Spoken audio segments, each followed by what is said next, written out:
it's you, Cass. I finished the anthology of poems you lent me. Here it is. I thought you'd be too preoccupied to find time for reading. Precisely because of these obligations, I felt compelled to read it swiftly. Wouldn't all these preoccupations slow your pace? On the contrary, knowing that time is limited can push one to overcome their limitations. The weight of these responsibilities seems to have enhanced my reading efficiency. I understand completely. During my time at the Grove, the closer exams drew, the more efficient I became at tackling everyday mundane tasks. Precisely. As I remember, you and Finon were both disciples of the new Sporists. I assume that Anaxa's exams were as unreasonable as the man himself, correct? The courses Professor Anaxa taught were Introduction to Alchemy and History of Mythology. And to be perfectly honest, those two courses were the students' greatest nightmares. The history of mythology, taught by the blasphemous great performer himself. I can imagine their fear. Now that I think about it, students would often rush to the podium during class to challenge him on those blasphemous ideas. May I ask, Lady Aglaya, has your relationship with Professor Anaxa always been like this? He openly dismisses people's faith and questions the very justification of the flame chase journey. Our positions have been destined to be at odds. While you were studying there, I assume you must have heard of his nickname. A Dromus draped in finery? As I see it, this nickname is more of an insult to the Dromus.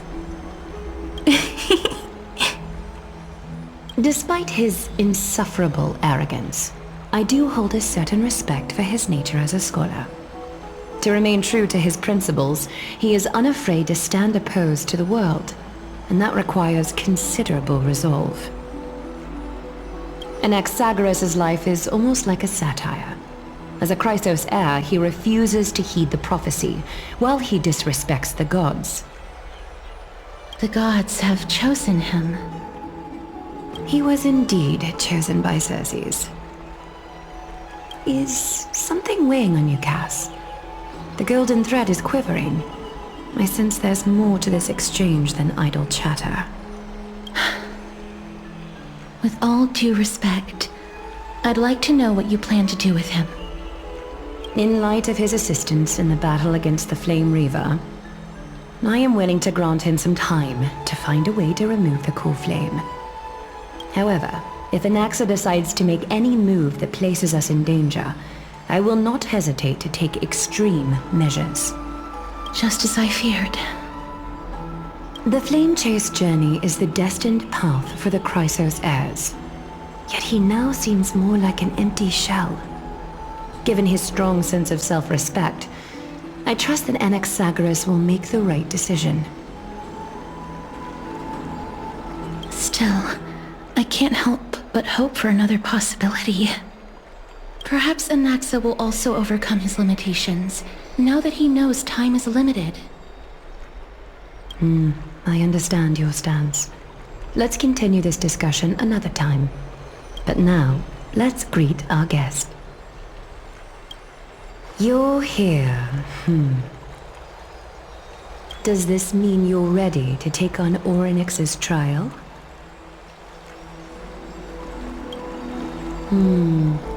It seems that this sacred beast is just as indispensable, given their intricate ties to the Titan. Memmy mem, memmy mem mem mem mem, memmy mem memmy mem. Surrendering the cool flame is a Chrysos heir's duty. Your selfless assistance is deeply appreciated. However, I urge you to carefully consider the risks of accepting the trial. Becoming a demigod means forsaking your humanity. You will inherit Oronix's divinity and bear the time of Amborius, all on your own.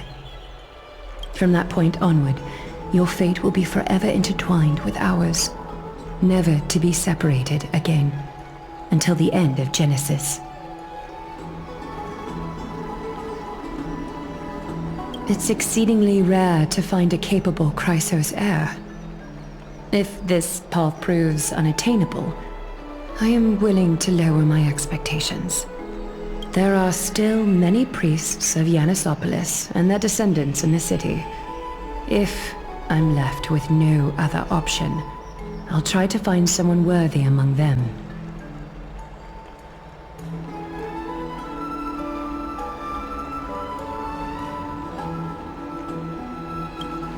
Mem worry! Memmy, memmy, mem! Memmy, mem, mem, mem! Memmy, mem, mem, mem!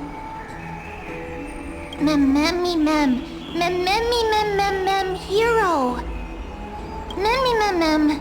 Mem, mem, mem, mem, mem, mem! Memmy, mem, mem, mem, mem, mem! Mem, mem, memmy, mem, mem! Mem, memmy, mem, mem, mem, mem, mem, mem! Mem, mem, mem! Memmy, mem, mem, mem, mem! It looks like you know that Titan rather well. Memmy, mem, mem! Memmy, mem, mem, mem! Memmy, mem, mem, mem, mem! Mem, memmy, mem, mem, mem, memmy, mem, mem, mem! Memories that exist outside of your own experiences. I can't explain why, but I can vouch for Mem's words. When I was in the abyss, I heard the Titan's groans, full of pain and grievances, yet without any ill will.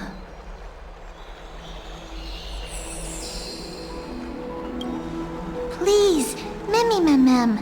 Memmy, memmy, mem! Memmy, memmy, mem, mem! Mem, memmy, memmy, mem, mem! Mem, memmy, mem, mem, mem, mem! Memmy, mem, mem, mem, mem! Huge! Since you've made your decision, go back to the bath chamber and get some rest. Trinem will call for you when the ceremony is ready. It is difficult for me, as the guide, to absolve myself from blame for things to have progressed to this point. Time and again, you have risen to the occasion for Akima. Merely rewarding you with some honeydew is no longer able to express the extent of our gratitude. When the dust settles, I hope that we'll have the chance to have a long chat regarding your return journey and the curse of the sky. It's about time that we lift the taboo and discuss things openly.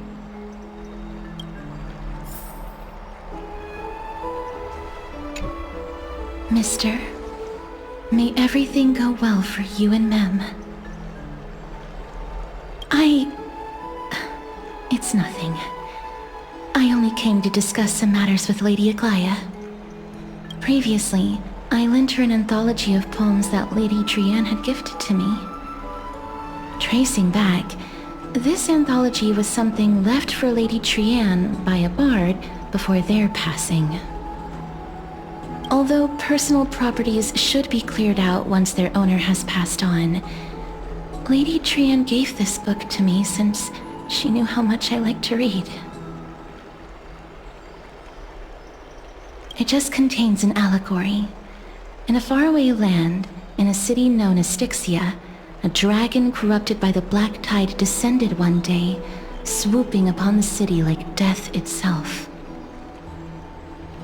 It swallowed the princess of the city whole before it was suppressed. After taking down the evil dragon, the warriors discovered that the princess's life had already met its end. Overwhelmed by grief, the queen hired an alchemist to resurrect the princess using the dragon's flesh and blood. However, having lost memories of her previous life, the resurrected princess turned into an evil dragon herself and wreaked havoc on the city. As a result,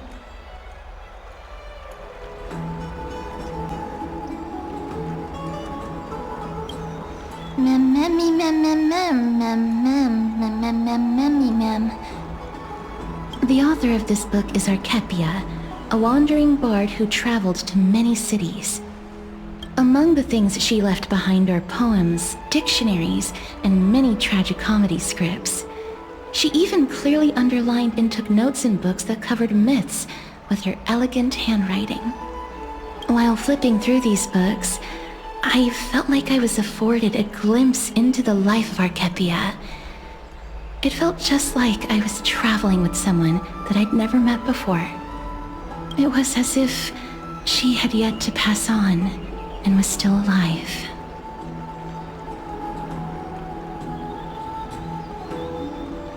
That's right. Writing, drawing, and taking photographs. It seems like human nature to try and leave records of things. Speaking of taking photographs, when I was helping you to take the photo previously, I did not look through the photos in your photo stone out of courtesy. But I'm also very curious about the story of the rosy celestial maiden. Despite having visited many cities in Amphorius, I still understand nothing about the world beyond the sky. If there is an opportunity... forget it. Let's talk about this in the future.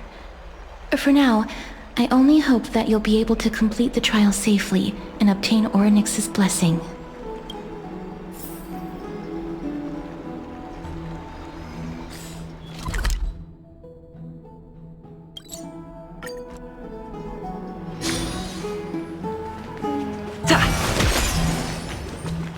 I'd love to go in and take a look.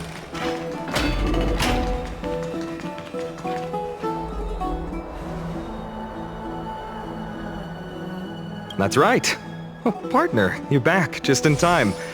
This is something that the both of you should probably know. Good news? I wouldn't call it that.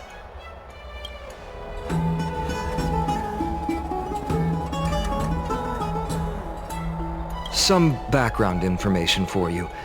The Council of Elders is an authoritative body in Amphorius, made up of different city representatives. They hold legislative power over the Holy City, and are in charge of presiding over the Citizens' Assembly held once every few years. This is the most important social event of Akima. It is highly influential, and can even affect what happens to the Flame Chase journey.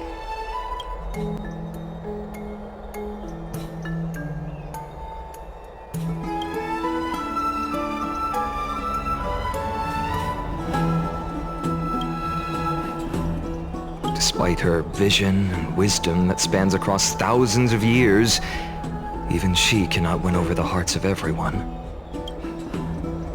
Every 5 to 10 years, the Council of Elders organizes a citizens' assembly at Dawncloud. During the assembly, the representatives will vote on major issues such as whether the Chrysos heirs led by Aglaia should still hold the right to govern the Holy City, and whether the Titan's conquest should continue. That is correct. However, the problem lies in the fact that there are ill-intentioned extremists in the Council of Elders. They view the Citizens' Assembly as a way to restrain the Chrysos heirs, and hope to take complete control over the Flame Chase journey. We can refer to them as the Opposition. During the assemblies held in the past 100 years, the voices supporting the opposition have been growing stronger in the shadows. It's only thanks to Aglaia that the Flame Chase journey has been able to continue to this day. The Citizens' Assembly is just around the corner, but this time, there seems to be a new variable to the situation.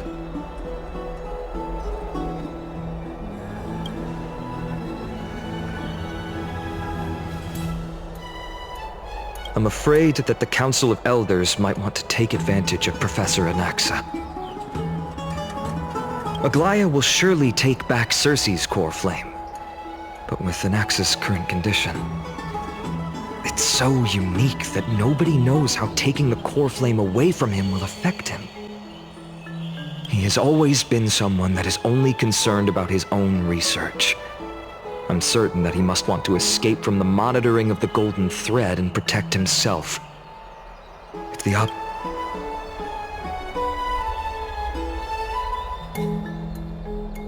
Anaxa has never believed in the prophecy, so technically it cannot be considered a betrayal. However, he has taught many Chrysos heirs, and has long been considered an important ally of Akuma. I truly do not wish to see comrades turning on one another.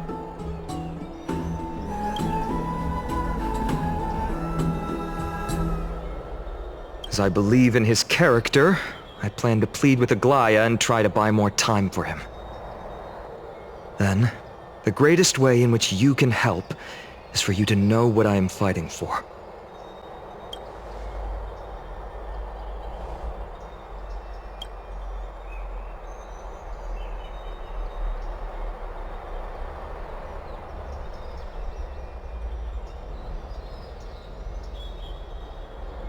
Allow me to apologize for the fact that we always seem to be troubling you. I hope that Oronix will show more benevolence and be more accommodating. I remember that they seemed quite fond of you back in the Abyss. Go and rest and regain your strength. We'll meet at the Vortex in a few days. Oh, right. You can read this scroll if you want to find out more about the Council of Elders and the Citizens' Assembly.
Nervous.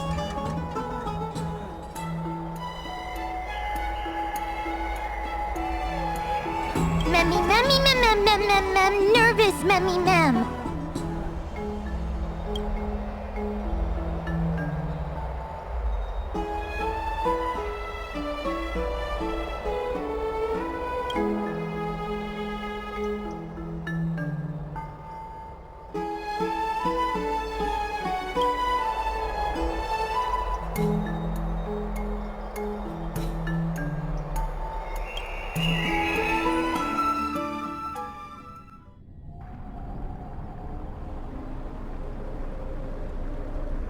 Esteemed one, Oronix's vacant totem awaits.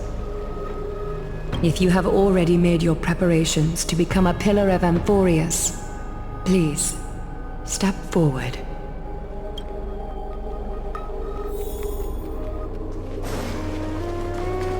Little Gray, And Mem, thank you.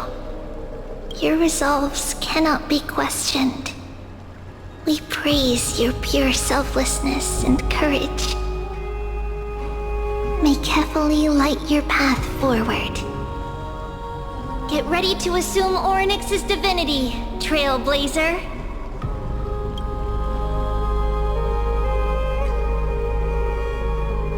The divine position of Oronix has already been vacant for some time.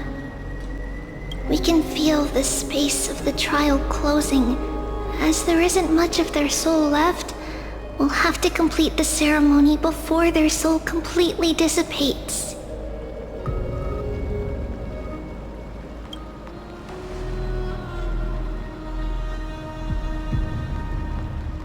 The 8th core flame coveted by the miracle that once belonged to the great veil of Evernight, Oronix. It shall now be returned by the 2 elected heroes of the Chrysos heirs. A traveler who is upright and courageous, and a sacred beast that invokes miracles. Who? Both of you, please, come forward.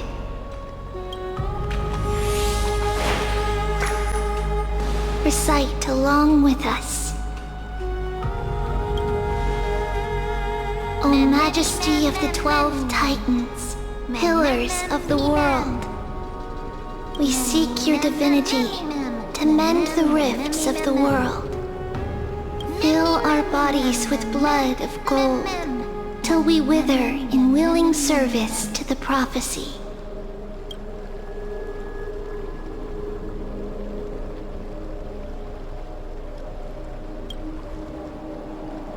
These are just words meant to make the prayer seem more solemn.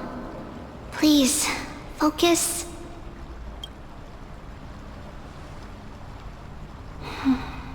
And surrender the core flame.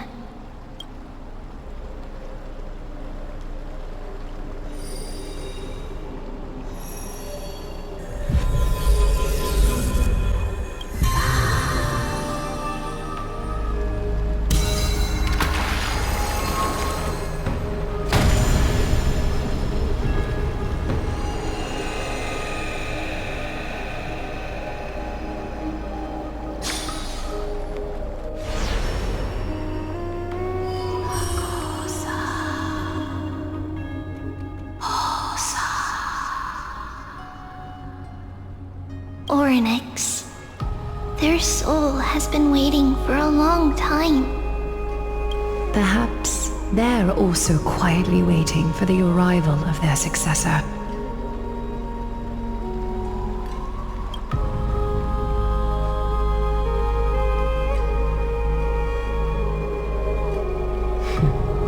The last time I heard this, things didn't turn out that well.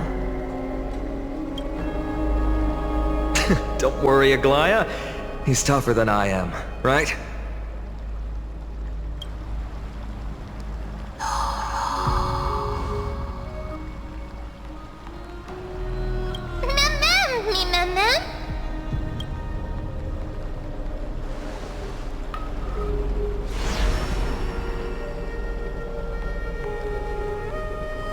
Traveler from beyond the sky, let us pray that the Titan acknowledges your worthiness. Although he loves cracking jokes at inopportune times, his determination is as strong as the Chrysos heirs. He will definitely succeed. While he's away, I would like to have a chat with you, Aglaya.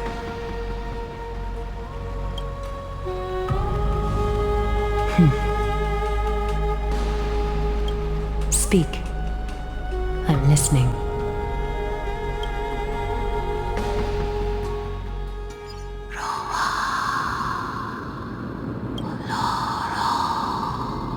Slap, slap!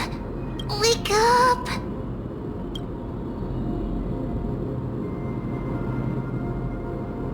How is it? How do you feel? Right? that it's amazing, too! Testing, testing, 1, 2, 3! Testing, testing, 1, 2, 3! I have such a cute voice! It must be because of all the memories that I collected. They allowed me to grow beyond expectations. Also, listen. The words of the Titan are becoming clearer. Mother. It hurts. Have I finally reached the end? Are the years of isolation coming to an end? Oronix. Oh, how heartbreaking. Ever since the figure draped in the black cloak robbed them of their core flame, they have been relegated to waiting in isolation in such a confined space. We are going to help alleviate their pain, right? Memories. Broken. Mother. Where? Mother? Who are they calling out for?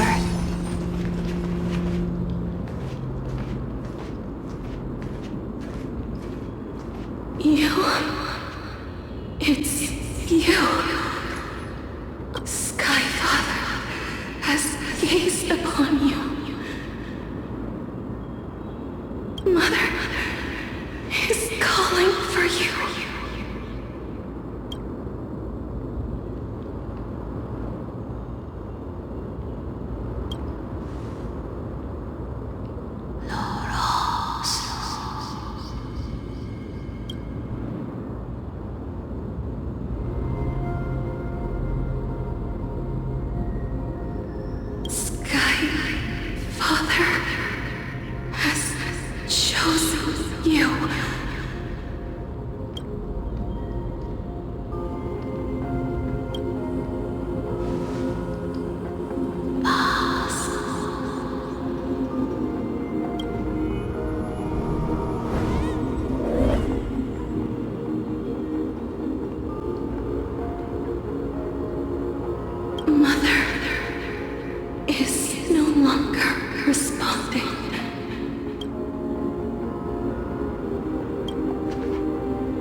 Listen to me. Aren't you tired? Throughout the long years, you have always been protecting the fate of Amphorius. Each time people draw strength from within their memories, every single ripple falls onto your shoulders. There's no need for you to bear this any longer, Oronix. From today onwards, someone else will bear time on your behalf. This is why we have come. Freedom. Freedom. I want freedom. Oh, poor child. Everything will be fine. Let us help you. You can have a good rest now.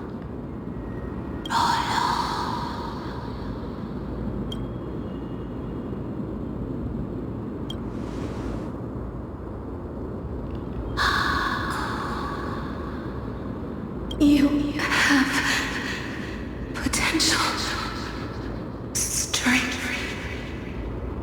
willpower, powerful, and tenacious.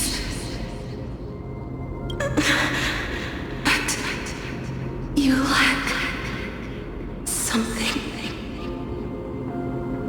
Just one thing. Lacking something? What is it?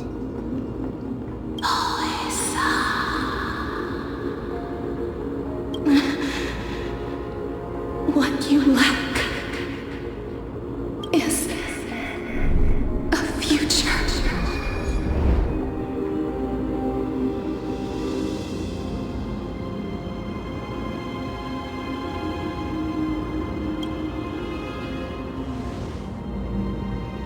Future? Traveler from the sky. You should have dissipated already. The gaze from the Sky Father stabilized your form. Because from the moment you crossed the sky, your life was cast away.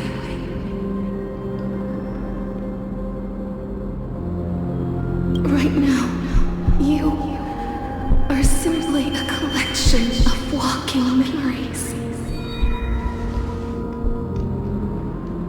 What? How is that possible?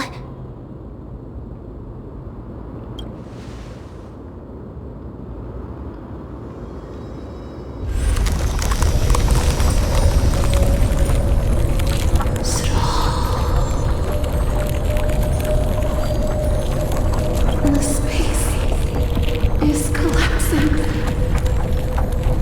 Someone must inherit the authority of time. If the pillar is lost, the laws of time will collapse. Emborius will succumb to eternal disorder.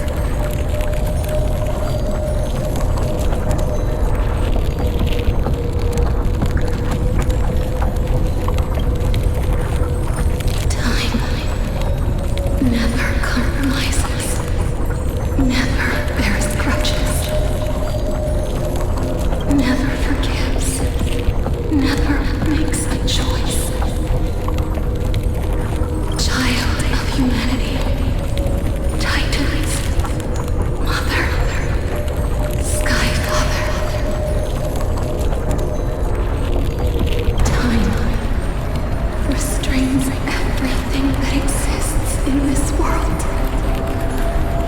Oronix's divinity is dissipating? Is the trial coming to an end? Pathstrider of remembrance, my strength, I shall entrust it to you.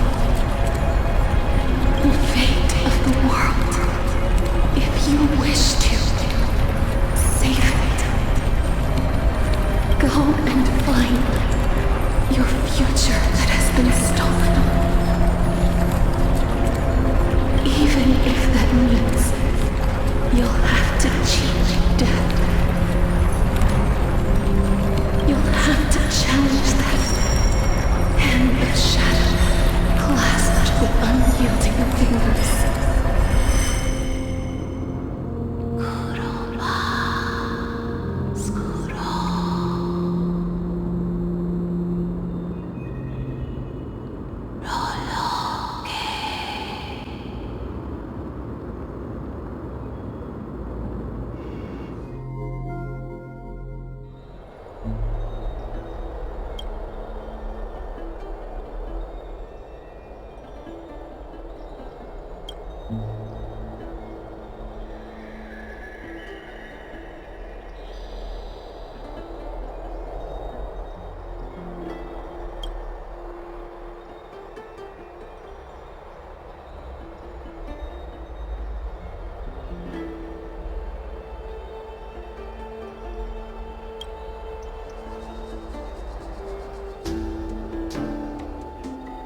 heard you two talking about Thanatos. Cass is also very concerned about the warning. She has left the vortex and returned to the garden. Shall we go and look for her? Thanatos is the titan that Cass has always been looking for. Regardless of whether there are any clues, there's probably no one else that understands death better than her. Oh, right. There's something that I have to tell you. The Chrysosairs already know everything that has happened to you. I was too worried, so I told them everything. Please don't hate me, okay? Have you heard? It seems like all...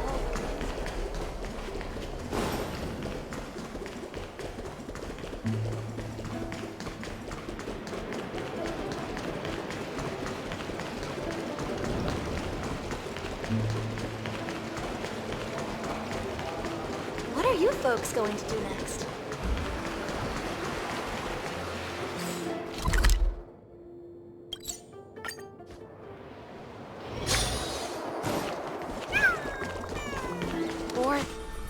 Mister, I'm right here.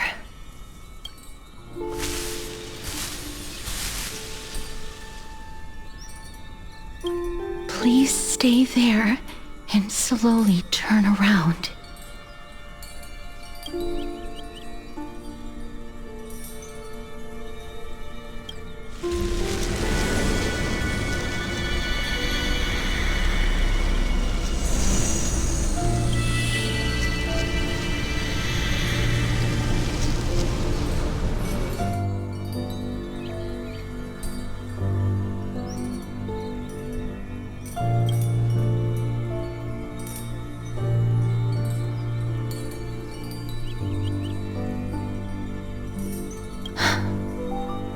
Please pardon me.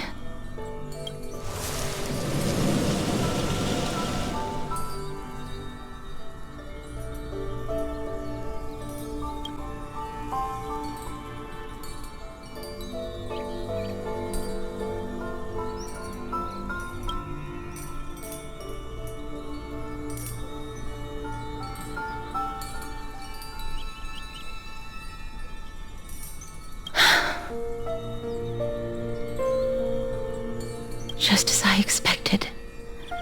I cannot feel anything.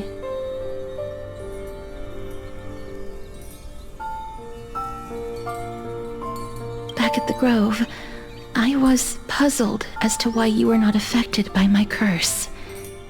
I thought that it might have been the special ability of a traveler from beyond the sky.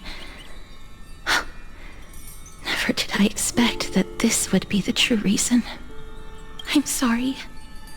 I should have noticed that something was amiss earlier. Mister, if my abrupt behavior just now offended you, I hope that you can forgive me. I'm just thinking, if your soul has really left your body, as a mortician, I might be able to trace where it has gone to. Cass!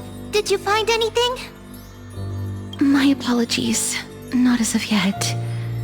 Perhaps I have overestimated my capabilities. But, Mister, would you be willing to let me try again? This time, I'll increase the area of contact slightly.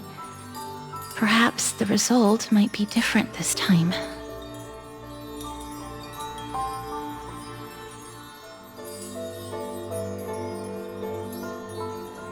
I have never touched the living in this way before. If my actions are in any way disrespectful, I hope that you can forgive me.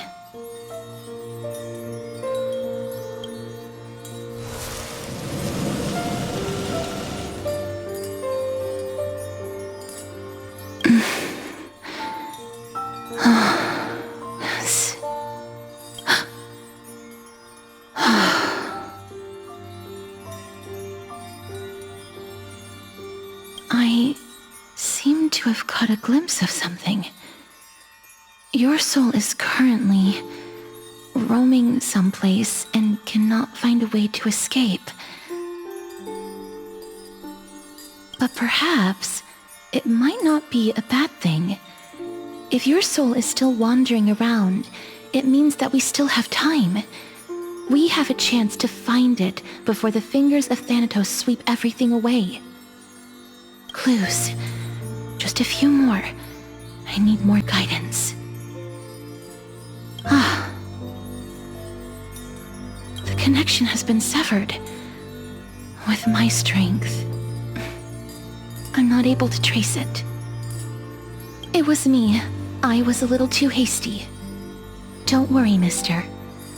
Although we currently have no leads, I will do my best to search for the whereabouts of Thanatos, bring back their core flame, and personally return to you the life that you have lost too soon. I know that I'm lacking in confidence, but I hope that you can keep this promise of mine in mind.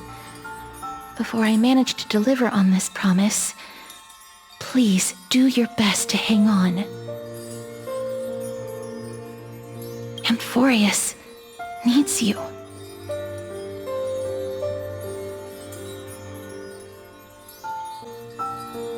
Lady Aglaia and Lord Finon are currently discussing some matters in the paths. They're worried about you too. If possible, please go there and let them know that you're well.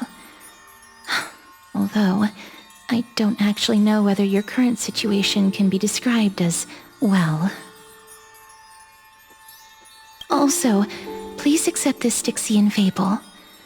Reading can help one to focus and relax.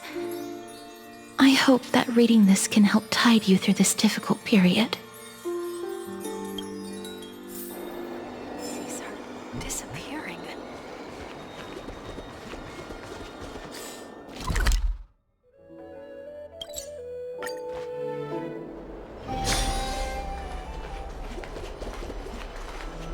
They're here. That partner! Hyacinth said you definitely wake up. How do you feel?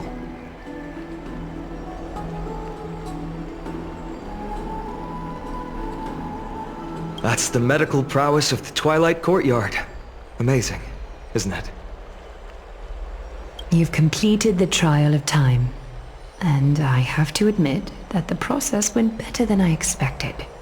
Even in the end, that Titan's heart still showed a soft spot for humankind. However, I never expected that two people who have cheated death would appear in Akima at the same time. That's what we have been talking about. Mighty has been in Akima for such a long time, but has no one thought to study his indestructible body? If there were even any minor breakthroughs, we wouldn't be as clueless as we are right now. Many have had this idea, but so far, there have been no results.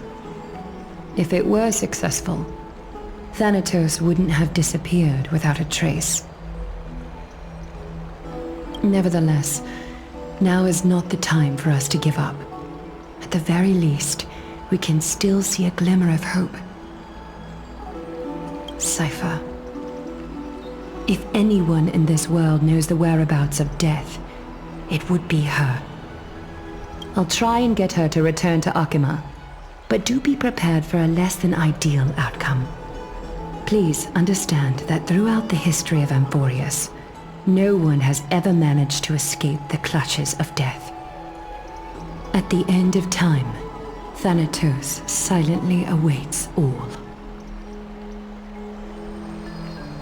It is my duty. We too require you to bear the divine position of time.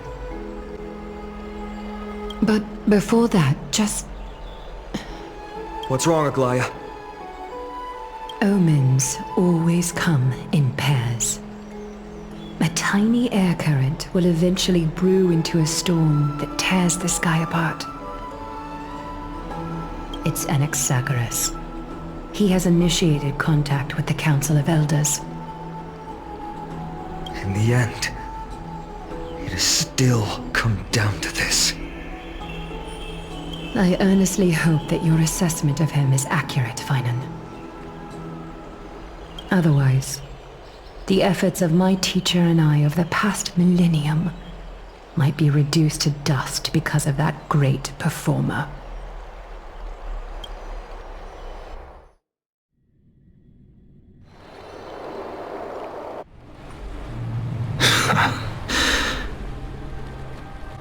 I'm back here again. I remember this dream. This realm is covered in a silk-like fog, and the land is barren and harsh. The crowd of travelers leaves tracks everywhere. Hey! Excuse me! What is this place? Where in Anforius are we?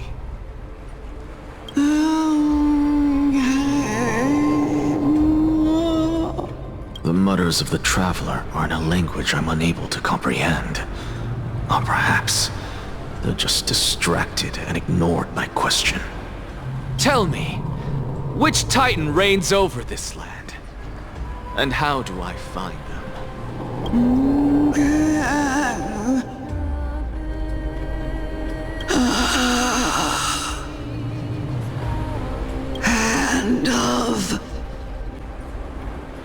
Hand of Shadow Thanatos. Could this possibly be the Netherrealm? Not Netherrealm. Then where is this? River of Souls? The outskirts of a Netherrealm? Are you heading downstream toward the Netherrealm? The Netherrealm. Nothing but an illusion.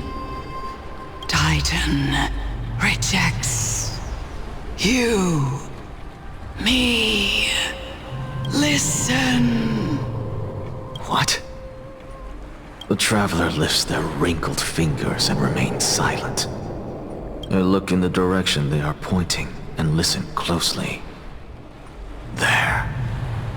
A massive shadow brought the sound of rushing tides. The sound of tides. I can hear it. I hear it, deep within the tides, beyond the closed gates of the void world. A voice, about to recount something. Child of humanity, is it death's embrace you yearn for with such urgency?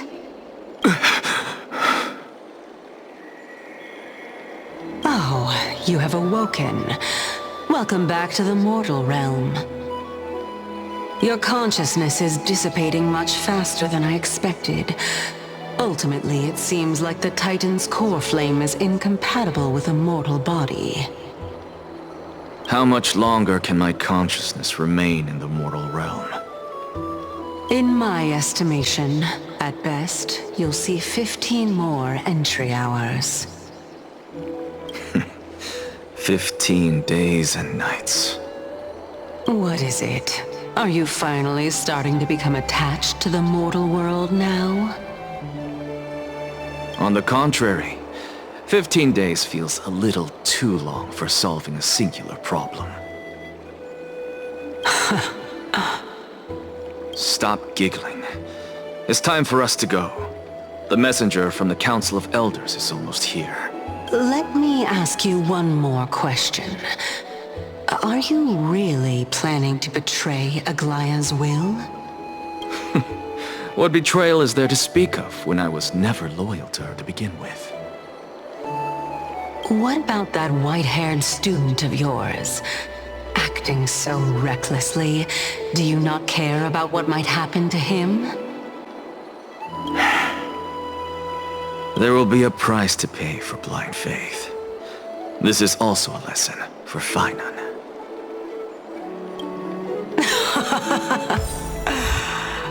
You truly are a strict teacher. Of course. This is how I've always been.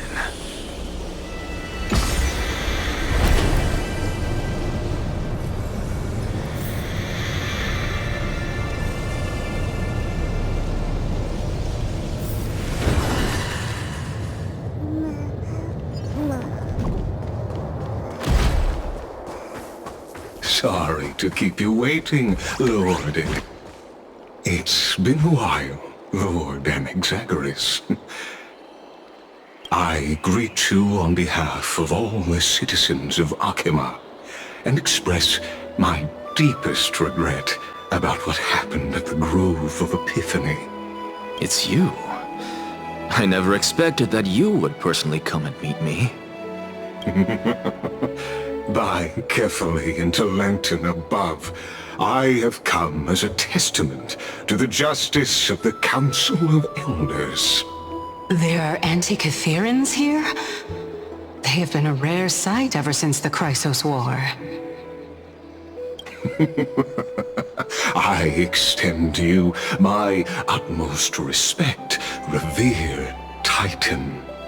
I am Lycurgus, though you may call me Ligus, holding an honorary position within the Council of Elders in Akima, and as the Theoros, I stand to protect the right of all upright citizens to express themselves freely.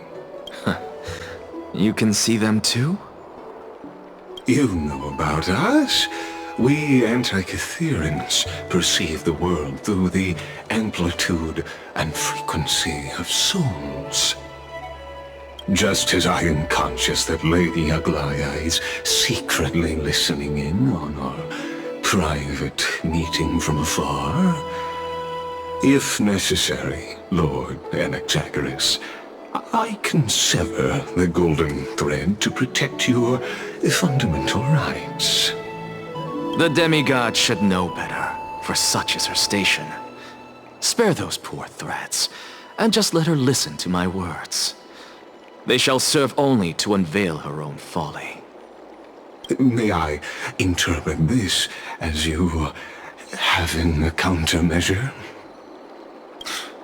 I need not any plan, because she can do nothing other than petty espionage. As the Citizens' Assembly approaches, and with Oronix's fall, any attempt to capture the core flame within me will only usher chaos and calamity. A truth she undoubtedly comprehends. While I, Anaxagoras, serving as the Grove's special envoy to Akima's Citizens' Assembly, have long known the extent of your abilities. Let's forego the formality of asserting authority, Lord Ligus. Lead the way. Very well. Surely Lady Caenis would appreciate such assertiveness in an ally. She's been waiting. Fun? Is there something on your mind, Lord Anaxagoras? Nothing, really. It's just a question that I contemplate every time before I ascend to Dawncloud. For the Titans, does the falling equate to death? Ah, a pondering truly deep. Time is on our side. Do you mind sharing your reflections with me? While all living beings must ultimately face their demise, Kefali has yet to meet theirs. Their journey continues unhurriedly along this long path. Are you suggesting that Kefali may not have truly passed? Yes. For dying implies an ongoing process, an action, whereas death signifies a static state, a definitive termination. In contrast to mortals, Titans exist on a grander scale of space and time, thus elongating their passage into death. The notion of their fall is but a misinterpretation born of mortal ignorance. Ah, an intriguing concept, albeit challenging to substantiate.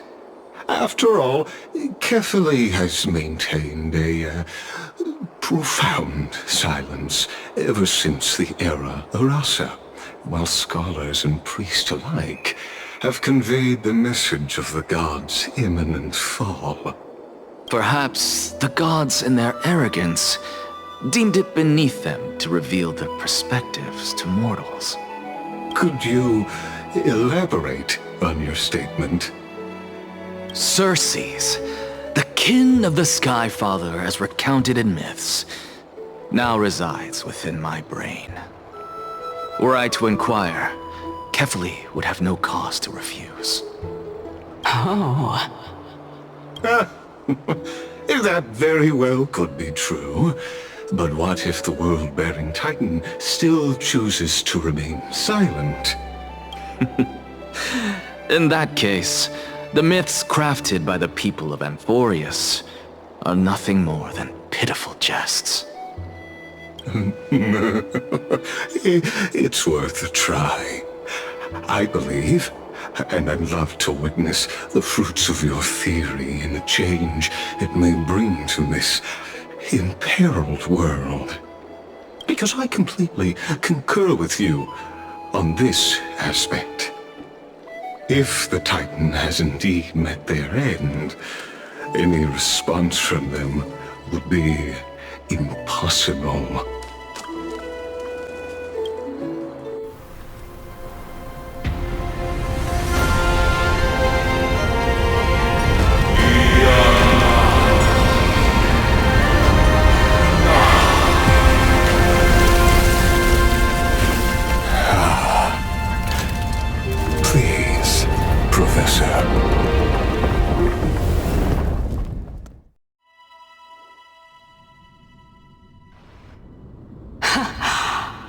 Children of humanity have indeed created a spectacle.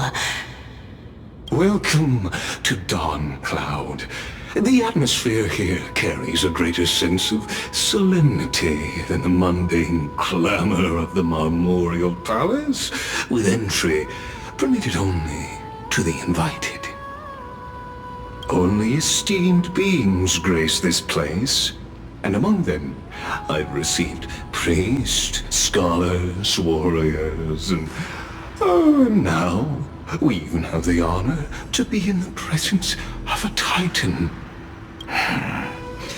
Once deemed a blasphemer, now a surrogate for revered divinity.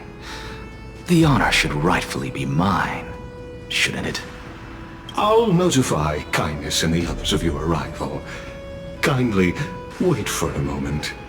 A soldier will be here to guide you shortly.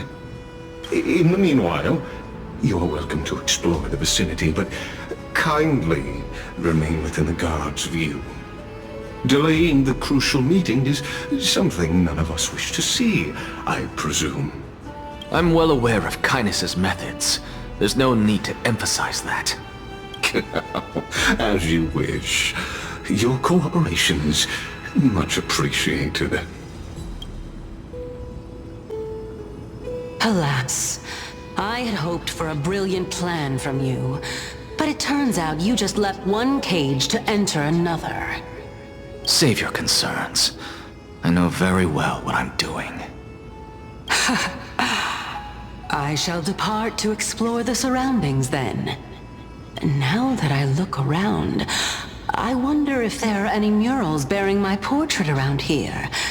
I'm quite intrigued to see how the children of humanity beyond the grove perceive another Titan. Off you go. I won't be joining you.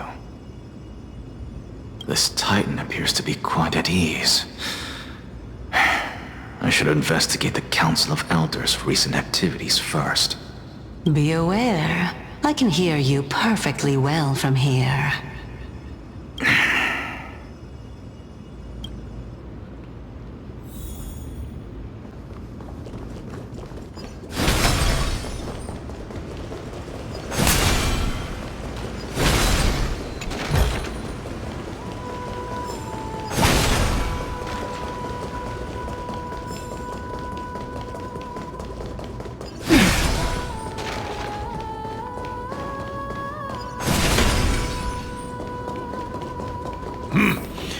Even blasphemous scholars can come here, it seems.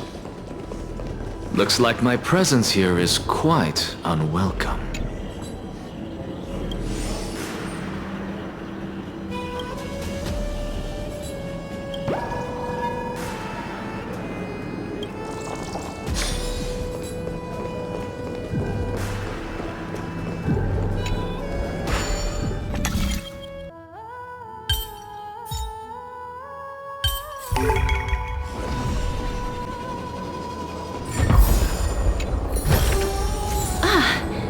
Make sure you keep it safe. Anaxagoras. I thought that you had died to the Black Tide, just like the other scholars. As Kephales's priest, are you not aware of the decorum of respecting the dead? Surely you jest. You blasphemous heretics are not worthy of respect from the Supreme Being. Let me remind you that you're currently in Dawn Cloud, so you'd better keep your deranged language to yourself. I am no longer that altar servant from years ago, who could only acquiesce to the commands of others. Now, I have plenty of ways to deal with people like you. I'm not sure whether I should laugh or cry right now. I can't believe that a follower such as you could have been made by a creation titan. As I see it, a dead titan can't provide you with this level of confidence, right? Then who is it exactly? Could it be kindness? You. Seeing how fond of you Elder Caenis is, I shall let that slide for now. Leave immediately, and don't impede us from receiving the Supreme Being's blessings. Seeing as we were able to hear of this matter from the mouths of others, it seems that Caenis is indeed quite sincere toward us. Perhaps this affair will proceed smoother than I had anticipated. Oh my, what a thrilling confrontation. As expected of one of Kephales's followers. Are you praising or insulting him? Praising him, of course. As a believer of the God of Deliverance, it is only natural that he detests evil. Didn't you hear me? I asked you to leave. Go as far away from here as possible. Don't mutter to yourself like some sort of madman and disturb my meditation.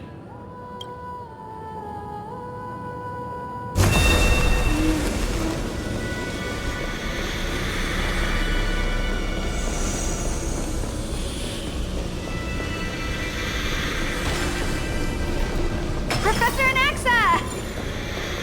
Over here!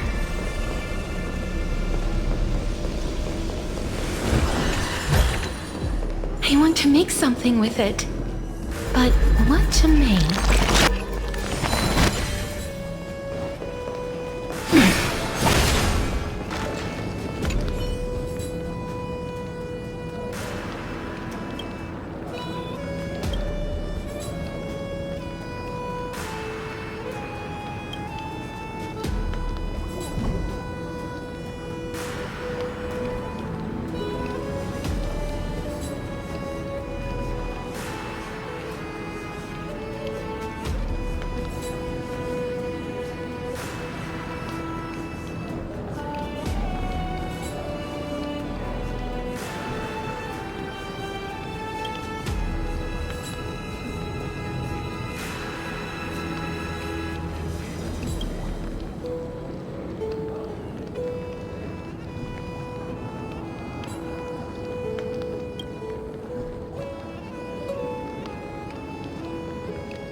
Make sure you keep it safe.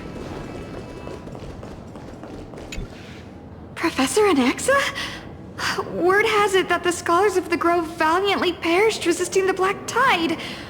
To find you here safe and sound, thank the Fates. You could say it's the Fates toying with us. It's only the Cremnoans and Idonians who chase glory through death. But your survival is a victory in itself. I'd settle for that gladly. So, are you here to report the incident to the Council? I heard that after the Black Tide devoured the Grove, Akuma would be next in line, even with the demigod of strife standing alongside humankind. Tell me, how much does the Council of Elders know about the Black Tide? Once Caenis and her followers learned of Circe's and Oronix's fall, they proclaimed in the Council that the Flame Chasers could no longer stand against the calamity alone.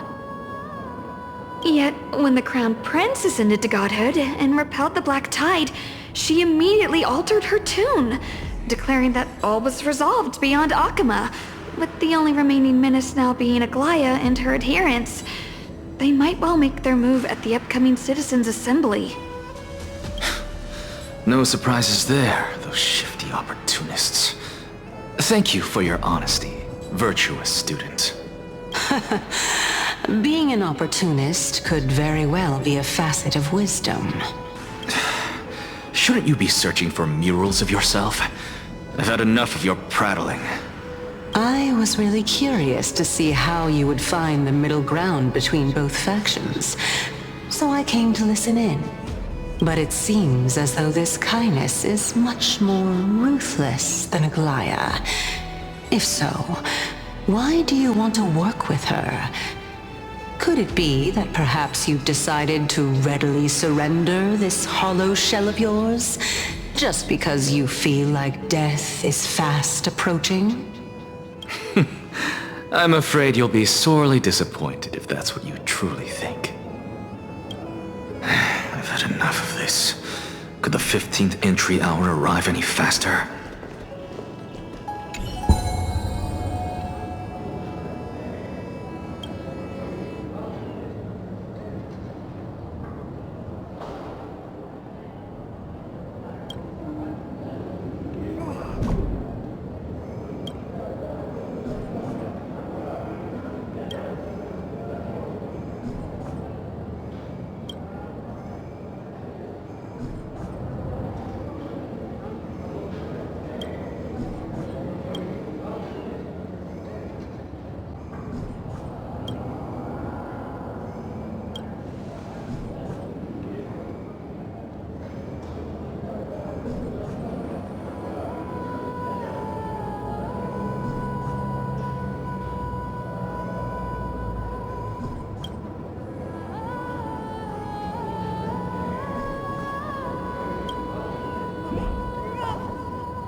Plant, every tendril, no, even every leaf could be the embodiment of Circe's. As a result, mere mortals who did not know what the Titan actually looked like chose to paint them as a giant tree instead. Their wisdom was portrayed as fruit, to symbolize how they shared their knowledge equally among the masses. Such exquisiteness indeed. This mural is quite abstract. I really can't tell whether you are praising or demeaning yourself. Now I'm quite curious whether the Reason Titan has studied figures of speech before.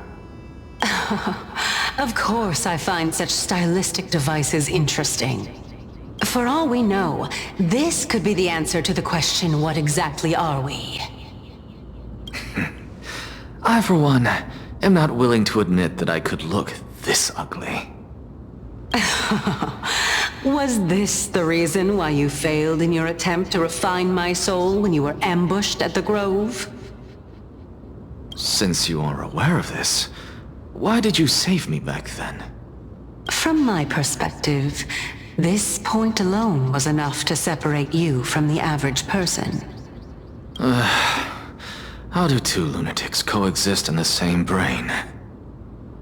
Therefore, it seems that your journey to Dawncloud this time is not just to seek protection. What, then, is the intention behind your actions?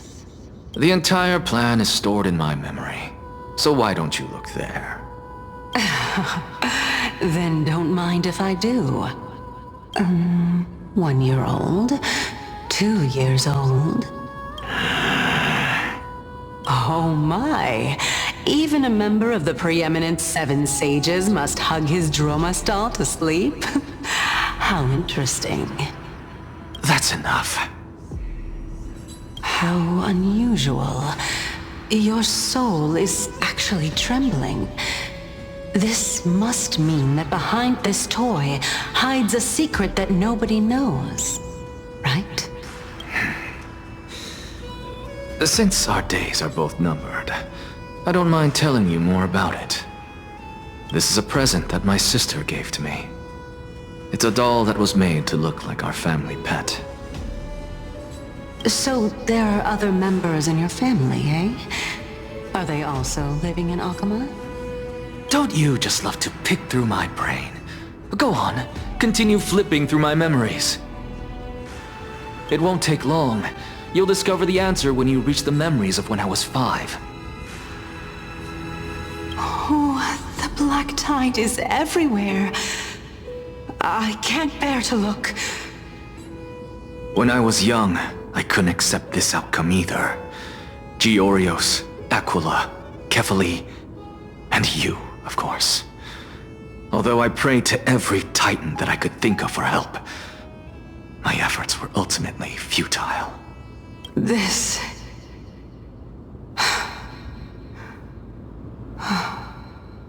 Could this be the inception of your research into alchemy?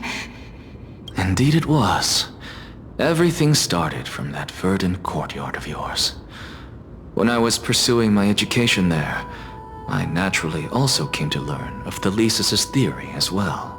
Oh, I remember that person. He was the one to come up with the concept of souls, right? Not only that, he also believed that life, as well as the composition, movement, and transformation of matter, all stem from souls themselves. This is why I thought that, since all living things stemmed from the same origin, why could I not sacrifice myself in order to resurrect my nearest and dearest? Anaxa, you... I did it, teacher! But this is absolute blasphemy. Regardless of how much freedom the Grove provides, such an act could cause you to be burned at the pyre. Your beloved, where is she now? Send her away from the Grove at once, to a place where nobody will ever be able to find her. Otherwise, the both of us will be judged by the Council of the Seven Sages. Calm down, teacher. My sister, she's still not in the mortal realm, even to this day. What do you mean? It was naive of me to think that I could snatch the deceased from Thanatos' grip by merely sacrificing one eye. Equivalent exchange. All I received for that price was but an opportunity to see her for one final time. Nothing more. Let it go, Anaxa. As one of my best students, I cannot watch you go down the wrong path without doing anything to stop it. Never do something taboo ever again. Don't disappoint the deceased, and never harm yourself. If you can do that, this classroom will still be yours, and you'll have a chance to live out your own life. Since I was able to see her one last time, I have no other desires. You're right, teacher. It's time for me to start a new life. I am sincerely glad for you, child. Now then, what topic would you like to study? I wish to continue Thalesis' research. Continue the research into souls, but you know that the Grove has long since understood his philosophy like the back of their hands. Even if you continue digging into this subject, your efforts will likely be futile. No, teacher. After my fleeting glimpse of the deathly fog, I finally understood a single truth. Since ancient days, our understanding of souls is but the tip of the iceberg. I may have lost an eye, but my view of the world has become clearer than ever. I have grasped the truth with my bare hands. Watch as I turn this farcical world upside down. Who would have thought such a secret lay concealed beneath that hefty eye patch of yours? However, this story doesn't seem to be connected to your plan. In fact, I'd say that they aren't related at all. The answer lies within the tale. If even you cannot understand it, perhaps you should relinquish the divinity of reason to me. After all, it'd be a waste for you to hold on to it. My story ends here. Now it's time for you to tell me your secret. After all, this is what equivalent exchange means, correct? As expected, you laid a trap for me to step into. Unfortunately, even if I was willing to talk about my past, Oh? Are you saying that the renowned Reason Titan is now admitting a lack of wisdom? Your followers are going to be sorely disappointed by this. Child of humanity, remember this. Being cognizant of one's ignorance is the greatest wisdom of all. Now I understand. No wonder you asked me to answer your random, nonsensical questions. Not only that, you're the only one who can shed light on my query. As the saying goes, onlookers see most clearly. Is that so? Lord Anaxa. I saw you muttering to yourself and was wondering whether you were caught in a delirium of reflective thought. I'm sorry to interrupt you, but time is of the essence. I have a message from Lord Ligus. Lady Caenis has met up with the Council of Elders and is awaiting your arrival, so please depart forthwith. It's finally time. Carefully. The one who created the world, and the one who bears the world. If you truly have not met your end, how will you answer the... I didn't expect you to agree to Lady Caenis' invitation. What a wonderful turn of events. To tell you the truth, there are many people who hold grudges against that Lady Goldweaver. Isn't that the dromas draped in finery? Avoid his gaze. I don't...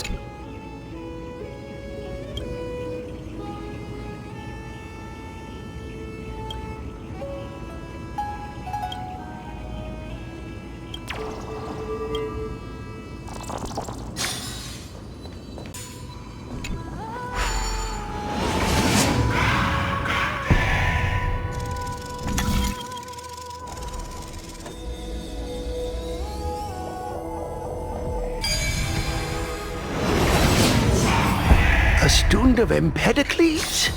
I hear that his views run counter to the Venerationists. This is what being a scholar is about. A collision of ideas only occurs when there are differences in beliefs, and it is such collisions that lead to progress. Lord Ligus and Lady Caenis are just ahead. I'll take my leave for now.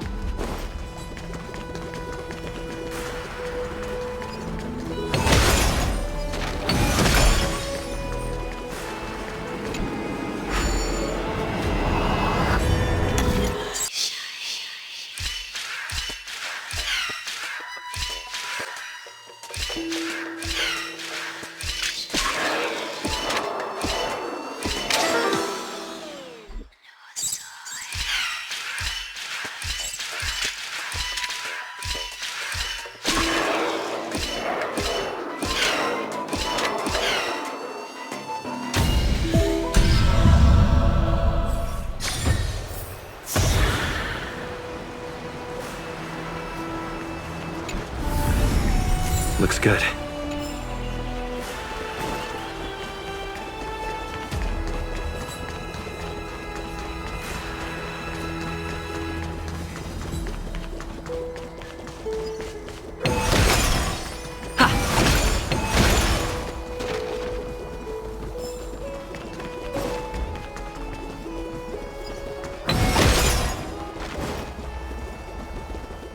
Welcome to the Demigod Council, esteemed guests.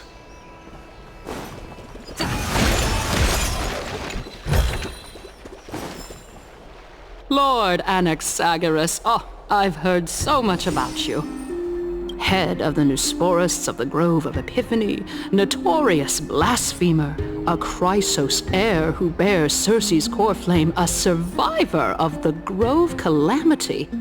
Did I miss anything? Well, if so, please be so kind as to enlighten me. Since Lady Caenis is already well acquainted with me, I won't waste any effort introducing myself again. But then again, perhaps the customs are different here. Back in my hometown, there is a form of etiquette known as honoring guests. The host will welcome their guest with warm hospitality by treating them to fine wine and a cozy bed. And yet, ever since I arrived, I have not been welcomed with warm courtesy or ceremonial gifts. Instead, I am met with intense scrutiny. Even more absurd, the host has sharpened their blade and instructed their servants to lie in wait in the shadows. Perhaps you intend to cut open my heart, retrieve the core flame, and then hold a grand feast for all of the guests. Everyone, stand down. Thank you for understanding. I am but a feeble scholar who is not used to the stench of avarice and blood. No need to be humble, my lord. From my perspective, your courage and gumption are worthy of the reputation of the Seven Sages. Your bravery is more than adequate to accomplish our perilous endeavor. So, you wish to start a war? Well, since the Chrysos heirs are calling for war, we will respond in kind. Conflict is inevitable. Since Aglaia endeavors to suppress the virtuous commoners with blood of gold, we will not hesitate to display the rights and metal the citizens of Akama are so entitled to. As to your question of whether peace is still a viable option, well, to that I can only say this. Everything hinges on the next citizens' assembly and whether they have a sudden epiphany amid the clamor of the masses. And since you, as a Chrysos heir, accepted our invitation, you have indeed given us a glimmer of hope. What brazen arrogance. What you're saying right now is worlds apart from what you were saying before you retired your cleaners. I don't deny it. After all, they're responsible for cleaning up any threats, and just a moment ago, you were on the side of the Chrysos heirs. But now that you're an ally of ours, we can continue talking somewhere else. As you know, these walls have ears. I was fortunate enough to have the opportunity to discuss a treatise about the Venerationists with your teacher.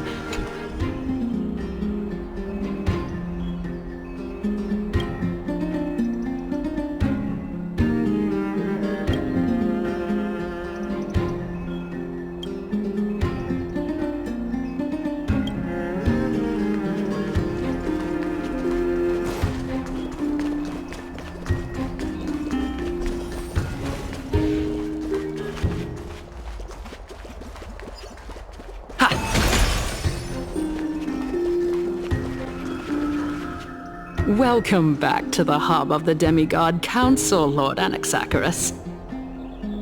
Surely you remember that countless eloquent orators have stood in this spot before and emerged victorious by stoking public sentiment with their words. And yet there have also been innumerable blasphemous philosophers who set themselves up for failure because they refused to defend their actions. This tiny stage is the most profound embodiment of Akama in centuries.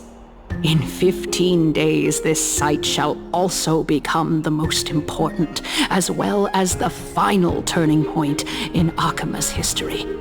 May the both of us carry out our duties with honor and lead the masses back toward the Era Chrysia, a golden age with no death, strife, or trickery. Oh my, 15 days and nights. That aligns perfectly with the date of your demise. Could such a coincidence truly exist? Using death to prove myself fits my intentions perfectly. What strong conviction you have, as expected of the hero who dared to stand up to the Gold Weaver. As expected, she misunderstands you. That's enough, Lady Caenis. Dispense with the niceties.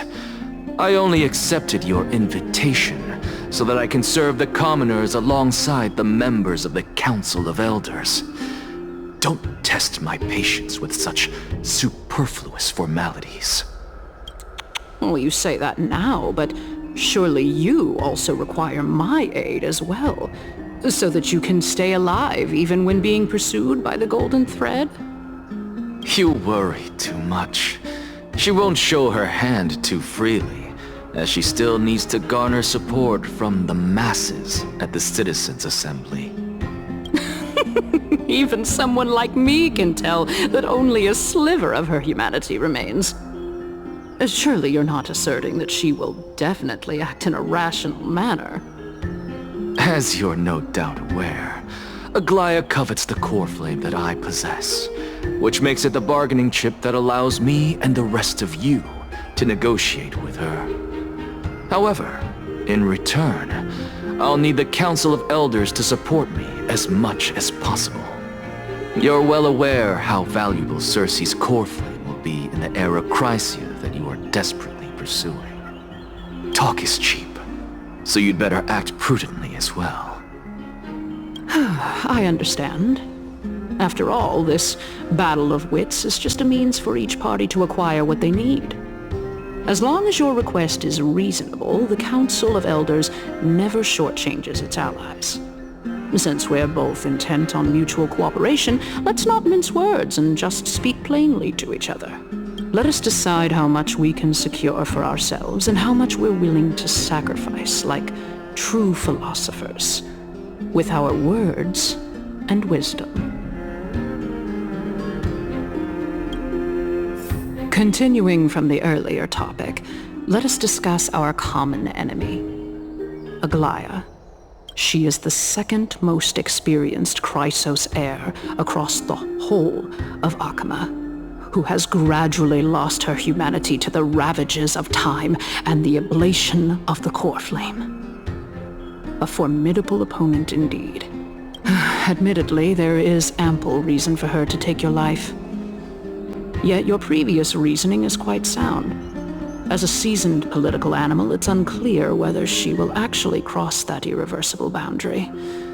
Moreover, she still needs you alive so that the Titan's trial can be completed. Is there anyone present who can swear by the sacred vow of Kefali and guarantee that you weren't in league with that woman before coming here? Are you just trying to pull the wool over our eyes and aid her in her savagery?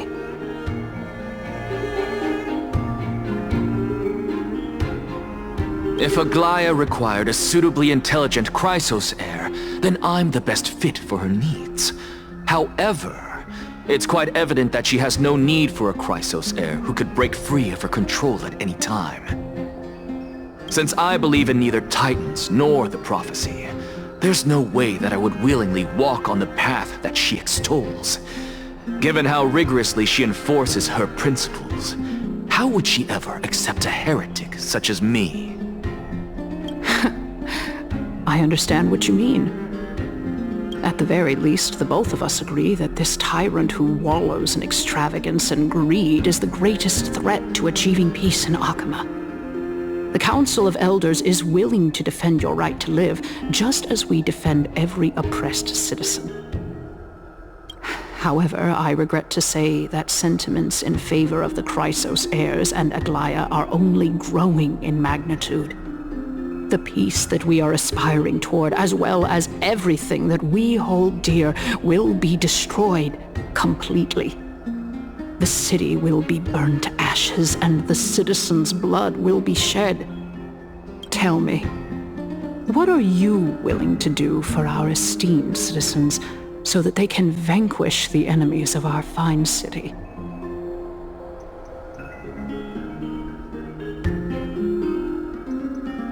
Although the circumstances are rather unfortunate from an objective point of view, it is an undeniable fact that ever since the Grove was attacked, I have become the de facto leader of the Grove.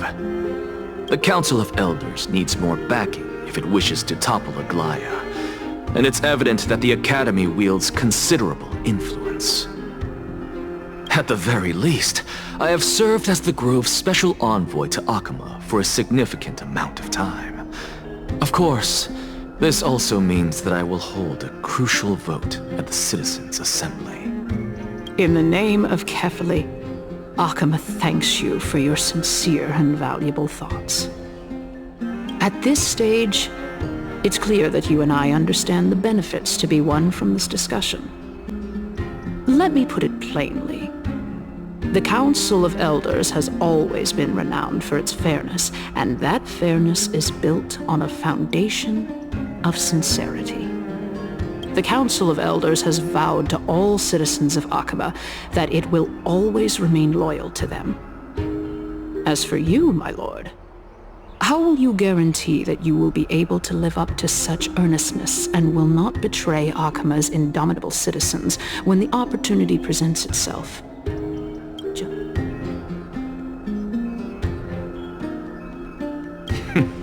Surely you jest.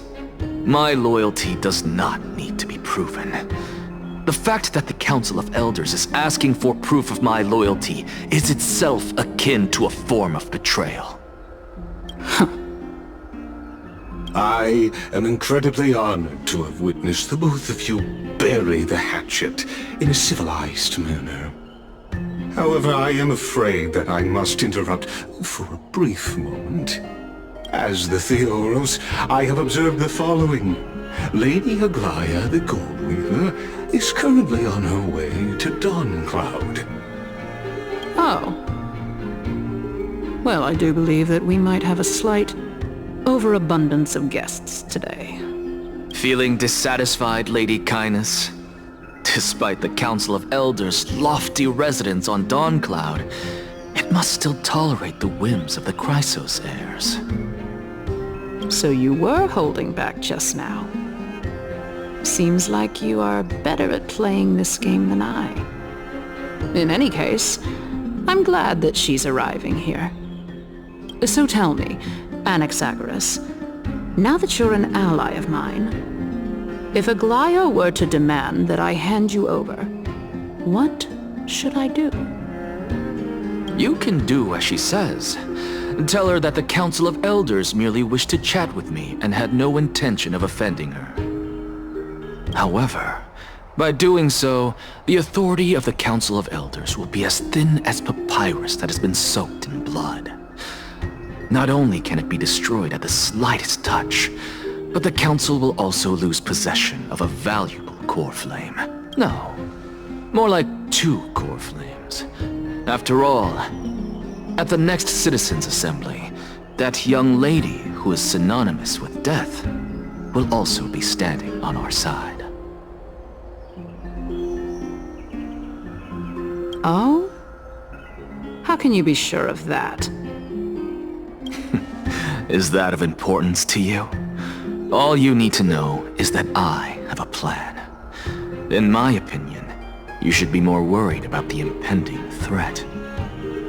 If Aglaia can seize me in full view of the masses today, she could also dismiss the entire Council of Elders in one fell swoop tomorrow. If that happens, the discussion that we've just had will turn into an utter joke instead. Is this the outcome that you wish to see, Lady Caenis? Fine. I will handle this matter appropriately.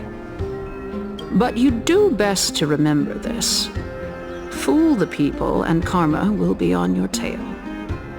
I'll overlook it this time, but don't count on there being a next time. Unless, of course, you crave cruel punishment and consider suffering the perfect state to ponder the true nature of souls. Well, what do you know? That happens to be one of my rare talents. We shall see, then. I've got to say that you've managed to really impress me again. But shouldn't you be going after more? Dying to know what I'm after, I mean, I'm the reason Titan after all. It is in me to ask and seek answers. Easy there. You'll learn the answers soon enough. I didn't bring it up with her purely because she doesn't have the means to give me what I truly want. It's as they say, onlookers see most clearly. The true masters of Dawncloud have always been the Theoros, who watches over everything.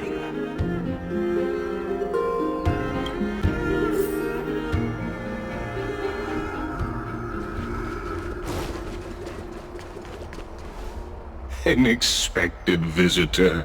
Welcome once again. You know, you could actually skip all the pointless debate and come straight to me to seek an audience with Kefali. I have no reason to refuse you, do I?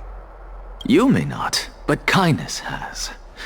Whoever gets hold of Kefali's core flame will get to rule over Akama.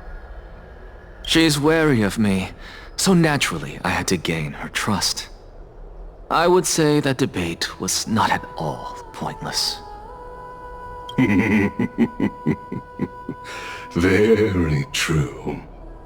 In my view, this individual has gone to great lengths to get close to Kefali. He might very well be plotting something nefarious against the Titan. Are you still willing to let him pass, knowing this? Yes, very much so. All living creations are always free to visit Kefali's transcendent vessel. This comes with being the World-Bearer. How convenient it is to be able to hear what they say. It is truly my honor to speak to a venerated Titan in person. Please, go ahead. Let me join you both on this journey. Oh, a bygone myth tells of an occasion where Kefali once answered their followers' questions on the peak of the Holy Mountain. Their followers have since believed that scaling this Titan cliff is one way of being with the god. Hear that? It's It's not every day that you get to climb a mountain with Circes. You should sing me a hymn of praise. Titan hymns are beyond.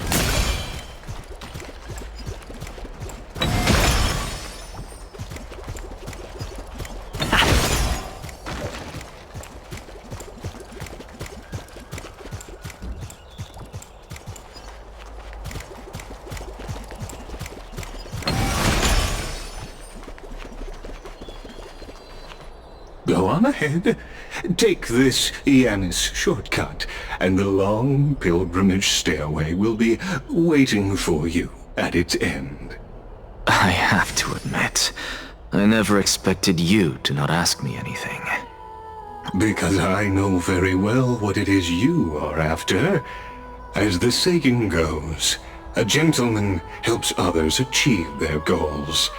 I have a feeling that your theory will be validated at the end of this journey.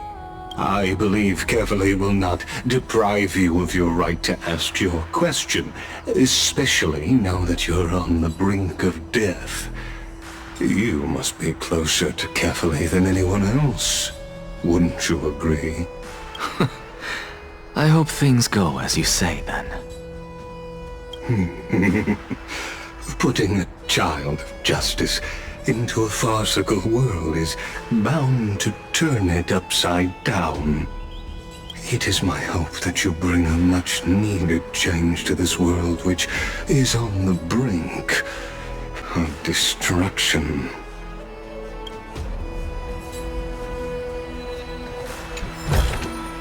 Is that all?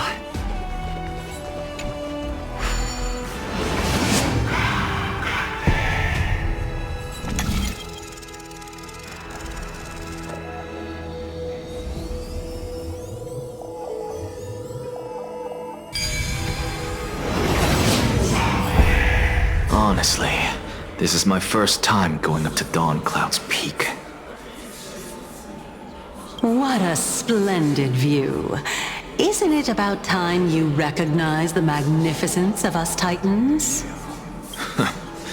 Well, I don't see how this place is different from those temples in the city. All they have are magnificent facades. And even though I've come this far, I'm still doubtful about getting useful clues from him. I must be getting ahead of myself to be expecting to hear something nice from you. Oh? Haven't you been in my head for some time now?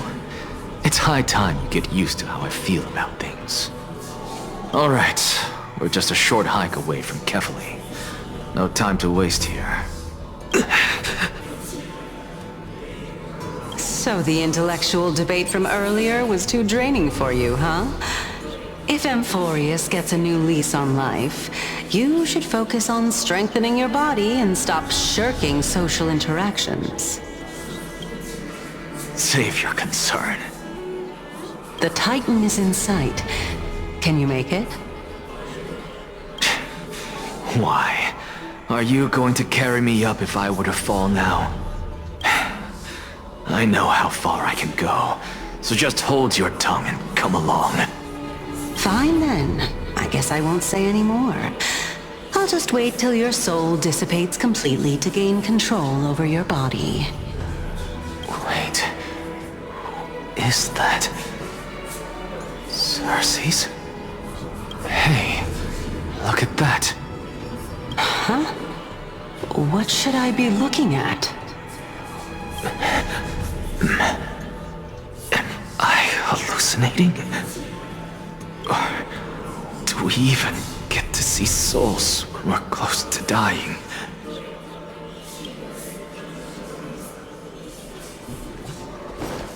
Ha! Ta! Oh? Why didn't you bring your favorite spear with you on this trip, Nias? Nias? I know I've heard this name somewhere. It's unfortunate. The Black Tide destroyed every last inch of my calyx. How could that be?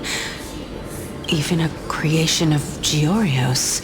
from their prized ores and molten fire, couldn't escape the fate of destruction? Hey, Xerxes. Do you know a certain Nias? Nias? No, not that I remember. How did you even think up such a strange name? I just saw him. Nias. A warrior-like figure who was just chatting with you here. No, I have no such memory.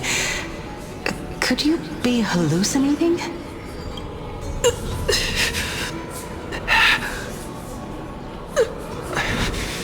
This is a departed spirit?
The more the better.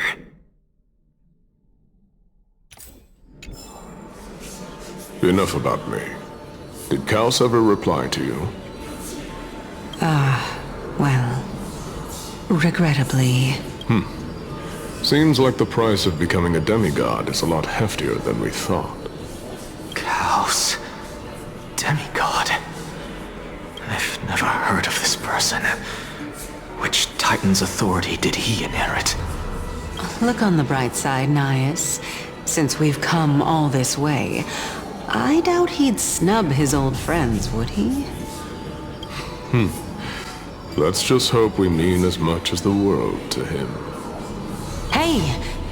Are you seeing that same hallucination again? Yes.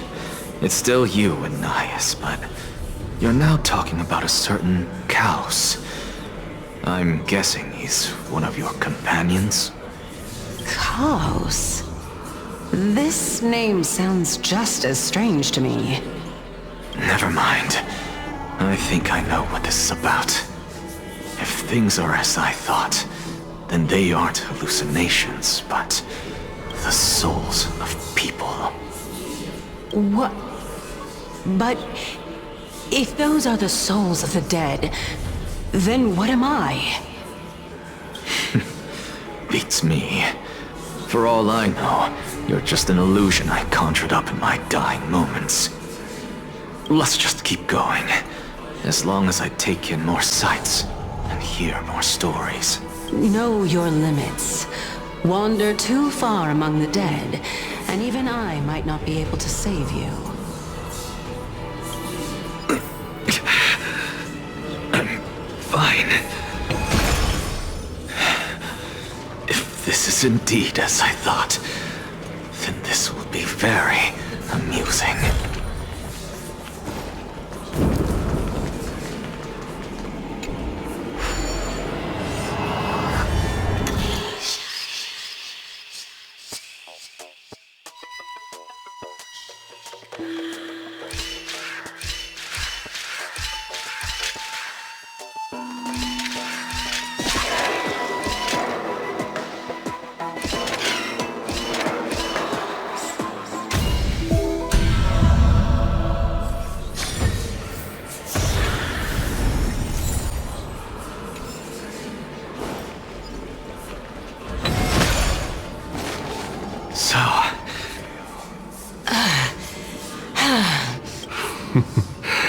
Can you keep going?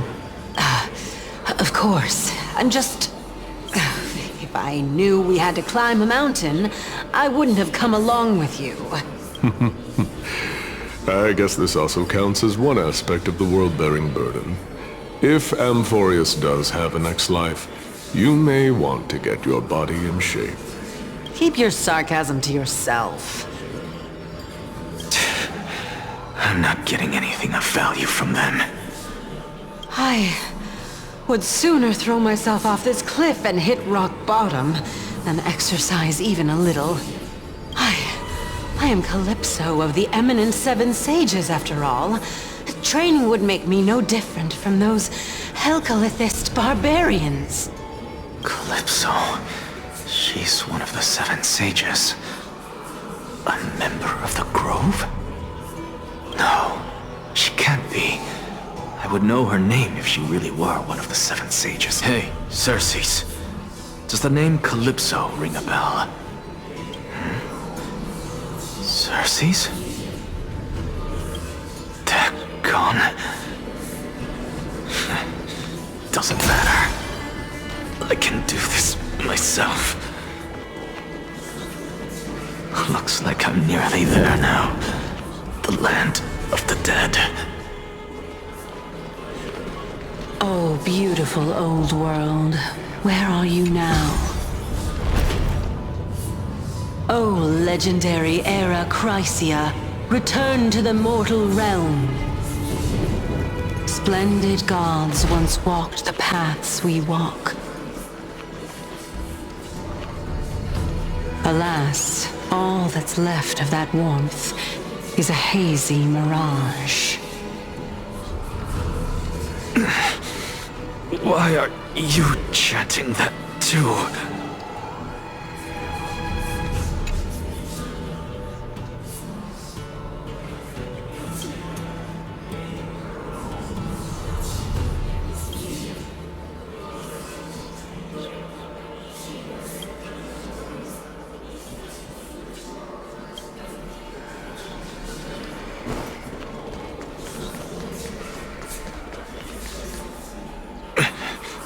We're here. Finally. So, I don't get to ask the Titan my question, but all of you make for a pleasant surprise, nonetheless. Very well then. Let me uncover the truth for myself.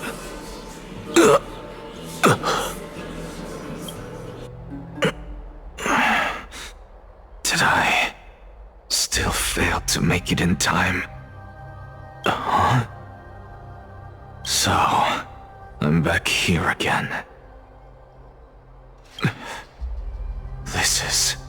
I can hear it. I hear it from the depths of the tides, behind the closed doors of the void world. A voice ready to tell me something.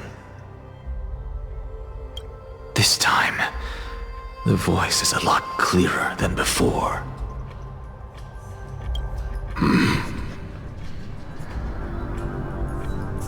Since we've come this far, let's just wait.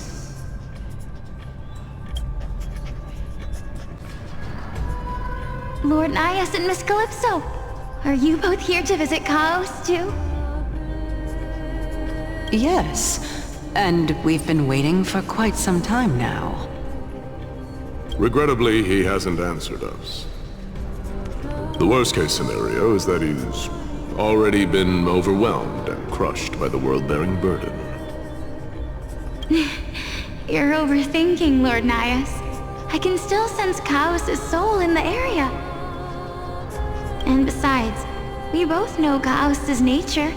A deliverer like him wouldn't fall so readily, much less give up on all that he holds dear. Isn't that so? Yes. I have faith in him. That reminds me. Why are you making this trip alone, Polixia? Oh, my sister needs more time to make sure the flowers are fine. Such a pity. Both of you have hearts kinder than anyone else. Yet you are born only to take over Thanatos' divinity. Everything that I see and hear this time has left me shaken to the core. What may seem like a mundane conversation is in truth a once-in-a-lifetime exchange that has revealed the ultimate answer to Circe's question. The conjecture has taken shape and must now be solidified into a theorem. Next, I only need to seek verification from Kefali. By doing so, I can answer Circe's question and reclaim my body. But no, I will not do that. That isn't important. Because another one of my conjectures, one that I have always dreamed of proving, has been proved right this very instant. Fusing a mortal soul with that of a Titan to replace said Titan is not a ludicrous idea after all.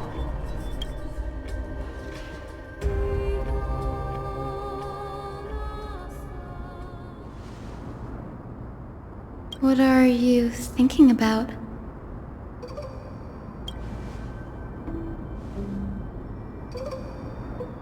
Is that so? You don't look the slightest bit amazed, though. Plus, you seem to be strangely familiar with the city around the Great Tree.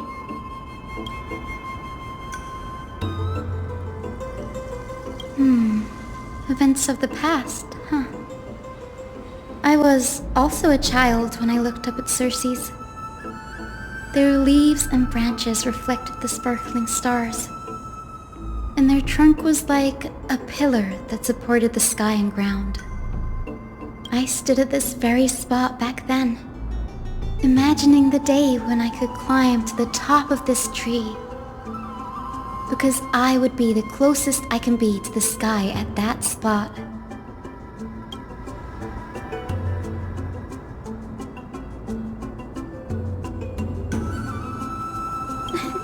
Don't read too much into it. I mean, can mortals even hope to reach Aquila's realm? They're a strict and draconian god, Nothing like Circe's. Reason is willing to share what is theirs with others, but Sky only expects people to revere them. You get what I'm saying, right, Denny? After all, the titan that imprisoned you and Grey here in Amphorius is none other than Aquila themselves.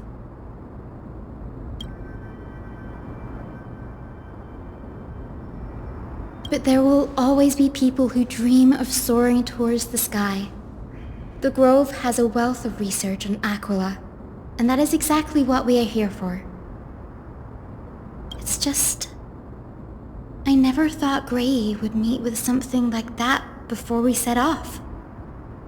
As a physician, I should have been there by his side.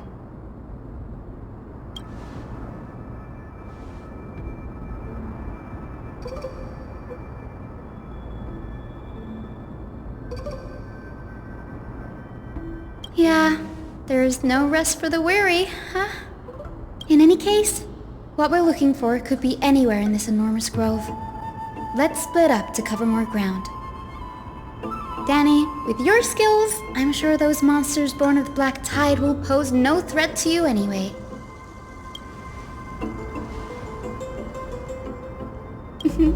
Have you forgotten that you're talking to the chief physician of the Twilight Courtyard? Have more faith in me. I'll be just fine.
trouble than I could have asked for.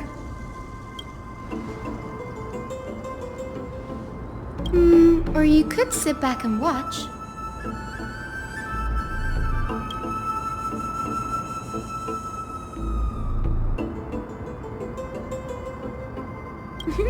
I'm kidding, Danny. Lend me a hand, pretty please.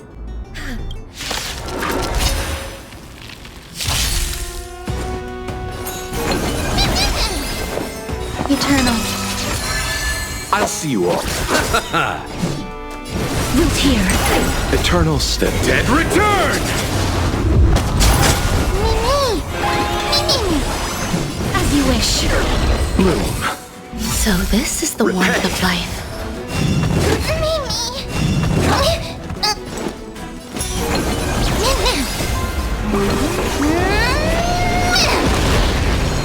It hurts a bit.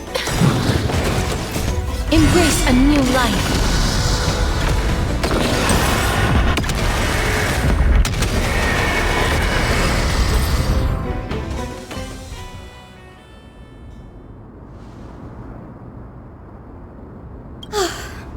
The Black Tide is remarkably quick to detect the light of Amphorius. So or rather, the blessings of the Sky Priest in me, might have unknowingly called them to me. Anyway, never mind that for now. Here, you might want to have a look at this. I found it around here and thought it might be of interest to you.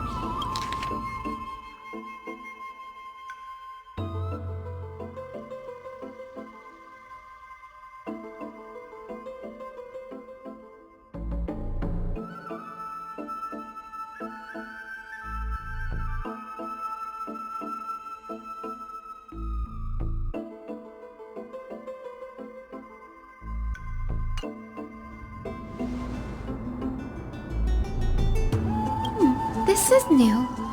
I didn't know Professor Anaxa was researching the sky. He's never mentioned anything about it.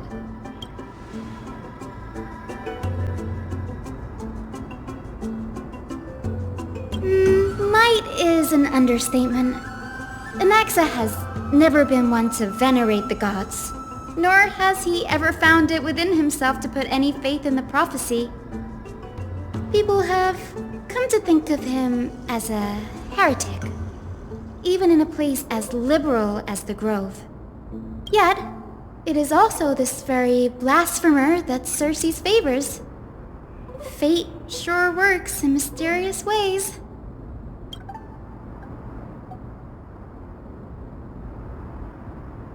Oh, let me have a look.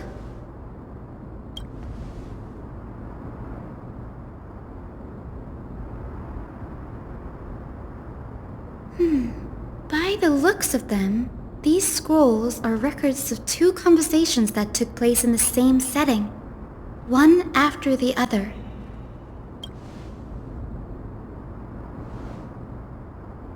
Sure, go ahead.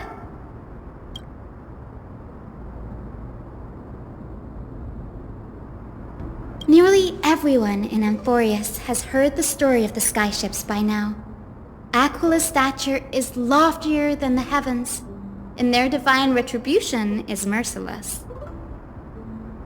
That's why it's no use building giant skyfaring ships. Oh, but I do wonder if a supercharged mini treaty cannon could slip past their watch.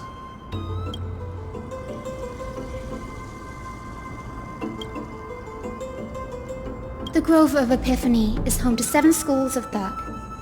While all 7 schools are founded on the ideologies of Thalesis, the first scholar, each is unique in its own way. As the sage of the Venerationists, Euthyphro has always been at loggerheads with Anaxa. If we were to place the 7 sages on the scales of Talanton, Anaxa and Euthyphro would be placed on opposite sides to achieve balance.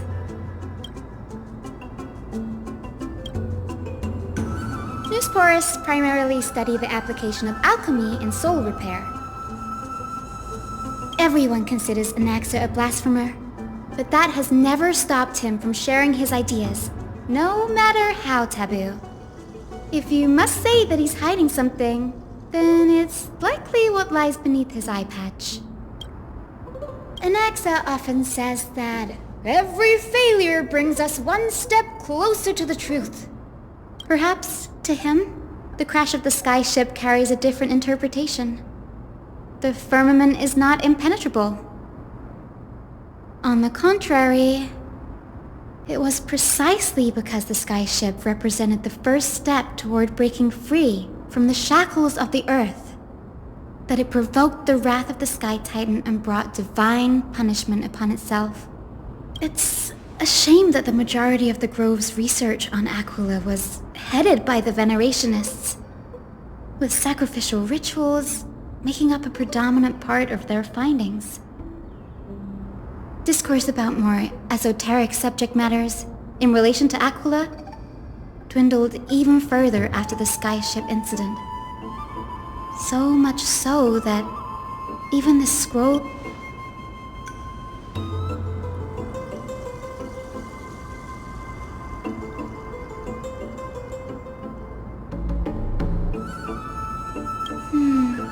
That's what I'd like to know. What are these experiments he's involved in? Even I, the assistant lecturer, know next to nothing about them. I have a bad feeling about this. Could there be more to what happened at the Grove?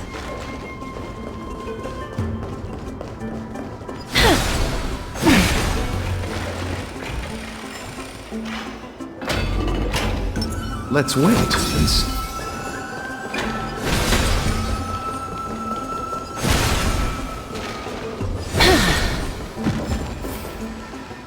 This is the Library of Philia, a place where the Grove stores its collection of tomes. Other than books written by the 7 schools, you can also find philosophical texts, ballads, and religious writings from the Outlands here. Cities that desire to learn from the Grove were apparently expected to contribute knowledge of equal value to what they sought. We've had more than our fair share of hilarious episodes over the years. For instance, it's said that the Erythrocheramists once borrowed a manuscript from a certain author, but ended up returning a copy instead of the original.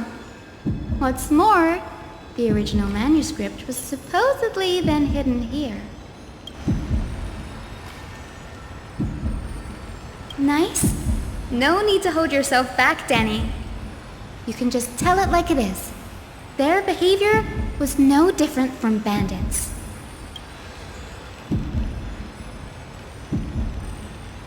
Whew. You've got me there. Some said you couldn't even find a dictionary in Castrum Kremnos, so I guess they were spared. There are too many books in the Library of Philia. Flipping through them all will take too long. Why don't we use the biblioslate to search for the texts we need? We can bring them back to Akama for reading after that.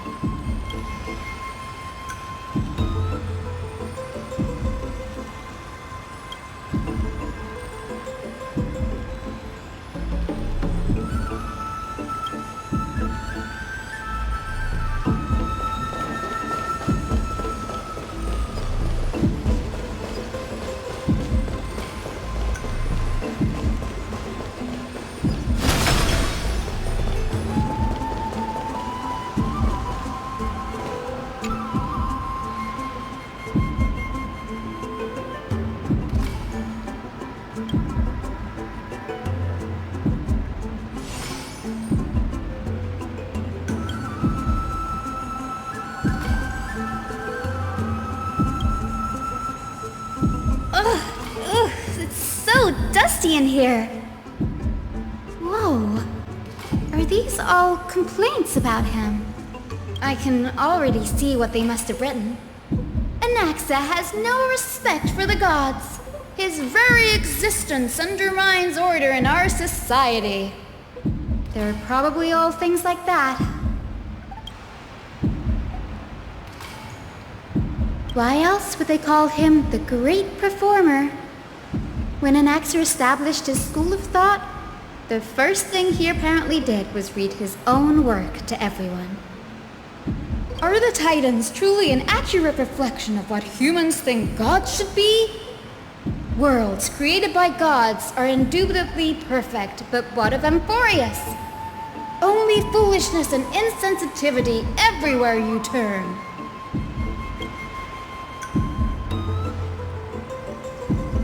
They marched him straight to the seat of judgment before he could finish. Though what he took on in the end was more of a debate than an actual trial. He had to address every one of the scholar's allegations, or face expulsion from the grove. The first allegation was... Do you agree that since the Titans created the heavens and earth, so the mountains, rivers, and seas must likewise be their creations?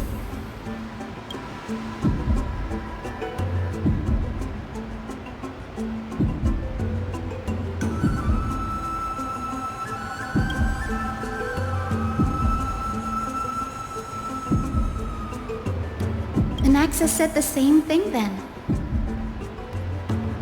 Needless to say, his critics didn't take kindly to his answer, so they followed up with a second allegation. You claim to be studying souls, yet you are, in fact, defiling them and committing acts condemned by the gods. Do you admit it?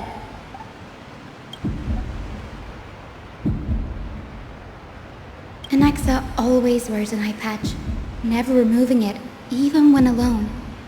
Some say he used one of his eyes as an alchemical ingredient. Every being in the world owes their safekeeping to Kithily, and this is even more so for the Chrysos heirs who have divine blood coursing through them. If he has really done something of that nature, then it'd indeed be sacrilegious. Thankfully, they had no way to prove it, so it amounted to nothing more than an allegation in the end. One by one, Anaxa engaged in wars of words against those who would challenge him. Toward the end, a scholar asked him, Anaxagoras, have you any respect for the gods?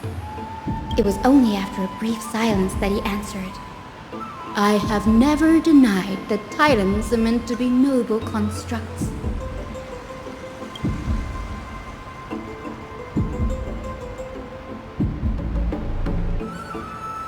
Yes, I'm not sure how that controversy was eventually resolved, but what's for certain at least is that Anaxa was allowed to stay in the grove where he continued his research.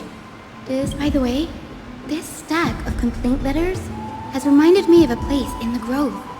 We may find clues there that aren't on the teleslate. I'm talking about Anaxa's alchemy lab, hidden between the cornerstones.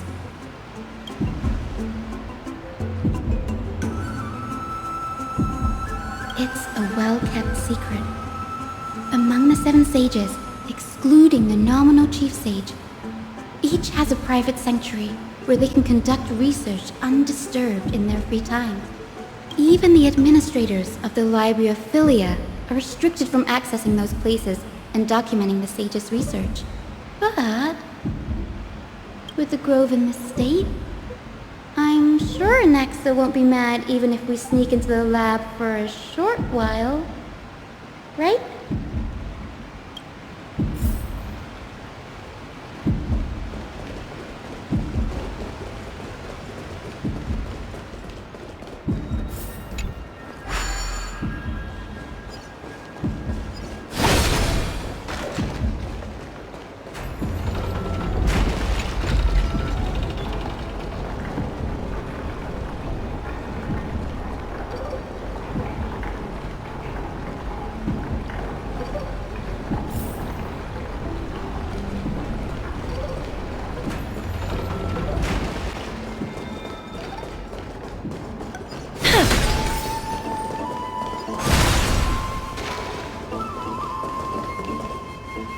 This is the place, but where is everything? Materials for alchemical experiments, matrix diagrams, and even the seal to the lab. They're all gone. Did the black tide destroy it all?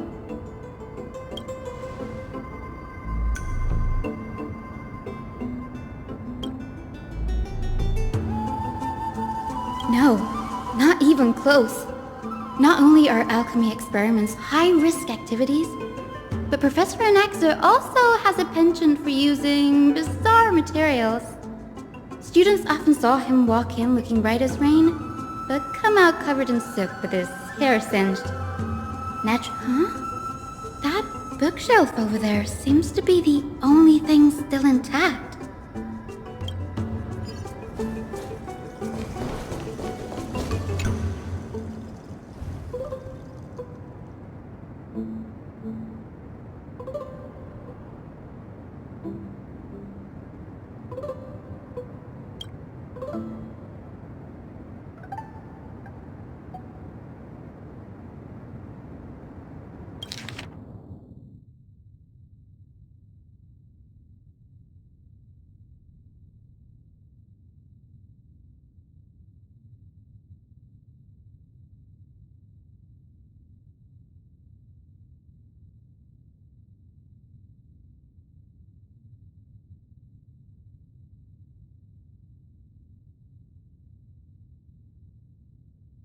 What's going on?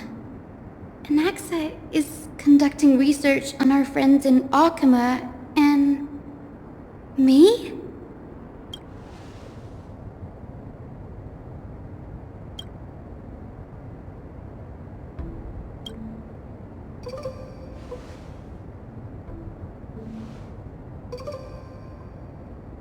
It wouldn't have been so strange if he had focused only on Cassie, given her own curiosity about her origins. Plus, considering that the new sporists have crafted omnipotent medicines capable of curing diseases, it also makes sense that he would conduct research on immortal Chrysos heirs.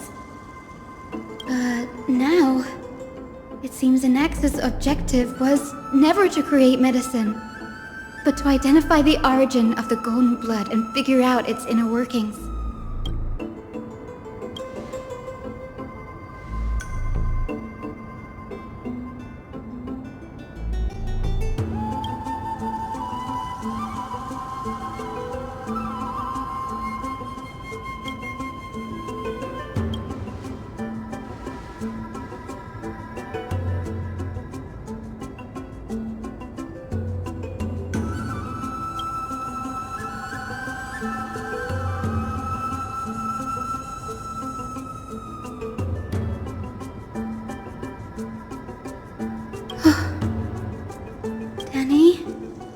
This. I have a bad feeling about this.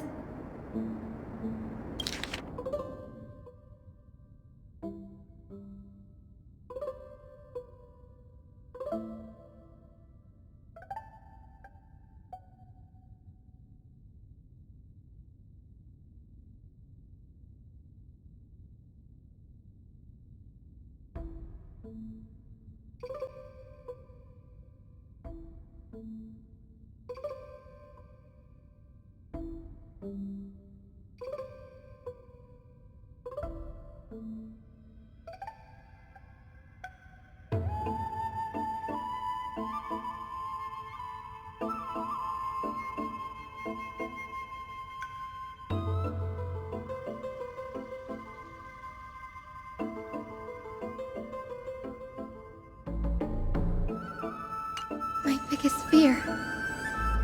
It's come true. After going through his notes, I think I can piece it all together now. Anaxa was carrying out experiments on soul transmutation.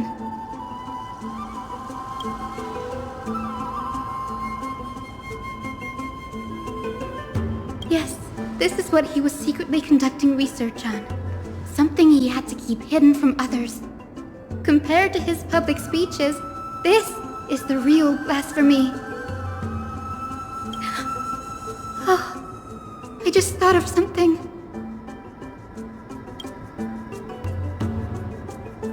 Do you remember when the Black Tide was approaching? The Grove had planned to send Circe's core flame to a safe place. But an accident happened along the way, and Anaxa lost his life in the process?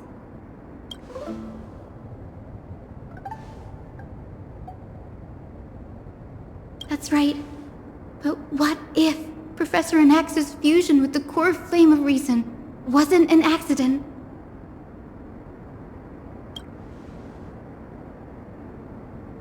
Put yourself in his shoes. Knowing that the black tide was closing in and your time was running out, what would you have done?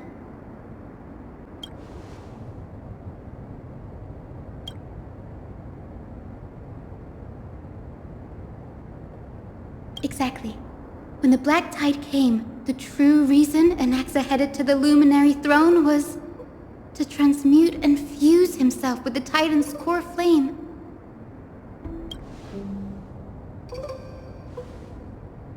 No. Judging from how he reacted after the event, the results came as a surprise. Maybe he failed to consider the possibility that Xerxes would make a similar decision. The manuscripts detailing all the alchemical formulae have been taken away. His research is still ongoing.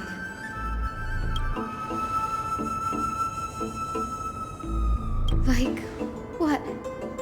There's only one Titan left in the world now.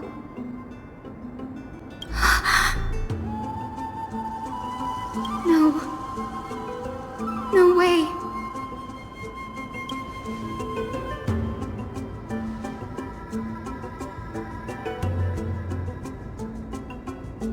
He's after Kefali.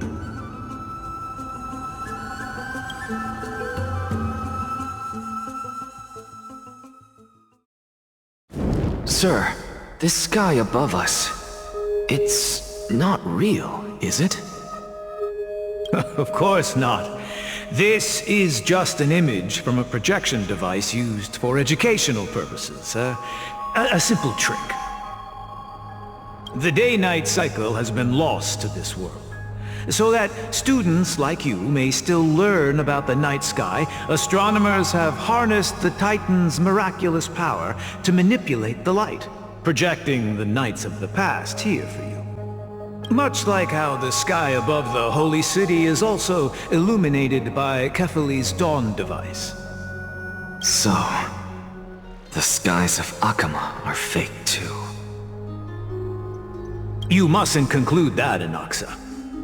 You should know that only a child would expose a trick and be proud of it. Often people know more than they let on.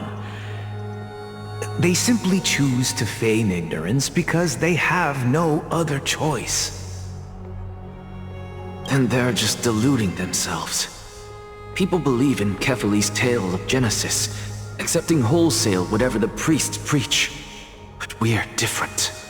We've already walked out of the firelit cave of ignorance. We have already realized that we live in a world where Titans make the rules.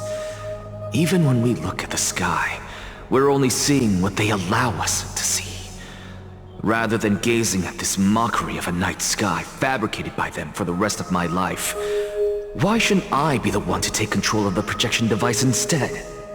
So much time has passed since you sowed the seeds of doubt in my heart, child. Many a night, I find myself penning down all my theories and wild ideas, only to burn them to ashes when I open my eyes in the day. Why? Because we'll face death by burning if word gets out? As a sage of the Venerationists, my soul has already become inextricably linked to the great tree. Every word I say and every move I make is certain to influence every leaf, but above all else, my days are numbered. Instinctively, I have my doubts about the golden blood and the human soul, yet I have no means of verifying them. The golden blood in my veins is woefully thin, and I am loath to waste what little time I have left obsessing over a hypothesis that cannot even be proven in the first place. But I can, sir. I can do it for us. The time is right. Give me all that I need, and I shall accomplish this grand feat on your behalf. You're right. I shall do just that. In the next meeting of the sages, I will spare no efforts fighting for the rights you deserve. Go. Establish your own school of thought. Find out what we are. Become the one who conquers the ultimate truths of the world. Child of humanity. You didn't go to such lengths for an audience with Kefali. Just ask him a few questions, did you? So, you figured it out. If I were as foolish as a Dromus, perhaps I'd throw myself down and prostrate before their greatness, begging for the gods' prophetic wisdom. Well... Before such power, does it make any difference whether you're a human or a Dromus? I'm sure you're familiar with the story of the Styxians. When the raging waves threatened to swallow them, they didn't just give up and become sitting ducks. No. They constructed a dam that kept the roaring tide at bay, chaining down the mad Fagusa. They call me a blasphemer, Xerxes. But that doesn't mean I deny the existence of gods. It's just... as I see it, Titans are simply a force that mankind has yet to find a way to tame. Oh? If power that rivals the Titans is what you crave, why not conform to the prophecy and brave the trial? Why stop at harnessing the power of the Titans when I can do so much more? The source of life is what I wish to grasp, to understand what makes up the soul, and to learn what we really are. Thanks to you, I've had the chance to personally verify, in more ways than one, that the soul indeed ceases to exist in death. But where there is death, there is life. And where there is an end, there must also be a beginning. How then is a soul born? That was the only unknown variable left in my calculations. And by the sound of it, you have already formed a conjecture. No, I have already drawn a conclusion. In my journey unto death just now, I finally saw the answer with my own eyes. Professor Anaxa, I'm here. His life hangs by a thread. I must ask you to refrain from taking any unnecessary steps. Of course. I'll bring this to a conclusive end, and give you the answer you so desire.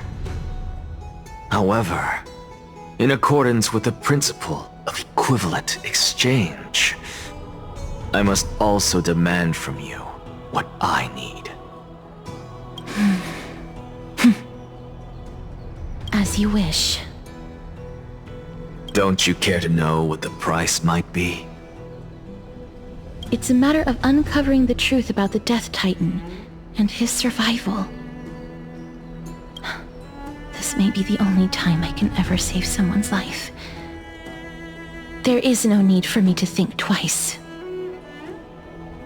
I see.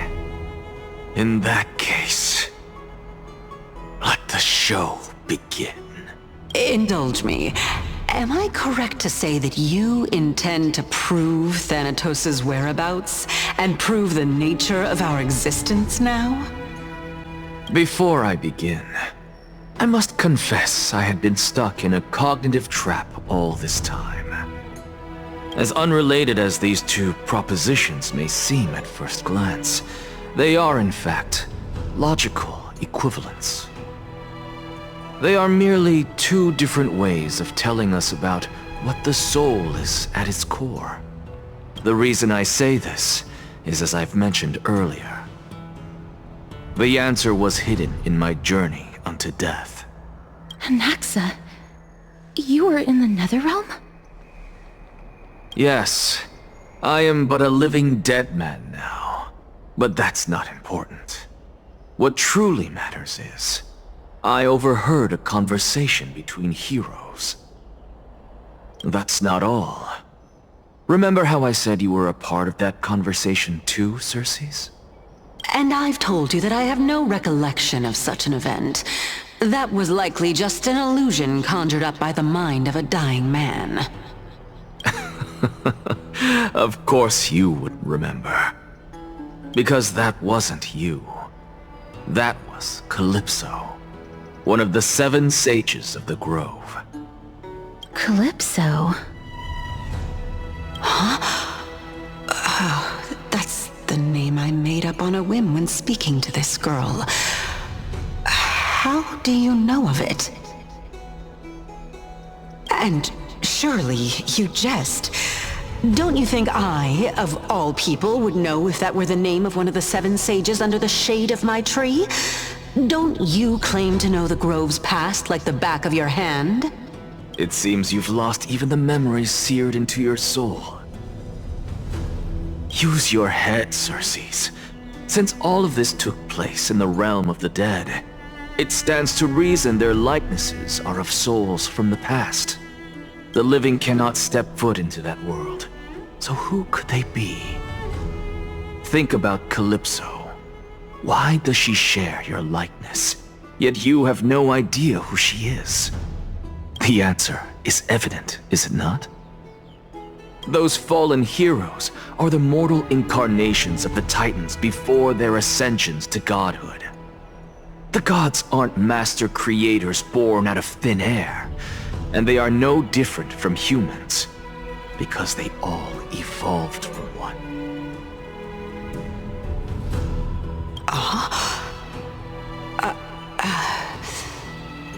Does this answer disappoint you?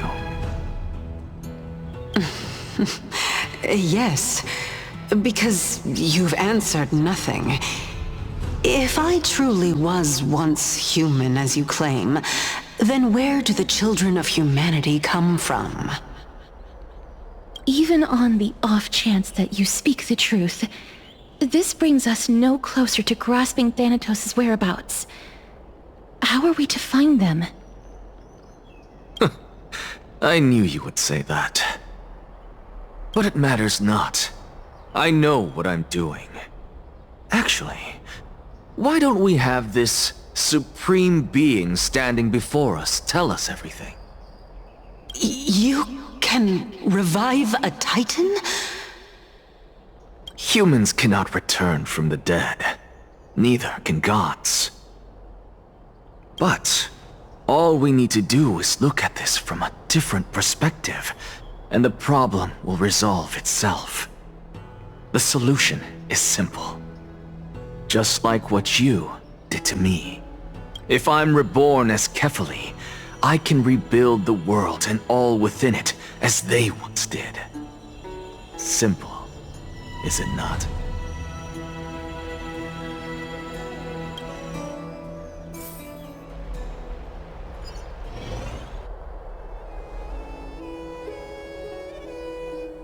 I have news from Hyacinth and Dan Heng. Anaxa might be trying to do something with Kefali's divine body. Kefali? But what could Anaxa want? Is the Council of Elders going to sit around and let such a sacrilegious act unfold? That is not possible. He is indeed the great performer, capable of fooling anyone and everyone with his tricks. I'm sorry. No need for guilt, for this is good news to us. The Council of Elders has found themselves a traitorous ally. Anaxa's ambitious desires will be something we can exploit. What we should be doing now is to keep our eyes peeled for whichever trickery Caenis is up to, and react accordingly to thwart her plans. Being Akima's political center, the Demigod Council holds just as much significance as the Vortex of Genesis. Someday, after my duty is over, this site will take the place of the battlefield where you hunt gods. become the next challenge you ought to overcome. Till then, it's best to get used to this place as soon as possible.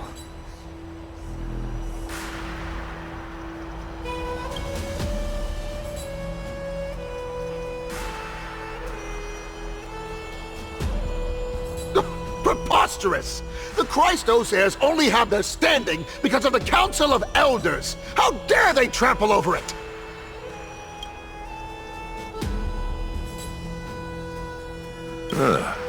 It's been a while. What is that supposed to mean? Is this really the sort of person that the young lord praised as a ferocious warrior? It has indeed been some time, Lord Crateros. What brings you here in such haste? Shh! Keep it down. Be more vigilant. See those duplicitous dogs over there? They do the dirty work for kindness. I've already ordered my people to hold them back, but we should still lay low. Unless you're itching for a bloody fight to get a workout in. My bad. So, did something happen? Did you hear thunderclaps last night?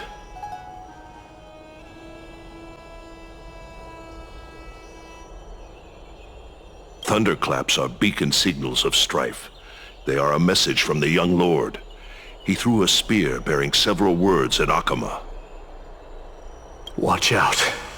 The Flame Reaver is back. I guessed as much. We didn't actually kill them back at the Kremnos Arena. I figured this is something you would want to know.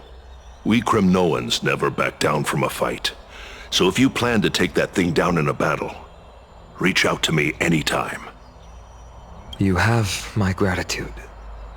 I will let Aglaya know about this right away. Remind her to be on her toes while you're at it. That vicious kindness has been unusually active lately. Those lackeys she keeps under cover have been going in and out of the city a lot more frequently these days. Some even seem to be getting Kremnoans to defect to the council.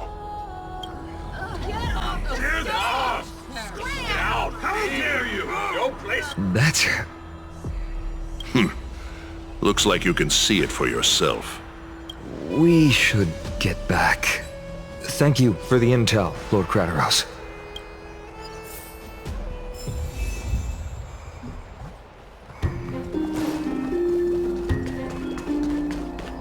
By Cathaly into Lenten above, as the Theoros, I have observed... Aglaya, what happened here? I know about the poisonous fangs of that king snake through the golden threads. In the past, I would be confident about keeping her in check, but I admit I am now unable to do so. What do you mean? It is no longer about eloquence or arguments. I have been a demigod for far too long that I hardly have any humanity left. Before I realized it, I have become no different from these hypocrites, no longer capable of relating to the people. This has come a lot sooner than I expected. But perhaps it is time. I need you to step up, Finan, in order for me to retreat behind the scenes. Yes, this is my duty, but... It is far easier for the Council of Elders to fool many than just fool one person. Their so-called more support is no more than a ruse to distribute power using words instead of lances. There is no glory in winning this debate, but that makes having respect for humans so much more priceless. Finan, you are a Chrysos heir without flaw, capable of relating deeply with humans. I appreciate what you've taught me, Aglaya. I hope we'll live up to your expectations and win this debate.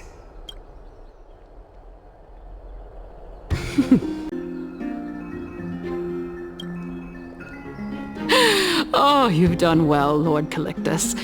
Let me take over and personally close this debate for today.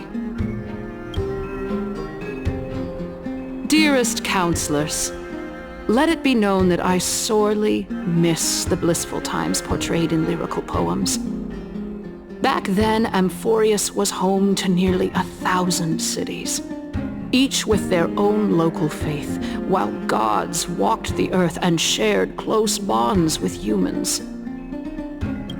Yet, in the present, people from all over are forced to leave their homeland to seek refuge in the holy city, where they hope to rest under Kephales's protection. All of us have long been in the same boat, with no way out of this plight. We didn't have a choice in the past, but now, the Council of Elders brings to the table a new possibility. All I have left is one question for you. Would you rather strive toward the unheard-of Era Nova, or return to the prosperous Era Chrysia of our past? Make your choice. Now, which of the two would lead mortals to an ideal future?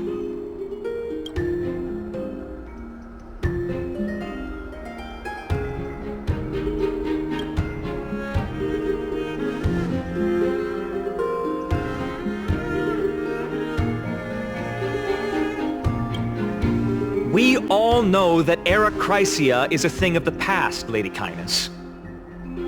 Please, enlighten me.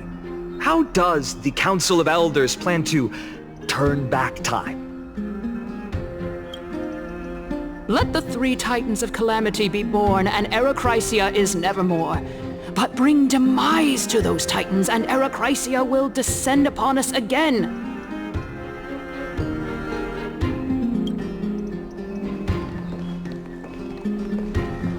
Know that the Council of Elders is never one to make empty promises. Look at who we have on our side. Anaxagoras, one of the Grove's 7 sages, and Castorus, Idonia's goddess of death. With the help of these 2 heroes, I can promise all of you that Era Chrysia will exist once more. Aren't they Chrysos heirs? They're supporting the Council of Elders instead?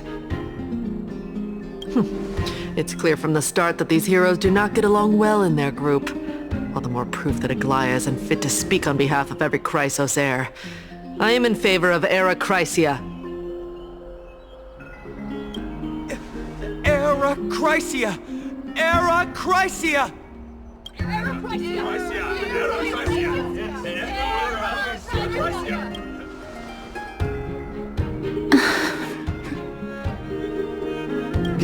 Castorus?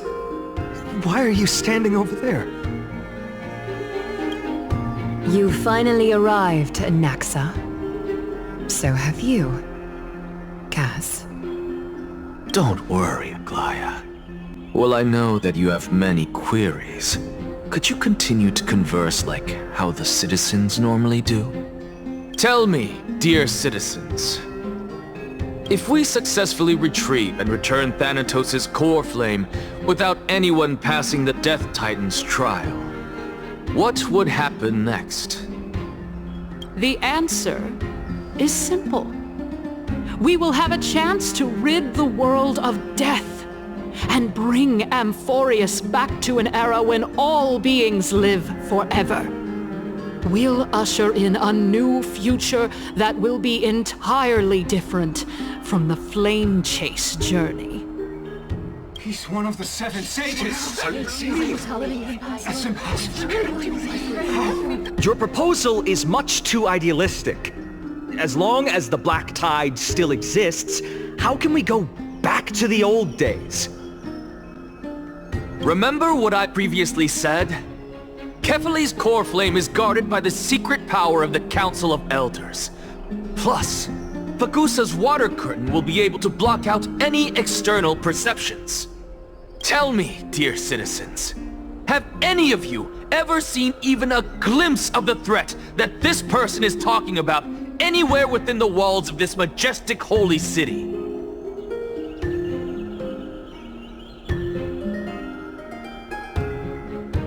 Oh. Could it be that you heard that from the Flame Reaver themselves? Citizens, let's loudly sing the blessed hymn. Oh, beautiful old world, where are you now? Oh, legendary Erechrysia, return to the mortal realm! After the destruction of the 3 Titans of Calamity, the Flame Chase journey will have to end. Erechrysia! Yes! Yes! This is bad. The masses are now totally riled up. Anaxa, pray tell. Everything that you've mentioned hinges on the premise that we can find Thanatos' existence, right? Thank you, Lady Aglaya, for still caring about this city.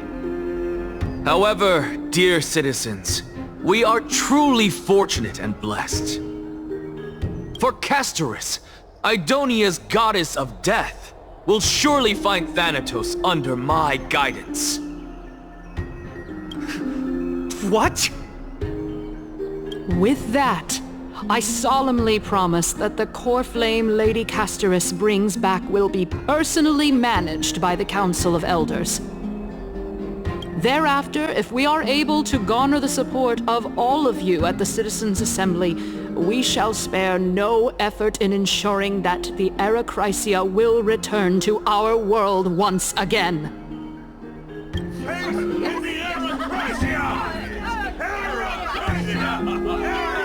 With the balance shattered, the result is clear. Buy carefully into Lent and above, as the Theoros I have observed. Akama has chosen her destiny. The issue up for discussion at this Citizens' Assembly shall be modified to the suspension of the Flame Chase journey. This resolution shall be put up on the Wall of Heroes, such that all citizens are aware of the city's way forward. Aglaya, dear Aglaya. What has caused your heart to soften? You also don't seem to be as quick-witted as before.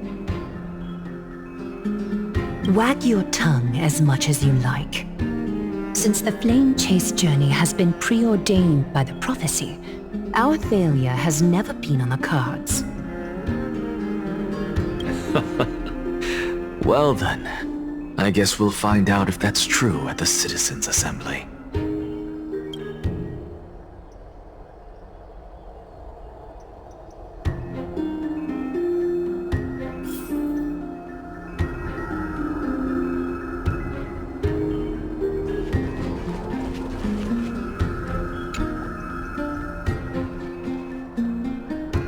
Well, it seems that when I sent you to look for Anaxa, I unintentionally facilitated your partnership with him instead.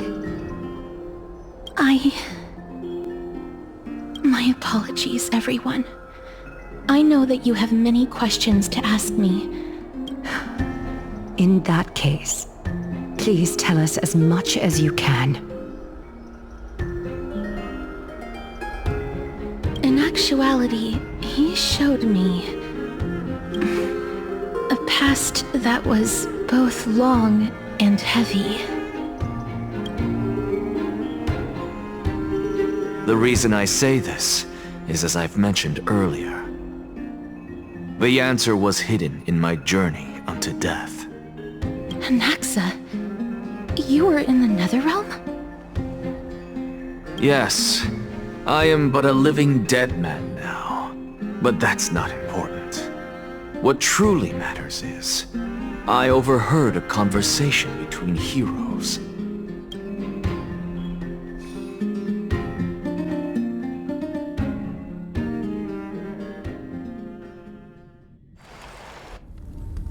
Have you heard of this tale before? A tale about the ocean god's treasured pearl, our hometown. It was a seaside town which enjoyed the ocean breeze and glorious, peaceful times, thanks to the wisdom of its ruling queen. Until one day, an evil dragon descended upon the town. Its wings were large enough to blot out the sun, while its claws were sharp enough to rip the waves apart. It barged into the tall tower and devoured the Queen's beloved daughter. It even settled itself in her bedroom, like a tyrant king. The Queen assembled 300 warriors who managed to subdue the evil dragon by chaining it up. However, when the Queen slit open the dragon's belly, she realized that the princess had long since been digested, and all that was left of her was a pile of bones. It was then that a devious, smooth-talking scholar arrived at the palace and suggested that the princess could be revived through the use of dragon bone and dragon blood. That liar called this process the secret art of alchemy. The princess was reborn! The Queen was overjoyed, blissfully unaware that the evil dragon's soul still lurked within the princess's body. As revenge, the evil dragon swallowed the poor Queen, the glib liar, the courageous warriors, and all of the town's innocent civilians in a single gulp. Worse still, the souls of the deceased refused entry to the Netherrealm because they were filled with regret. Forced to roam the mortal realm, these resentful souls ultimately converged into a river of souls that with terrifying death had consumed all. Thereafter, our hometown fell into ruin as well. Until... Until? Actually, I don't know what happened next either. Oh my... It seems that you still like to whet people's appetites even after all this time, Pelixia.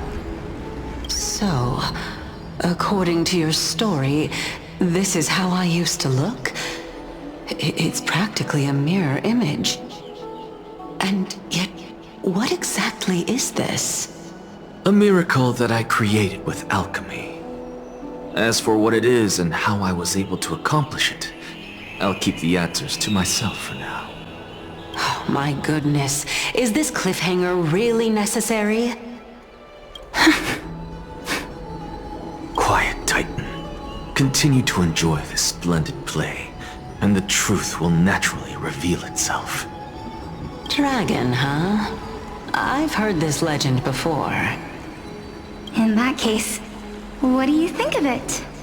I think that this so-called alchemy was a tenuous analogy added to the story by future generations. After all, you've never heard of a tradition of alchemy in your hometown before, have you? Indeed. Before I left home to pursue my education, I never even knew that anybody was looking into this area of study. Therefore, we can just treat this tale as a fable told to young children. A fable, you say? If so, what moral is it trying to impart to the kids?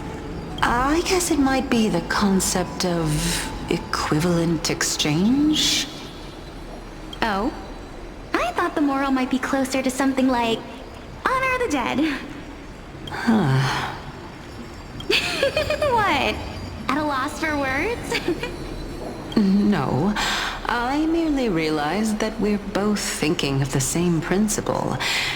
If life is priceless, then there is hardly anything else in this world that is of equal weight to it, right? Indeed. As expected of the wisest scholar in the land. You flatter me. Why don't I ask you a question as well, as a form of equivalent exchange? Of course. What is your question?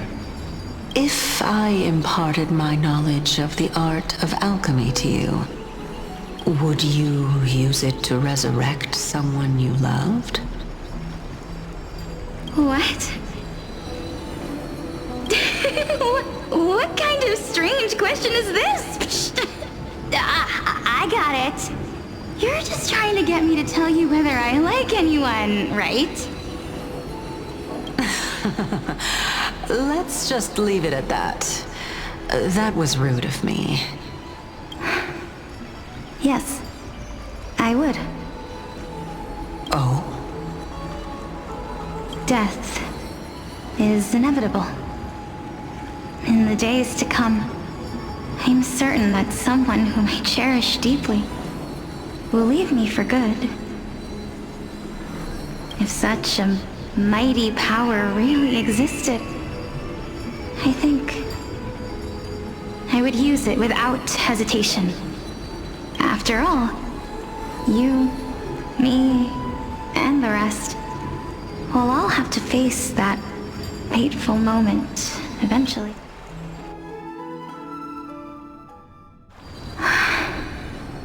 My time is finally here. However, perhaps because of my firm belief in the immeasurable value of life, I am unable to complete the trial. You shall wither, and through that, the dead will sprout again from the remains, and be reborn with the dead flame.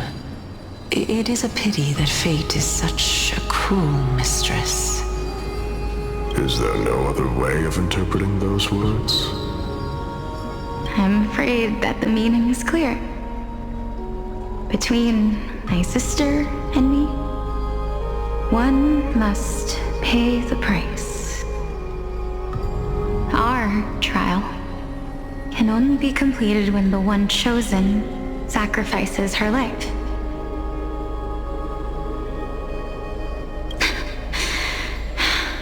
I'm afraid that the prophecy might even have selected a pair of twins for this exact purpose. Fortune makes fools of us all. My sister is prepared to sacrifice herself. And yet, I can't do the same. How absurd. My time is almost up, but I'm still afraid to welcome death. What should we do? If I'm ultimately not able to make up my mind... Since Chaos is willing to guide all of us and leave this trial to the end, there is still plenty of time for you to ponder. That's right. Don't allow the fog of an uncertain future to cloud your mind. Trial, prophecy, the topics that they're discussing seem familiar. But these three people must not have left their names in the epics. Otherwise, I would have some recollection of this. Amphorius's history before the Titans were born was complete chaos. Is that not strange by itself? I have long held three hypotheses about this. However, let's continue watching for now. Calypso, Polixia, and this warrior. I seem to have met him somewhere before. Regarding this matter, Nias, are you confident that you'll complete your trial? Of course. Though, I am worried about what will happen once I've emerged victorious.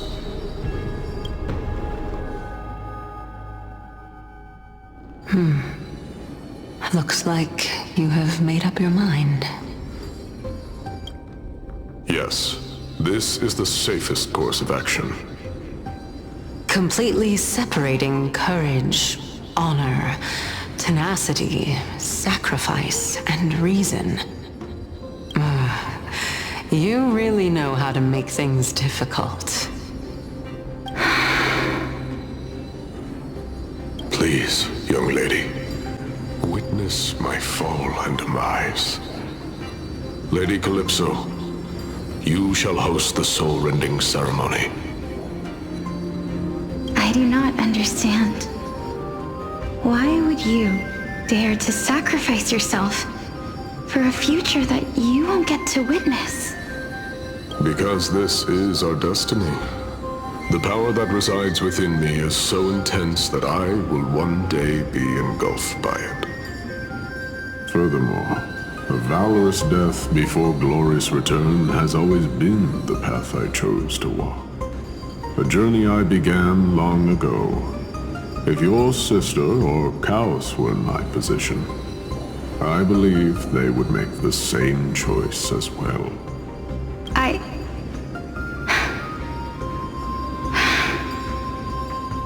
I'm not that brave.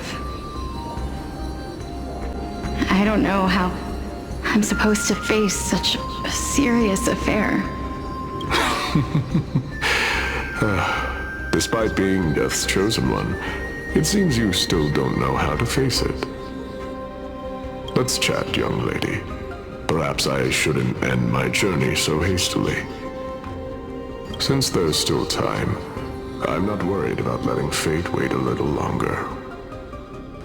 Of course.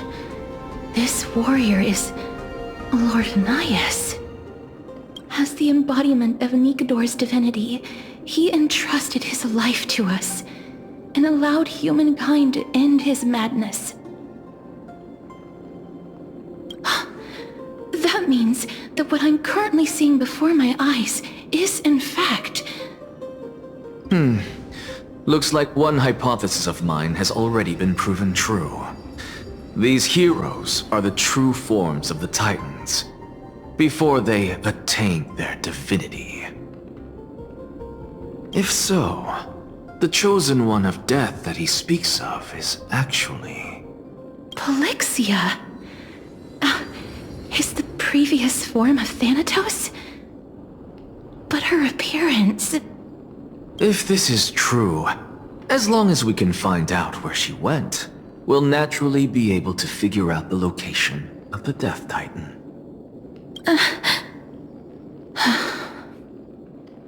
But before that, we first need to witness what ultimately happened to Lord Anias.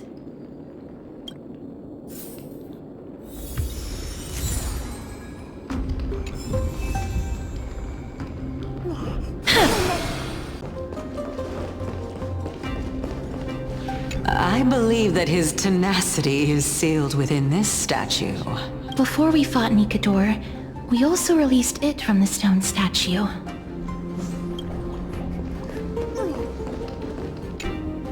Honor, courage, tenacity, sacrifice. And, finally, the only thing that remains is reason. Cheer up, young lady. There is no need to shed tears over a glorious death. All farewells in this world.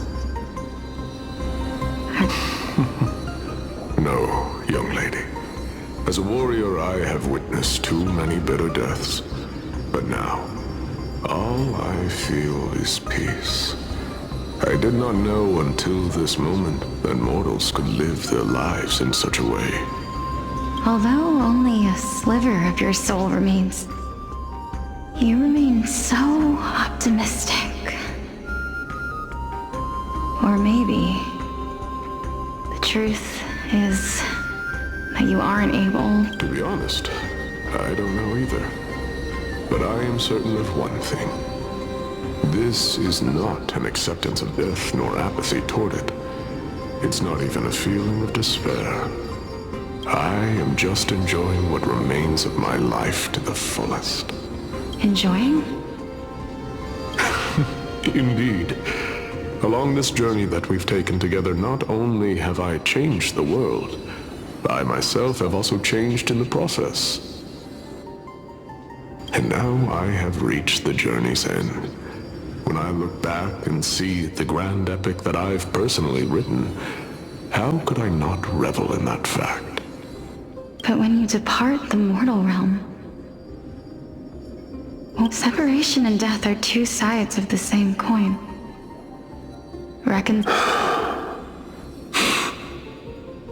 Finally, let me recount to you a story of mine, young lady.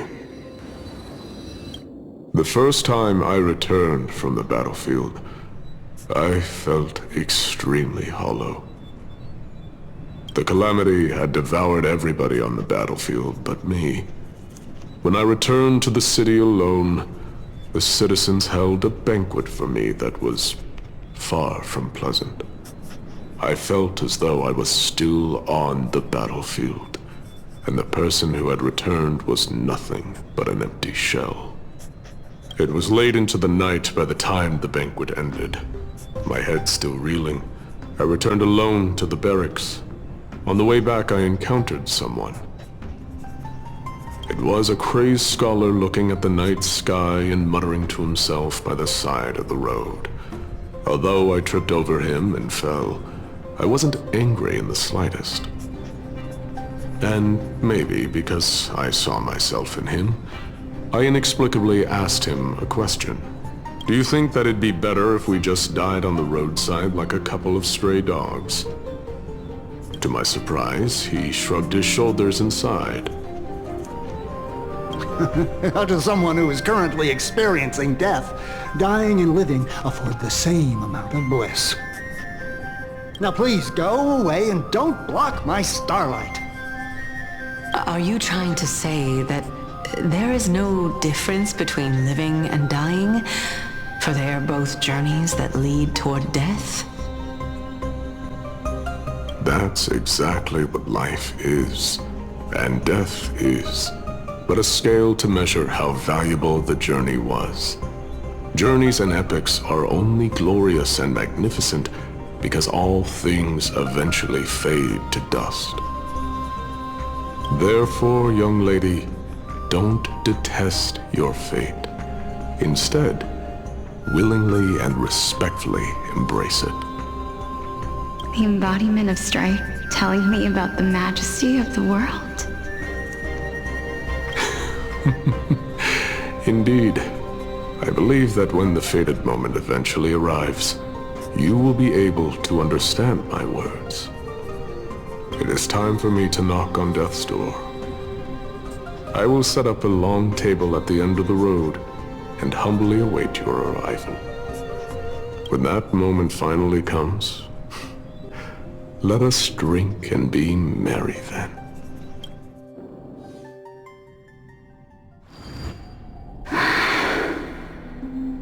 I knew this day would eventually come.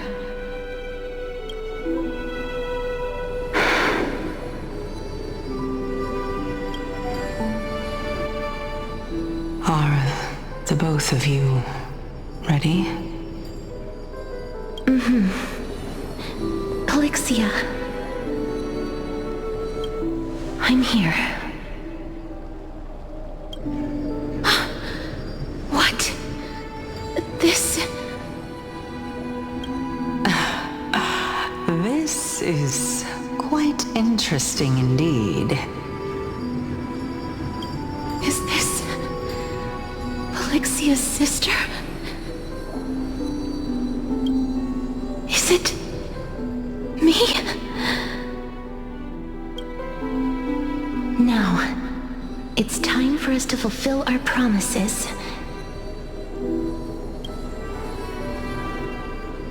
Are you afraid?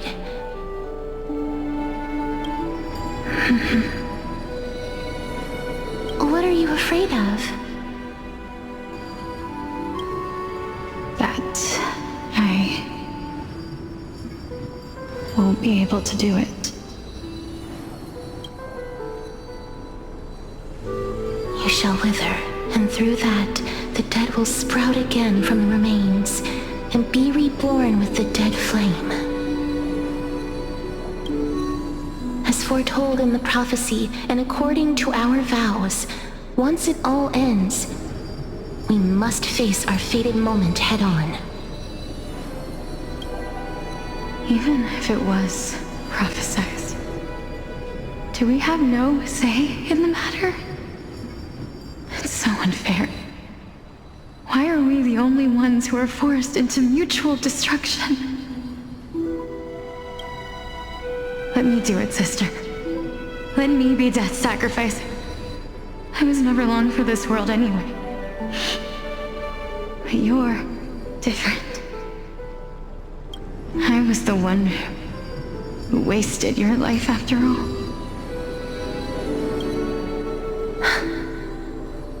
You're wrong, Polixia.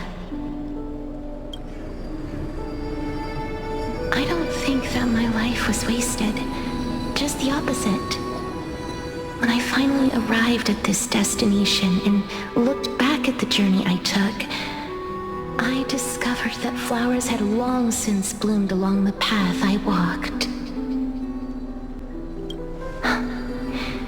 It was you who sowed the seeds for this sea of flowers, one that is more beautiful than the promised land at the end of the world. Besides, I have lived a fulfilling life. Even though I was fated for sacrifice, none of the things that I've experienced will dissipate. Instead, they'll forever live on as memories inside your head. Will they not? How could my memories of you ever compare to the actual you? Well then, tell me, what exactly are we?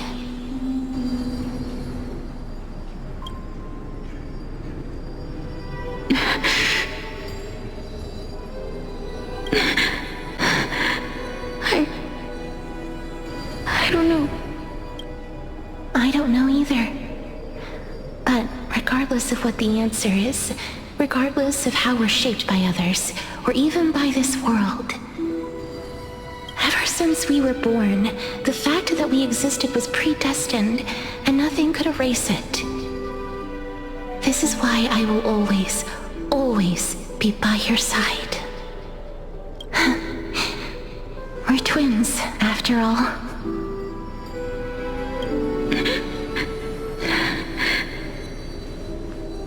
All right, my dear Polixia.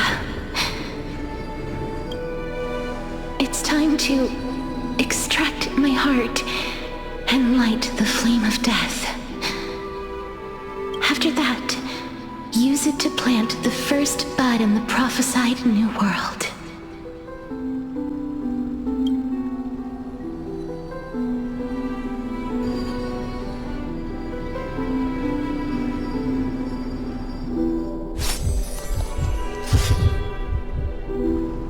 If I imparted my knowledge of the art of alchemy to you, would you use it to resurrect someone you loved?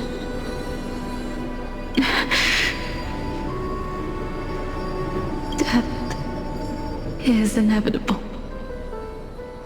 In the days to come, I am certain that someone whom I cherish deeply will leave me for good. If such a mighty power really existed, I think I would use it without hesitation. Even now, my answer remains the same.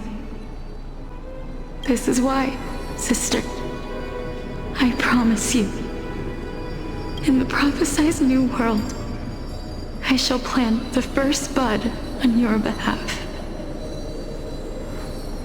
Go now. Return to the ocean god's treasured pearl, our hometown.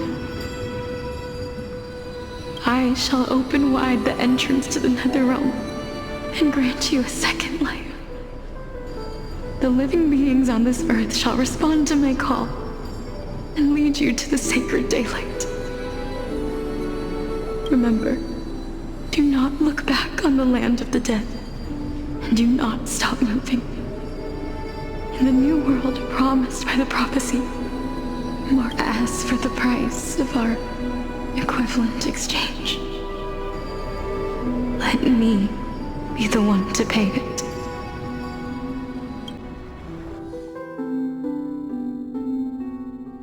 Everybody, we've come to the end. Unfortunately, I am not compatible with the Supreme Being, so I was unable to completely fuse their soul into my own body.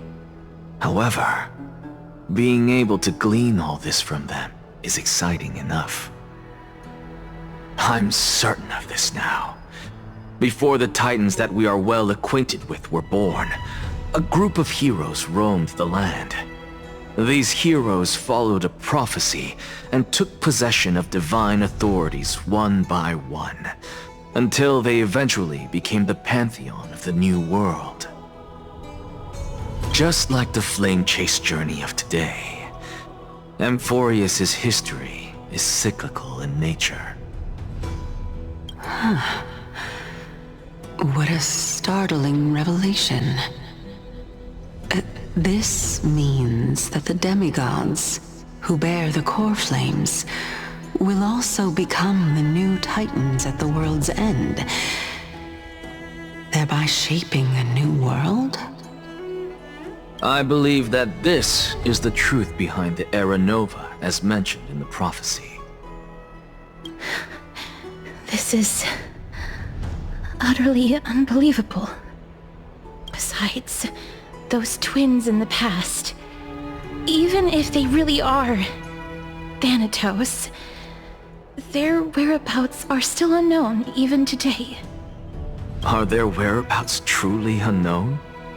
Didn't Polixia mention that seaside town, the birthplace of alchemy and the tale of the dragon? In our world, there exists a city which perfectly matches that description. Styxia. But the people there worship Fagusa and bear no relation to Thanatos. I have also never been to that place, as in the time of Idonia, it had long turned into underwater ruins. Take this. This is... the Nuspor's masterpiece, the Philosopher's Stone. It was made by transmuting all of the sages' wisdom into a single entity, with their flesh and blood as its foundation. Remember, I've mentioned before that the art of alchemy is all about conversion, tempering, and ascension. This process also applies to the pursuit of truth. Regardless of how unbelievable this sounds, the truths of the world have been refined from the impurities. Think about the story of the dragon. This stone will lead you to your real hometown, allowing you to reform the door to the Netherrealm and discover Thanatos' fate. You still look as confident in your victory as ever, but what if your conjecture is wrong? Simple. I shall merely admit to the entire world that my experiment was a failure. However, my line of thinking will not fail because I have already planted the seeds of doubt into the hearts of the masses. Actions speak louder than words, Castoris. With the assembly about to begin, don't forget the promise you've made. I've already searched for so long. I'm willing to try one more time.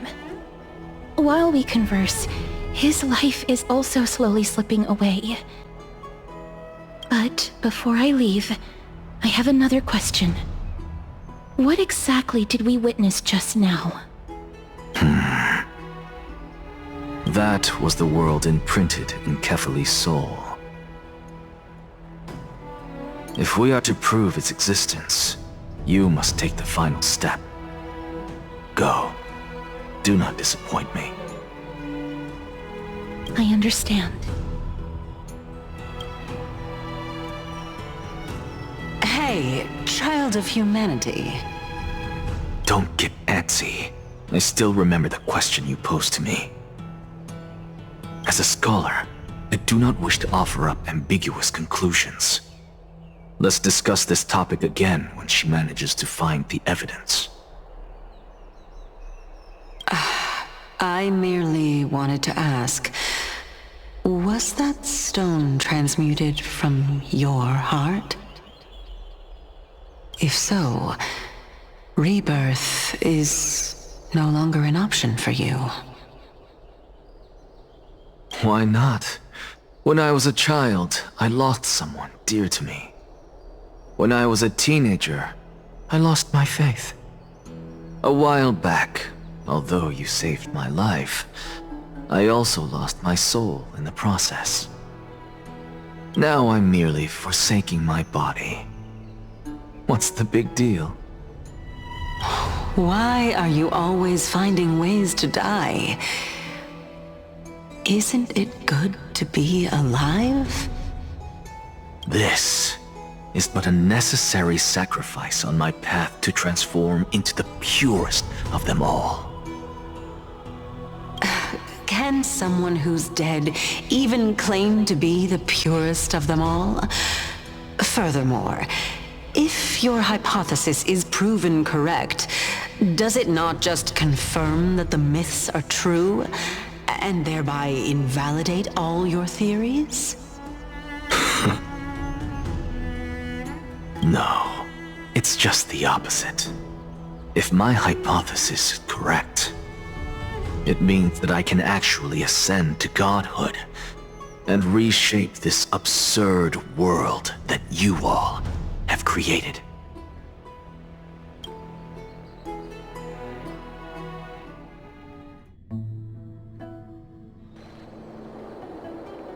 That's a lot to take in at once.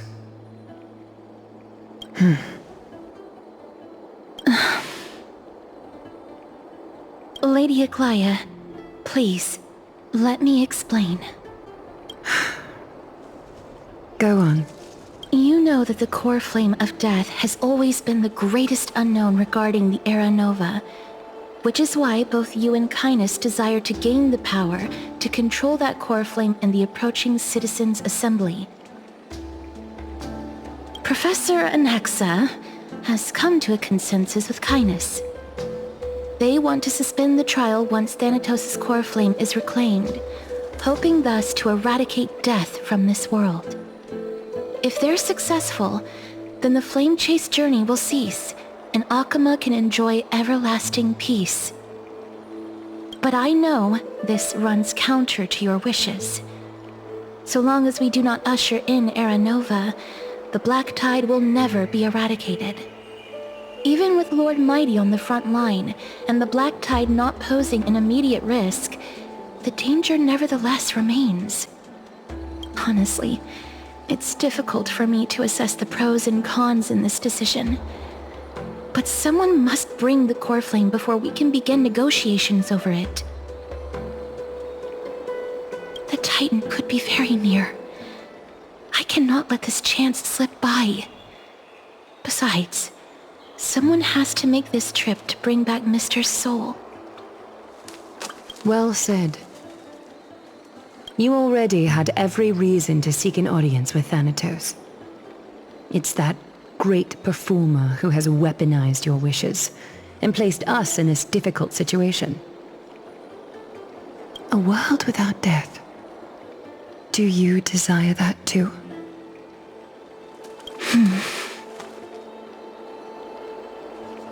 If fate dictates that my path must oppose yours, I will do all I can to resist it and protect what I aspire to achieve. Lord Mighty showed me that without taking the first step, all talk of what follows is moot.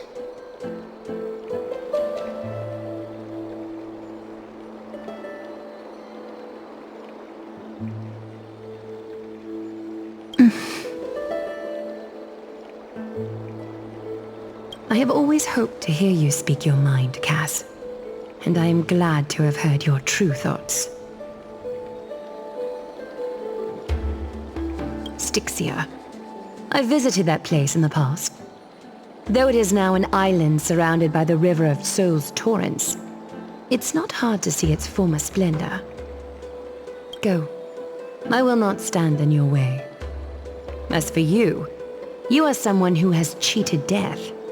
I believe you have more than enough reason to make the trip with Casterus and meet the god of death himself. Casterus, I too look forward to your journey. I wonder what kinds of new interpretations your completed story will bring to the Flame Chase journey. Thank you, Lady Aglaia.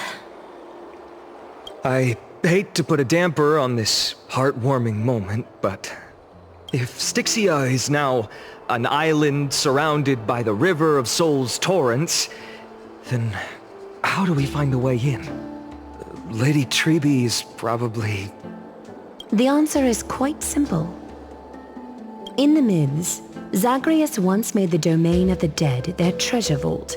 That is to say, they could enter and leave the nether realm as they pleased. And if they could do that, then it follows that the demigod who inherited their divinity must be capable of the same.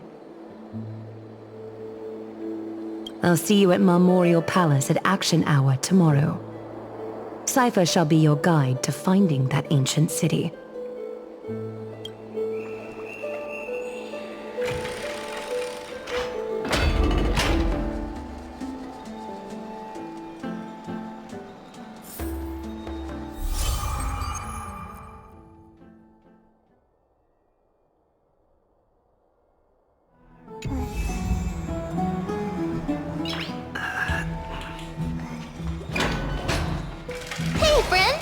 Is the debate finally over? Did you win?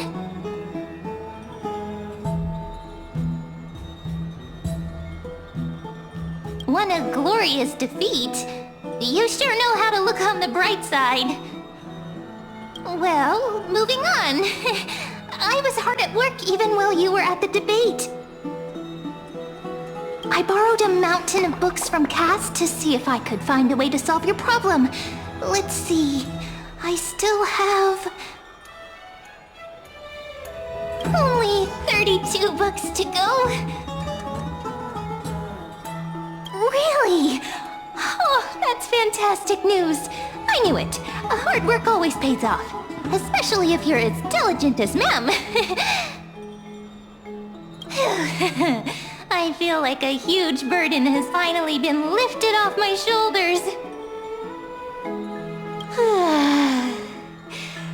Why are my eyelids so heavy all of a sudden? Oh, you're right. Then I'll go back to...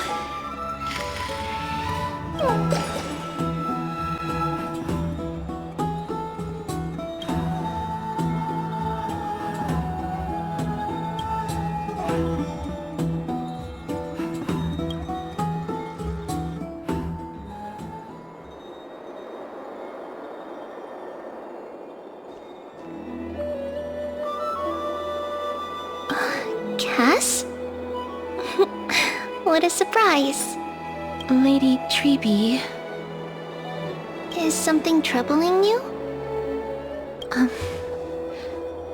I just wanted to speak to Lady Trian for a bit before I set off. No matter how breathtakingly beautiful Styxia once was, the place is now the domain of the departed. There is no telling what we'll encounter there. I don't want to have any regrets. Has anyone told you that your eyes are sparkling today? Is that a figure of speech? In the past, when you did smile once in a while, all of us could see that your heart remained troubled, even as you smiled. Lady Treby, you know perfectly well that see you tomorrow is nothing but a white lie. I hope your toughness is not a mask hiding a lonely heart. Cass, you hardly ever talked of your past.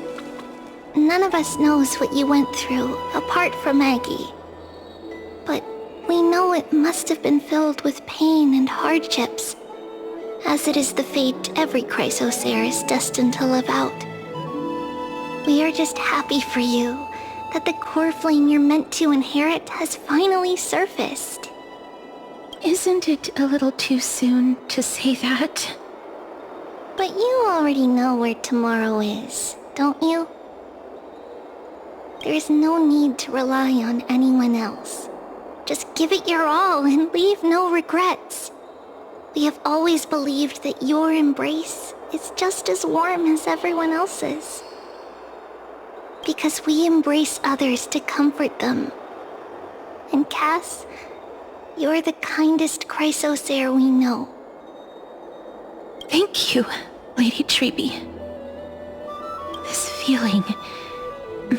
it's hard to put into words. I suddenly found myself with so many wishes. So much I want to accomplish before setting off. Then go do it, Cass. Trian was actually working on a surprise gift for you. It's a pity she didn't get to finish it. But now Trinan and I are working on it, and we'll make sure to give it to you. So, let's meet back here when you return from Styxia. Safe travels. See you tomorrow!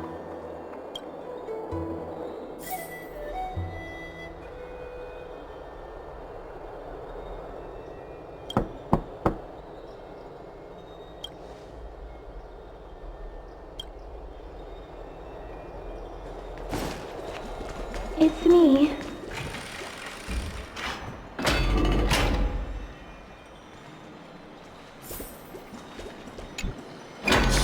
I hope I didn't wake you.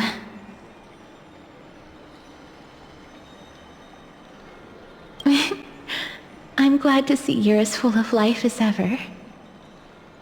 I'm here because of private matters, actually. If it isn't too much to ask, I'd really like it if you could come along with me to retrieve something.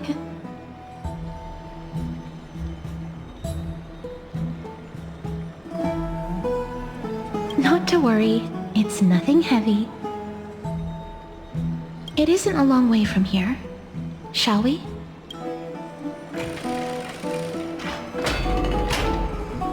I'd love to go in.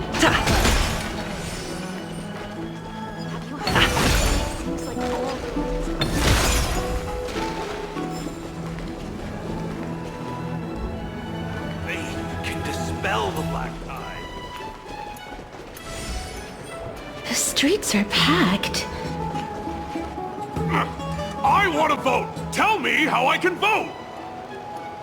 Take your ceramic shard engraved with the Kefali rune, select the Council of Elders in your heart, and pray silently until the shard registers your choice. Then toss it into the Dolium. The Council of Elders? More like the Council of Buffoons! The Black Tide took my hometown long ago! Who are they kidding with bringing back Erechrysia? It's all a sham to create their own Erechrysia in Akama! The Titans are just. So long as we do not overstep our bounds again, we will not incur divine wrath. Oh, please. The time when these deranged Titans should have vacated their spot to the demigods is long overdue. You'll see soon enough, you old fogey. And I pray that Talanton smacks some sense into you with their scales. We shall see how this turns out. That was... quite a spectacle.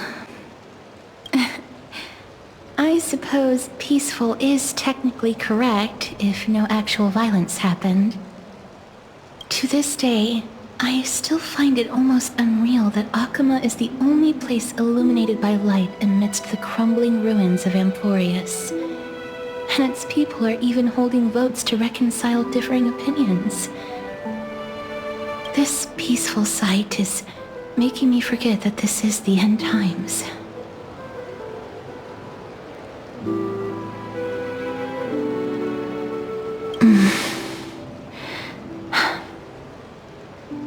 Before coming here, I had lived for many years in Idonia, a city of rime and frost. The people there were devotees of Thanatos, and were well known for their unique burial rites and traditions. Traditions that I played a major role in.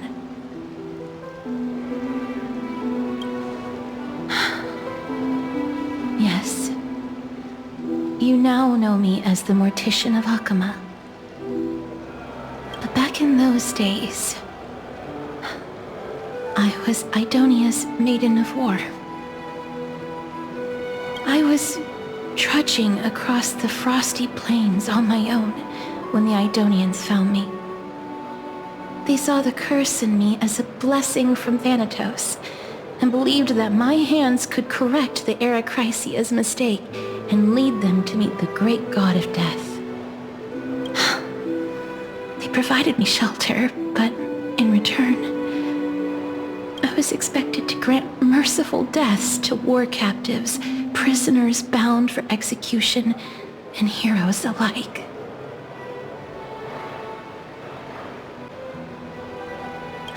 Yes. No matter how kind or cruel the means, nothing can change the essence of death.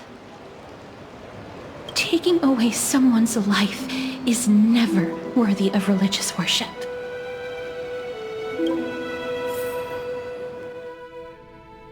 I can't do it.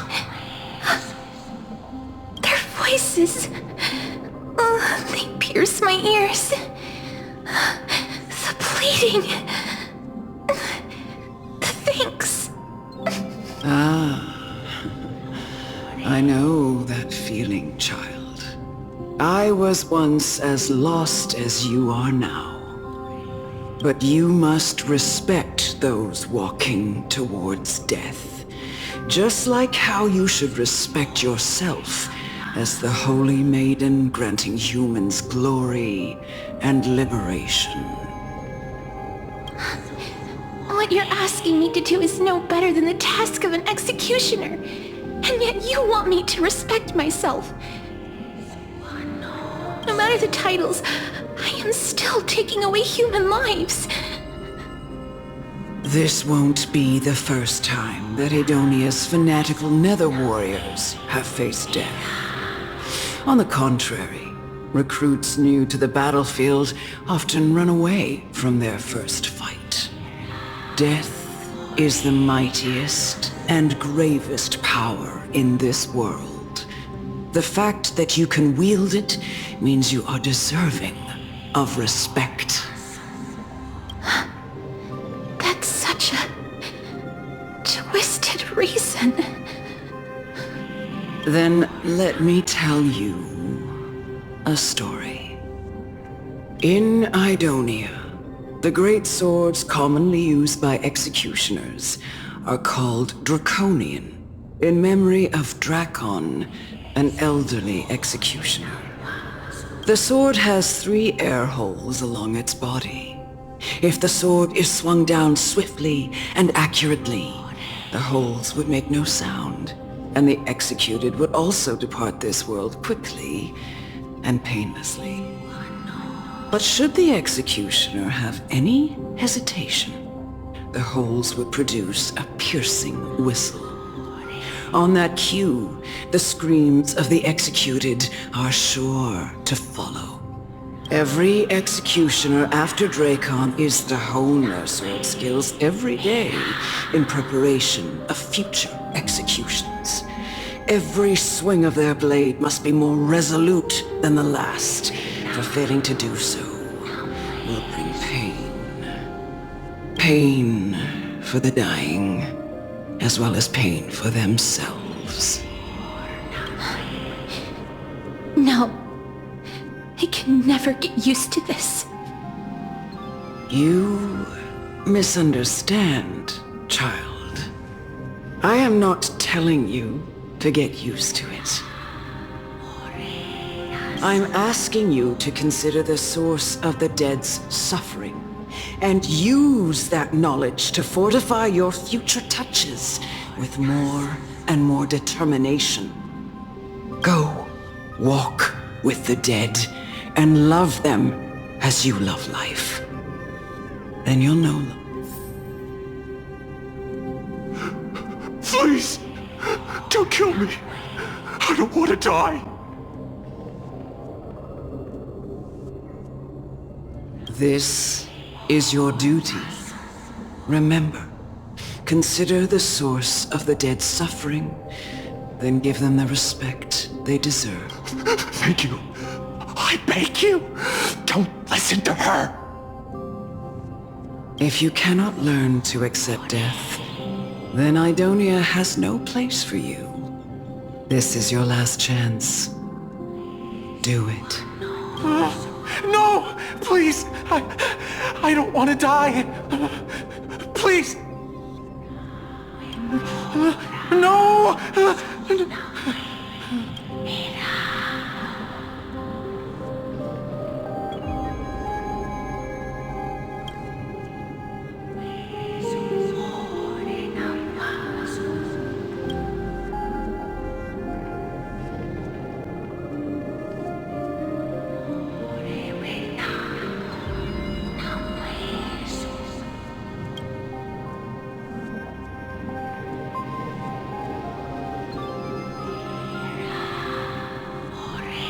May you gain some insights through his sacrifice.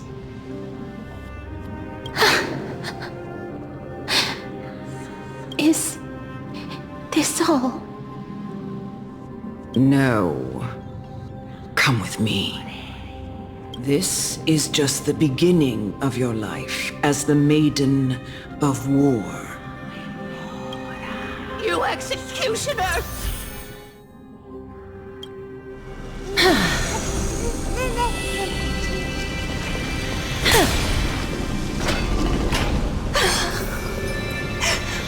Holy Maiden!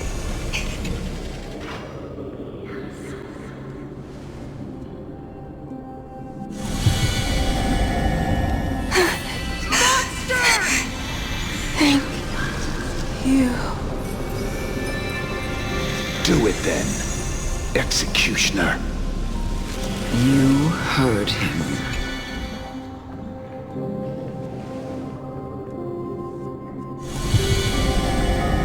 I curse you. Why? Please.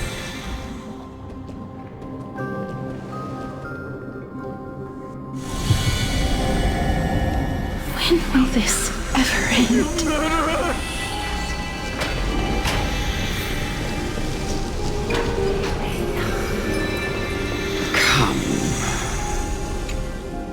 What are you trying to do with me?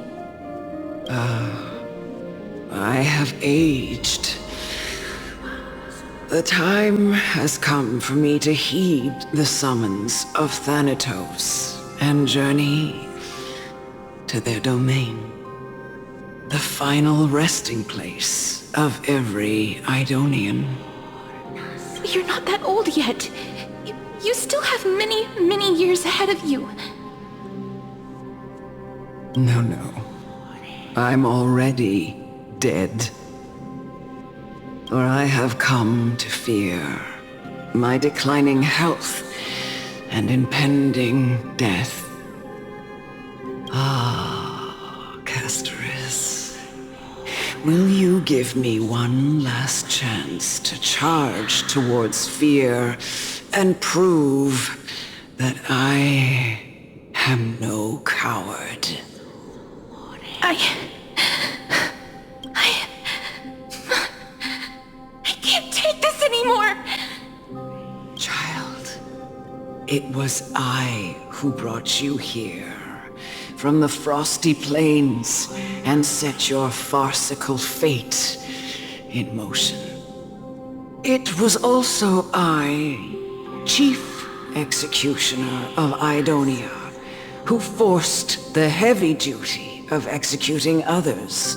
I've always known that you have doubts and even anger about my faith and about me.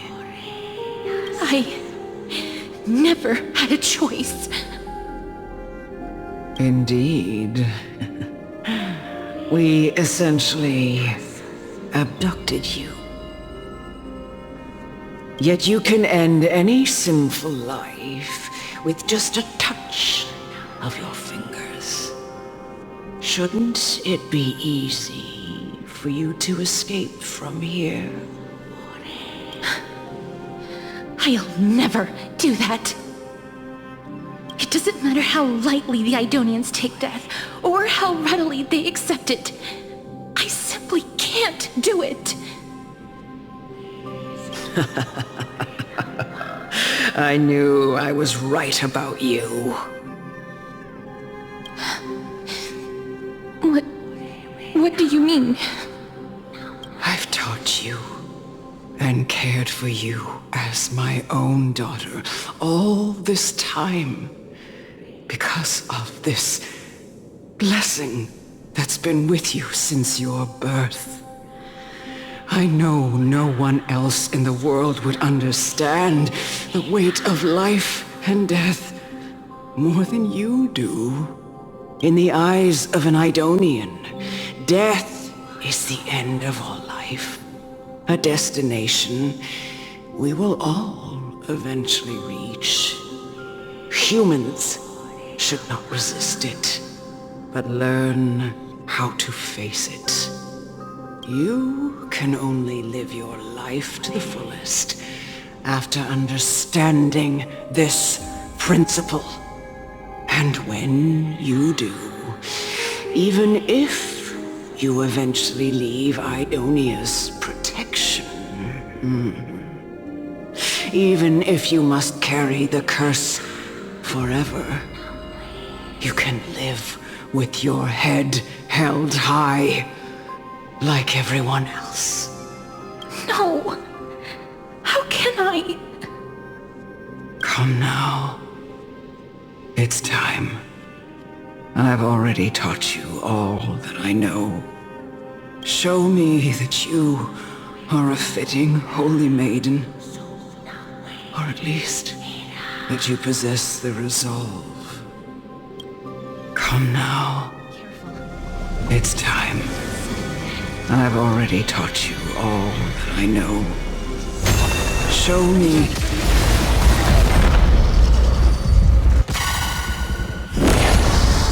Repay!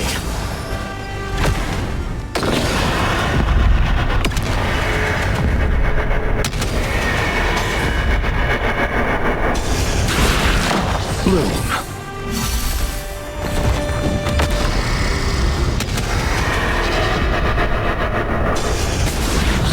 Stay away! Some value our existence is unity. I'll see you off. Receive divinity. Eternal step. Dead return! Please cherish this time.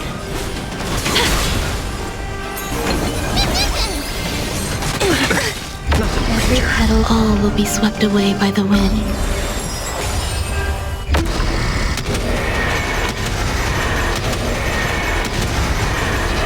May death protect us!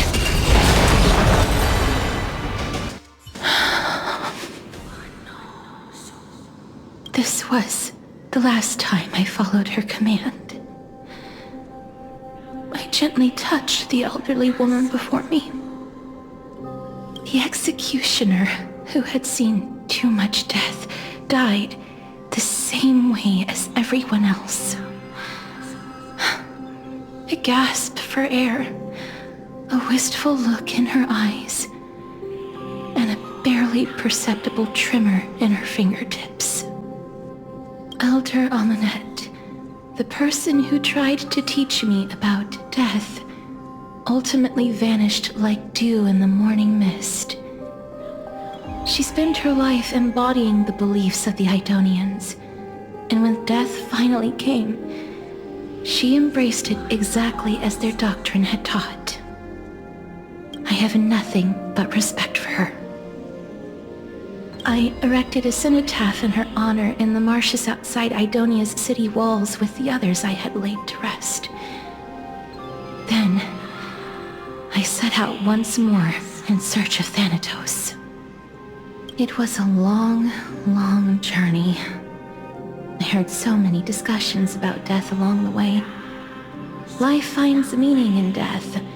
The world improves because there is an end. It seems the most terrible darkness in this world. Everyone talks about its heavy weight. Some resist it, some worship it, and some even revere it. How did a disappeared titan become the deepest fear of humankind? And why do they haunt my dreams? I continued my travels to seek an answer. Initially, I was running away. Then, I started searching for it. And now, at the end, I just want to know if my touch, if my embrace, can do more than taking things away. Can I make anything? Can I leave anything behind? I don't want to die. Please, I'm begging you, just let me go. I don't want to die, please. I don't want mercy like this. Just let me go. I need it. I don't...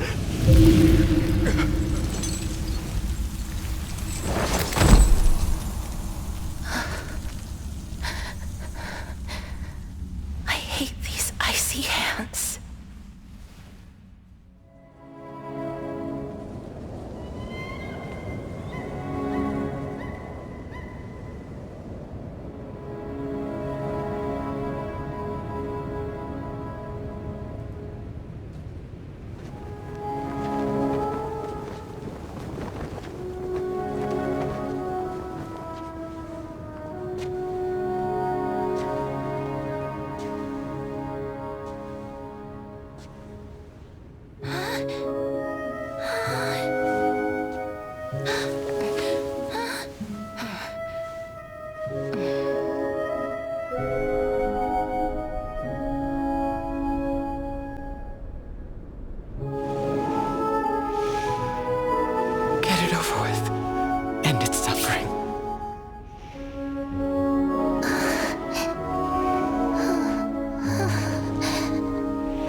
The Reaper has blessed your hands.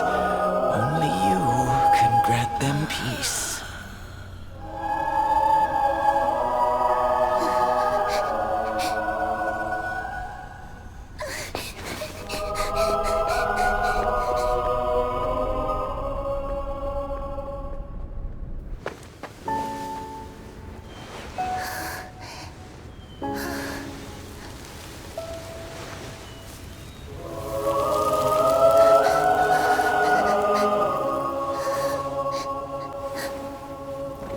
Embrace death.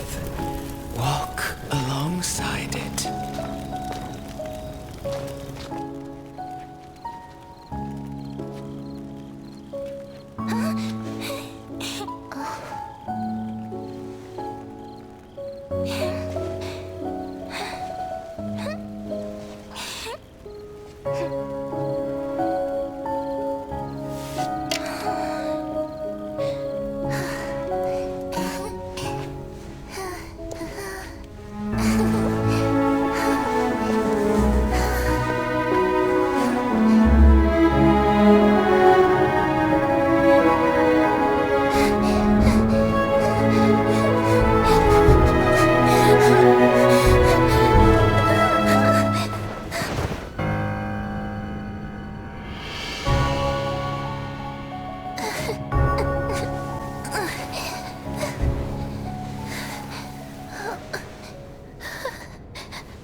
Is that you, Casterus?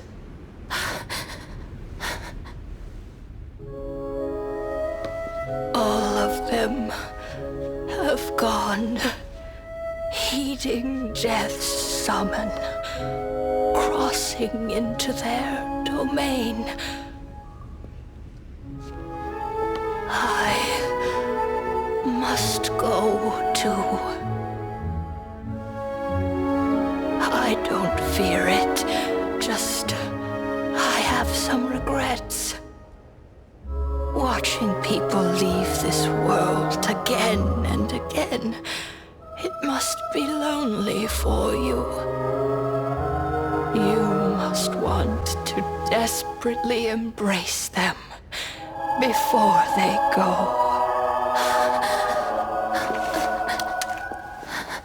I can't. These hands, they're too cold.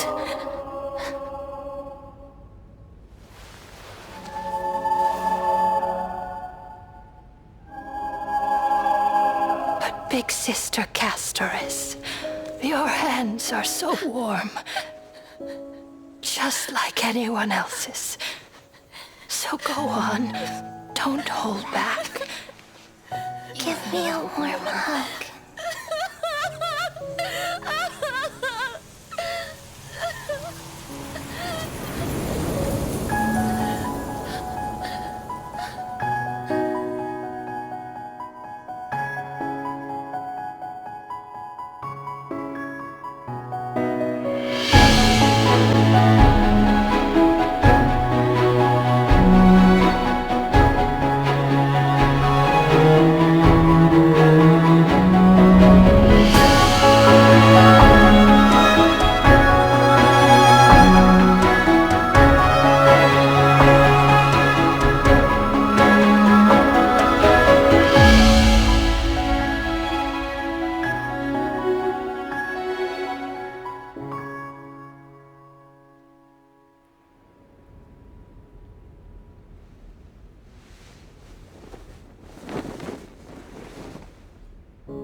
Like these really be warm?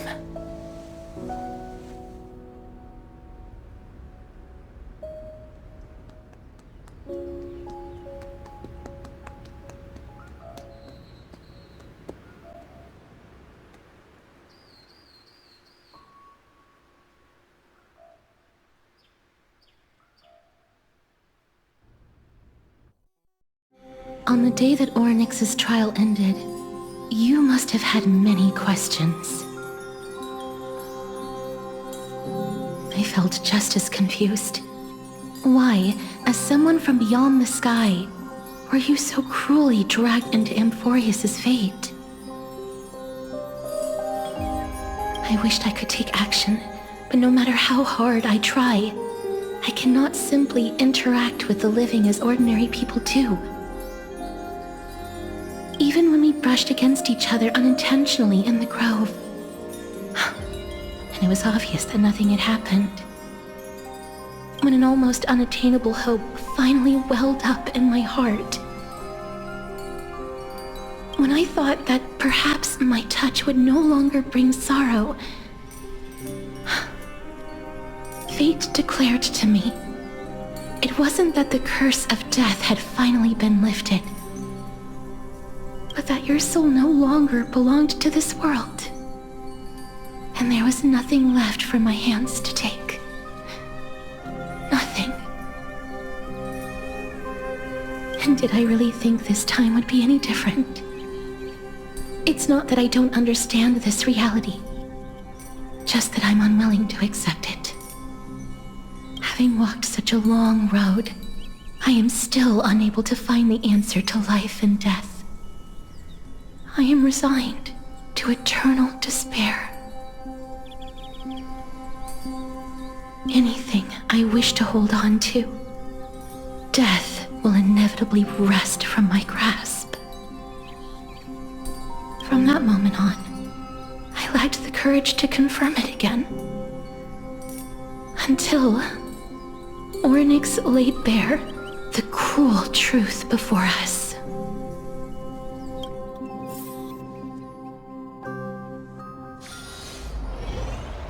But now, perhaps I might have one last chance.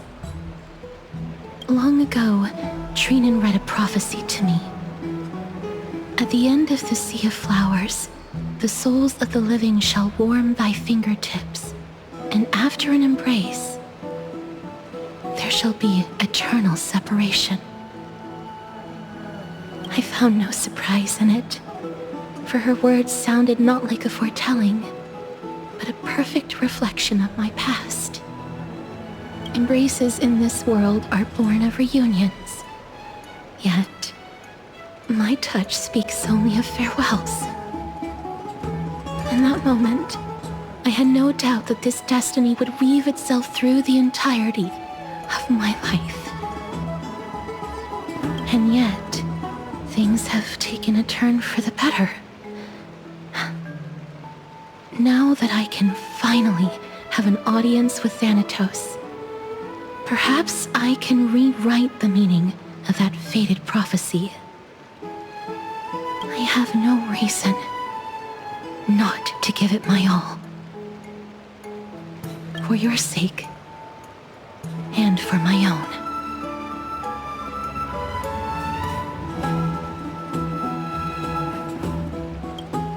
With that, I won't have any regrets.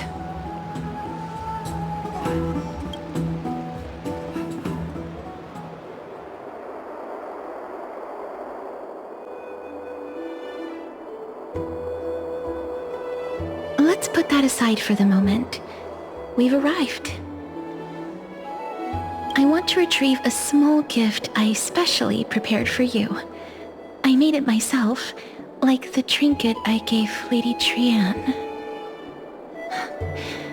I want to leave something for everyone, if possible. The journey to seek an audience with the Death Titan cannot be an easy one. I want to make full use of every moment I have before we depart, so that I don't have any regrets.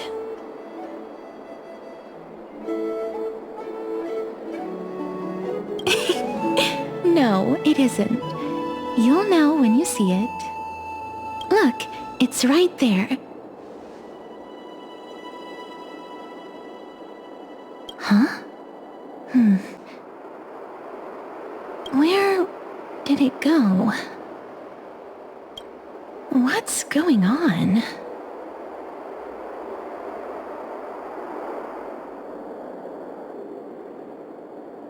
Just some handcrafted trinkets. Well, things that shouldn't catch the eye of thieves anyways. What's this? The coin of Zagreus and a slate. So it's her.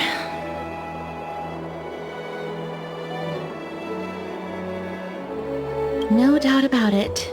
This is her favorite symbol. It's a lady's cipher, the demigod of Zagreus whom Lady Aglaia had spoken of. She's a master thief who's left legendary tales all over Amphorius. So many years have passed, yet she's still announcing herself in such a crass manner. Let's just do as the slate says and look for Lady Cipher.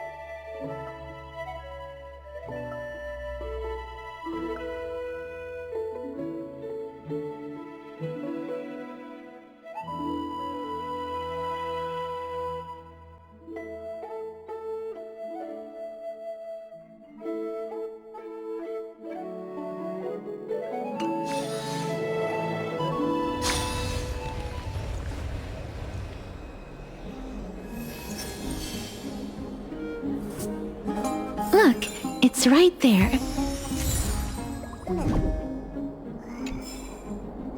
There seems to be a new show at the backs today. We must pursue her.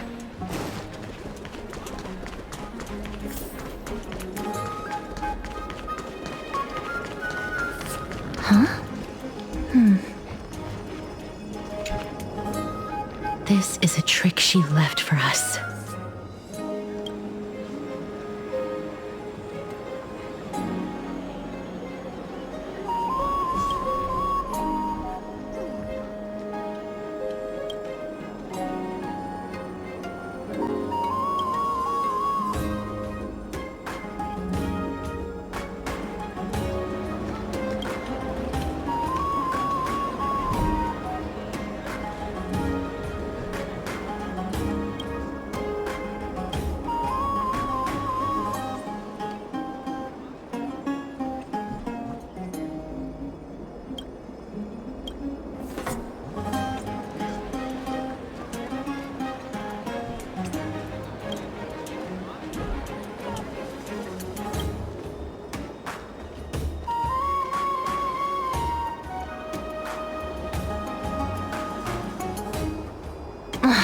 She's incorrigible. Follow me.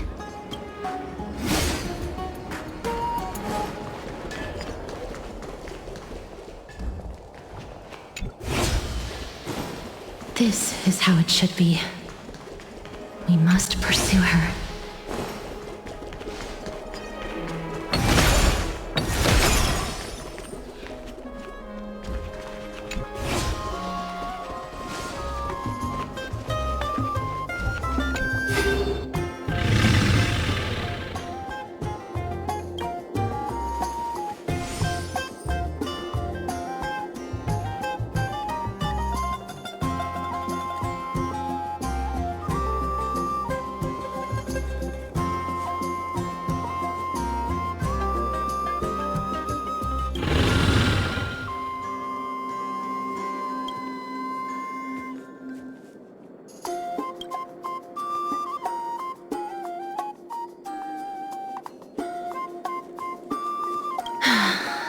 Lady Cypher, please come on out.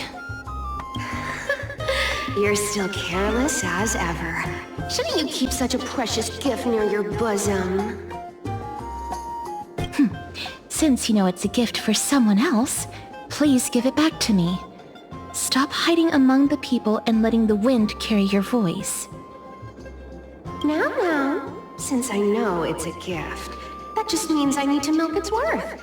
The children of the wind never stay for long in one place. Unless your offer is tempting enough to still the wind. What say you? Name your price. I'll give you however much you want.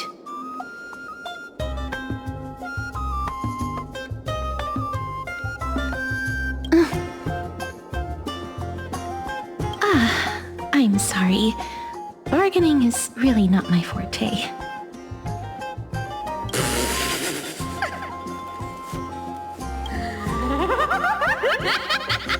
No wonder they call you Princess Homebody. Why don't you two come over to my place? It'll make a better venue for proper business discussions. You can find where I live through the winds I've sown. Right. Piece of cake. I can do that even if I can only sense your soul. Alright, I'll see you there. Oh, by the way, everyone cool with me collecting a deposit before we reach an agreement, right? Now, come this way.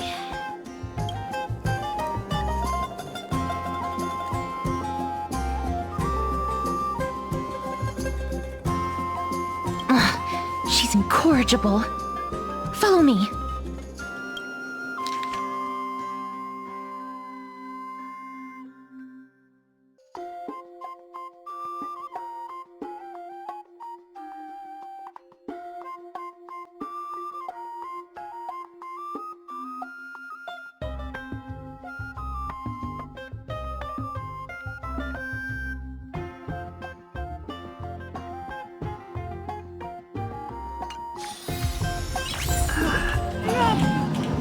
Nice.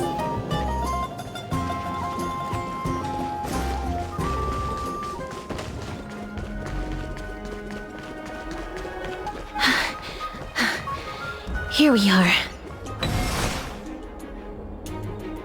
Over here! Over here! No, not that way! This way! Come on. If I really wanted to hide, you'd never find me. So relax, you two. No need to get your hackles up. I'm not that scary, am I? Meow.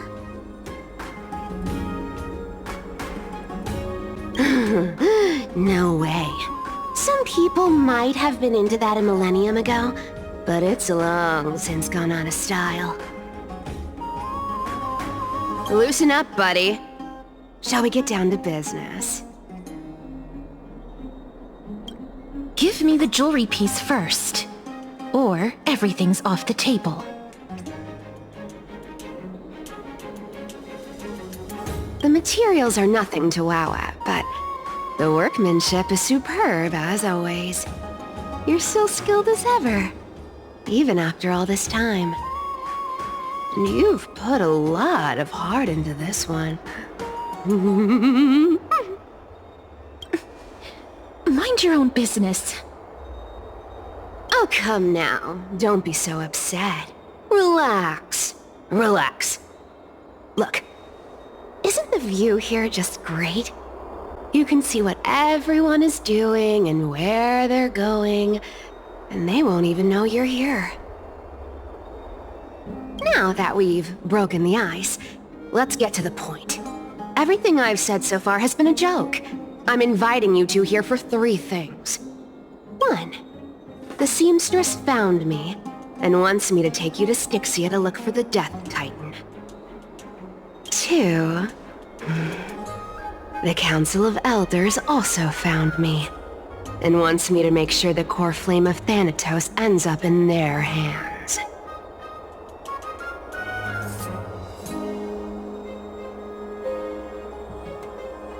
And last but not least, I'm telling you that I'm not interested in doing either of those things.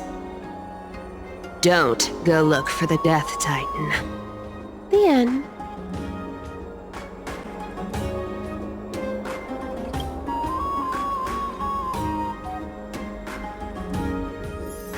Well, this is some high-quality stuff. And this room is full of it. How much are these worth, Did you get all this through that Aranova gimmick? Some of it is family fortune, while the rest came from my business as a dressmaster. Don't liken the flame chase work to your shady dealings. Wow. I should have busted down your door instead of going around like a thief. Well, spill. Why are you giving me so much money? Payment for doing work. You're worth this much. Did you forget my stance to all this? I thought I made myself very clear. You wish to run away. Run away from your responsibilities, from the prophecy, and from your destiny. You shall walk with greed and die over petty change. I understand this prophecy weighs on you immensely. That is why I have never reproached the demigod of trickery for running away. But I need you right now, so don't turn me down. You know, maybe the gods got your tongue with their golden threads, Aglaya. I'm not hearing any sincerity in your words. Give me a reason why you're bowing your noble head to me. We lost Trian. Oh. The divine power of passages is running out. I need another demigod to escort Castoris and help her fulfill her lifelong wish. Oh, I get it now. You're sending Castoris to her death. And you want me to die with her. This is Castoris' own request. I have never seen her so determined. She brought this up herself? You're not pulling my leg. She's also made up her mind to leave her confused past behind. As will you, Cypher, when you finally make up your mind. Don't be so sure. Time is hard in the likes of you and I. But Castoris remains pure as driven snow. She can always turn back before the end, you know? Maybe she'll remember Trian's sacrifice. Maybe she'll remember the countless martyred Chrysos heirs. Maybe she'll remember you, with your one foot in the grave. I ain't as optimistic as you about what she'll want to do. Tell you what, why don't I take this room of treasures as a security deposit, and we make a bet? Go on. I bet she'll change her mind and turn back. Now, if I lose, I'll do what you want me to do. Return this deposit to you, plus giving you another room full of treasures. How does that sound? You sound like you have all the confidence in the world. In that case, let's make a pact with those conditions. I hope you're prepared to lose it all. In conclusion, I want to win. So I hope you two can give up on going to Styxia. I'll give all the treasures in that room to you. And you can split it between yourselves, however you want. What do you think? Tempting, right?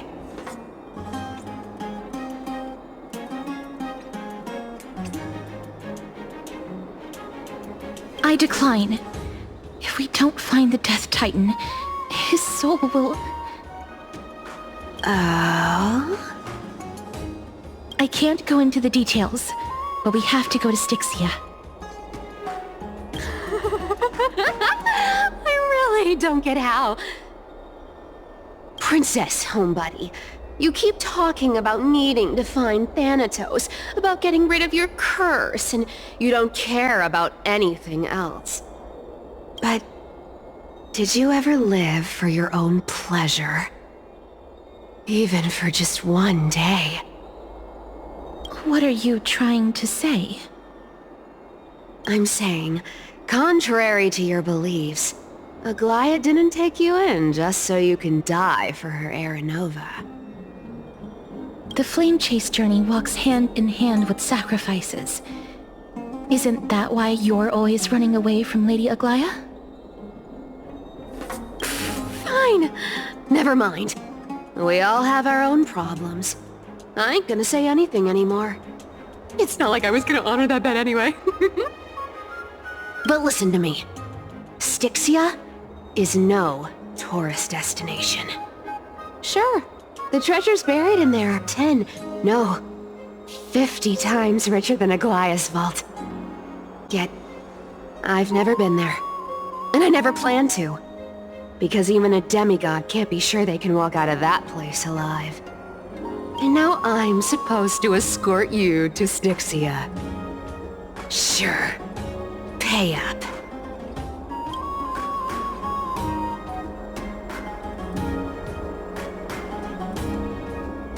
You know, you're not wrong. At least it's part of my responsibilities. I don't like this. However, I have lived a longer life than most people. Though I'm not as good at doing business as Lady Aglaia, I still have some savings. I can give them all to you. Then how are you going to live the rest of your life? Then I'll give you 80%. Well, don't mind if I do. 80% of Castrus's savings and a bottle of dew of divine blood. Not a bad trade.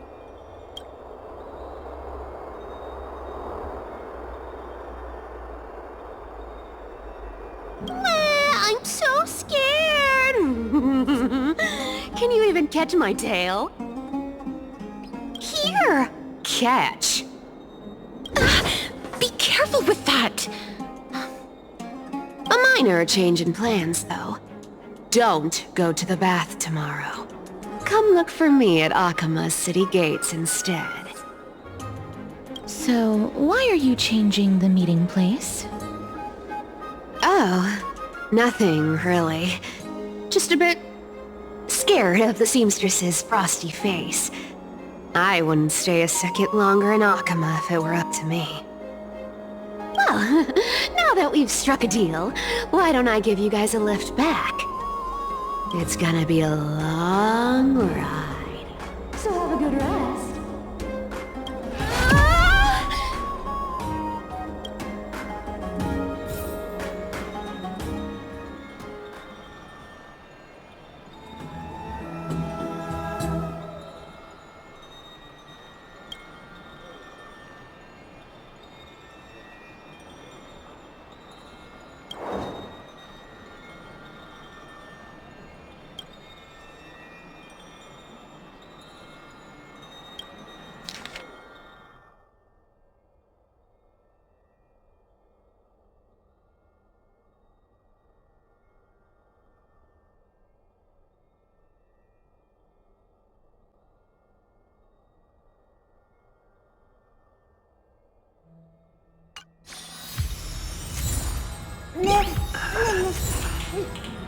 Nice.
Sunny. Just the weather for farewells. You're... here? Totally. The trio team is the best set up to reach the finals. No need, I already told her. She's fine with it. You sure know how to put me in a spot, Casterus. I need to travel with you, but I can't touch you. What a bother. Sorry. Aw, I was just teasing. Don't take it to heart. Did you know that the legends say you have to put an obol into the mouth of the dead or over their eyes if you want them to successfully cross the River of Souls and enter the Netherrealm? That's the fairy fare for entering the Netherrealm. However, I honestly won't ask you to pay this time. I'll pay. And then we'll just have to go through the motions.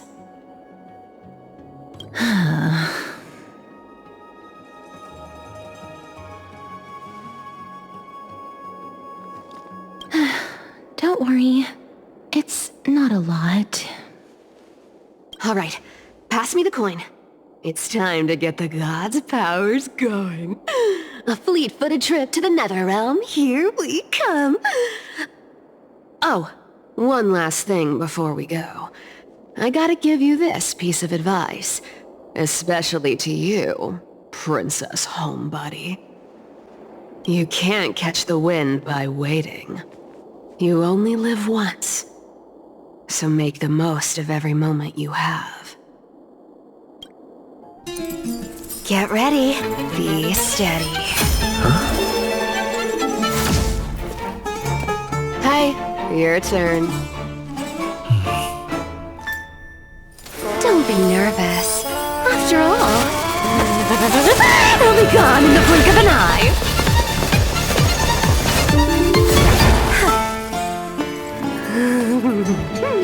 All done.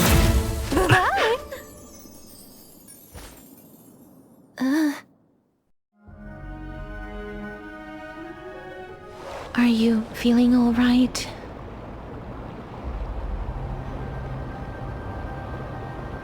She's the demigod of trickery.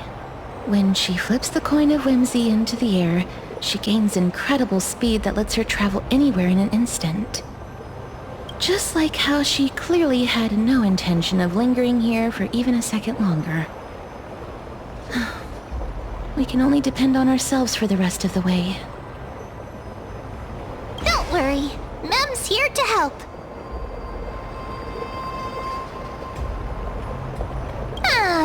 I don't think I even meet the height requirement for the ticket, so I won't need one, right? This is Styxia, the city of dragons and waves. Anaxa hypothesizes that the missing Thanatos is somewhere in these ruins. This is the land of their birth. Or perhaps of their death.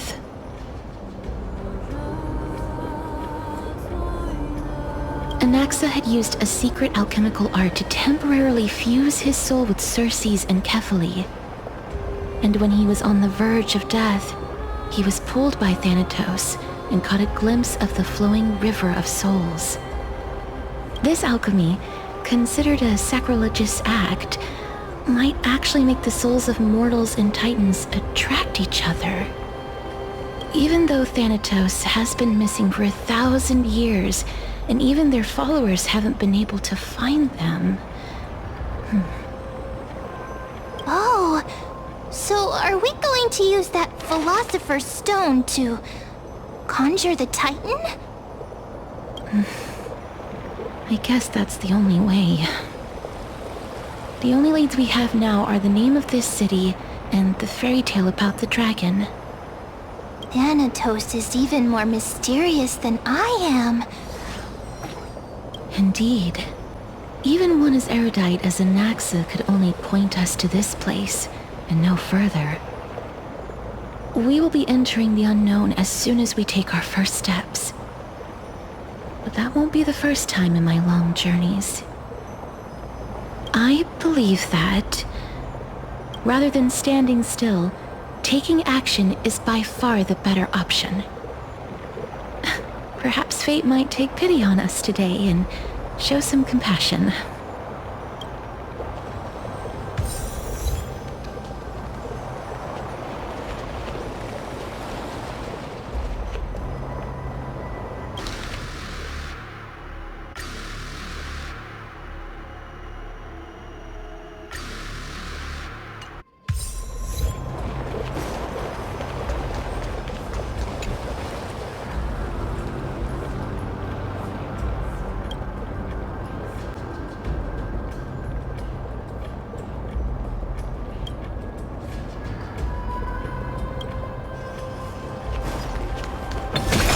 Go back whence you came.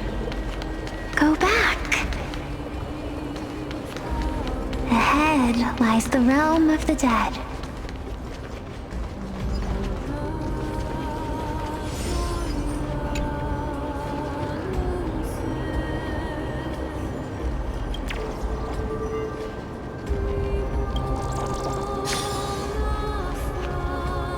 What a beautiful butterfly. Is it talking to us? This is a eulogistic butterfly. They are found in places where many have met their demise. In Idonia, some think of them as manifestations of Thanatos' benevolence. By turning the lingering obsessions of the deceased into these creatures, others think of them as Thanatos' messengers that guide the departed to the nether realm. The second theory sounds more believable. After all, the things they're saying are rather, direct. Perhaps. But the fact that we're able to hear their whispers proves that we're fast approaching the realm of the dead.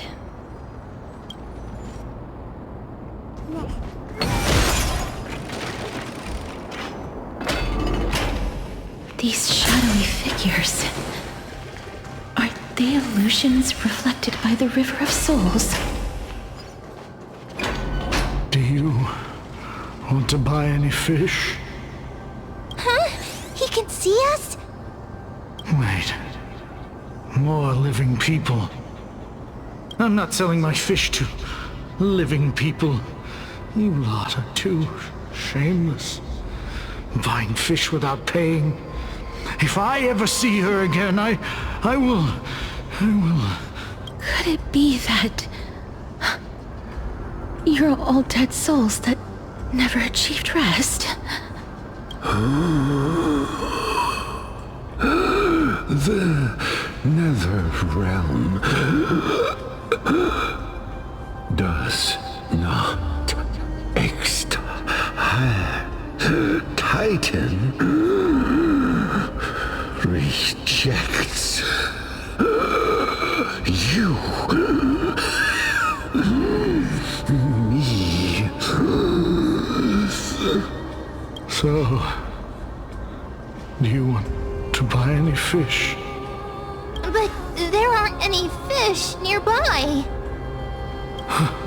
Are the fish gone? I can only keep selling fish. So, do you want to buy any fish? Apologies. I don't have much in the way of savings, but perhaps there's another way for me to release you from your suffering. Please relax. May you fall asleep peacefully amid a gentle field of flowers. This... I knew it! These people aren't illusions. They're the souls of the deceased. They're supposed to reach the end of the west wind by floating down the river of souls. Yet, they have floundered upon the shoals of the stream, unable to move forward. Did Thanatos reject them? Or perhaps they didn't really die at all?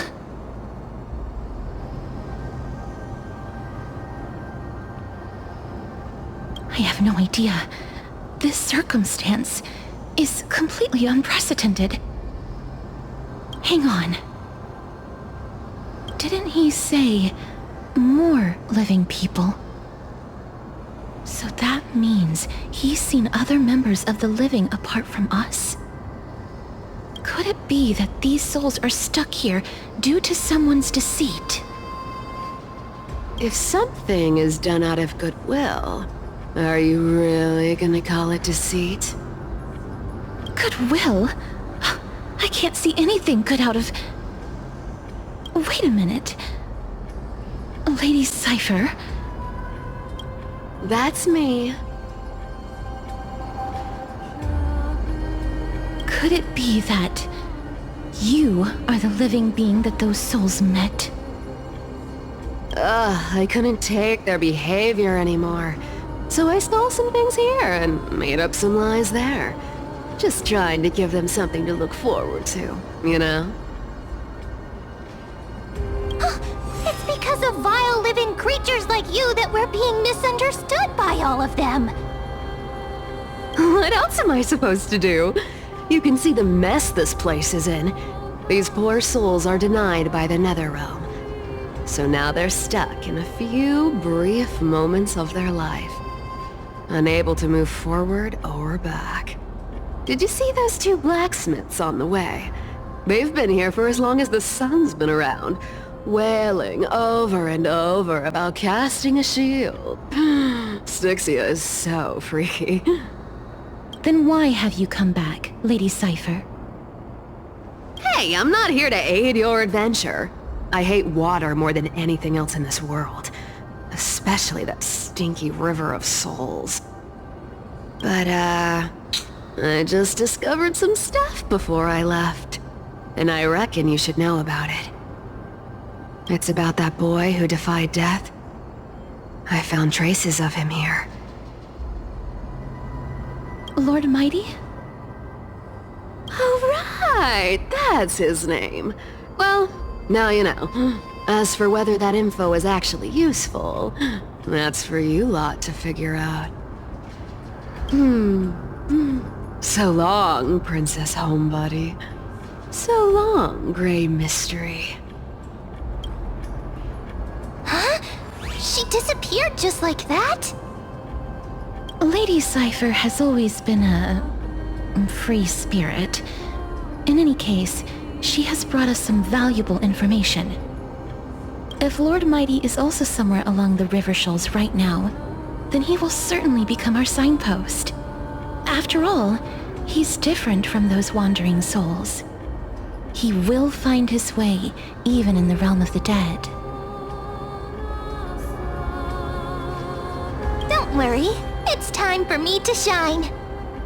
Oronix's rune of recollection is nearby. Use prayers to return the river to before it got flooded.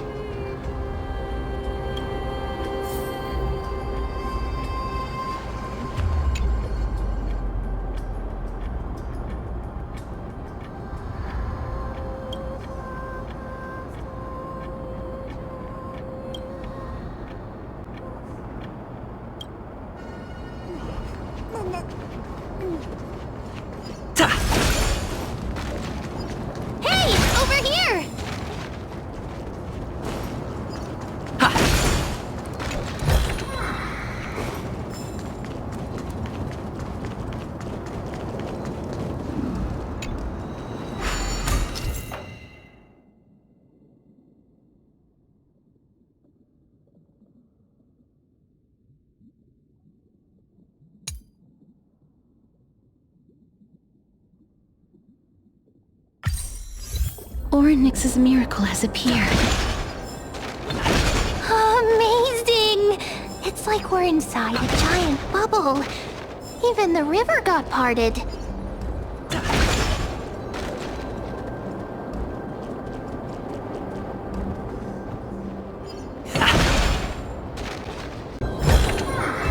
Looks good.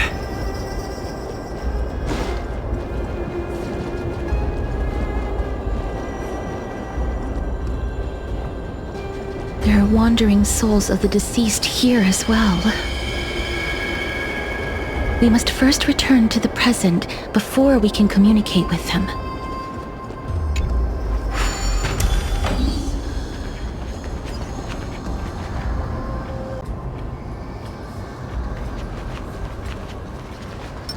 Let's wait and see.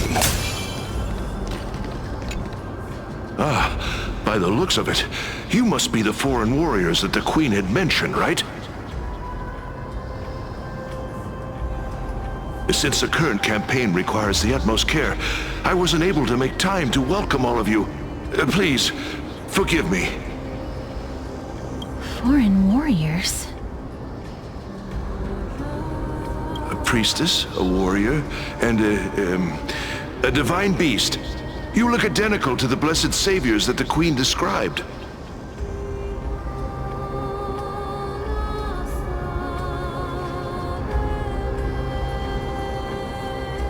What? A campaign?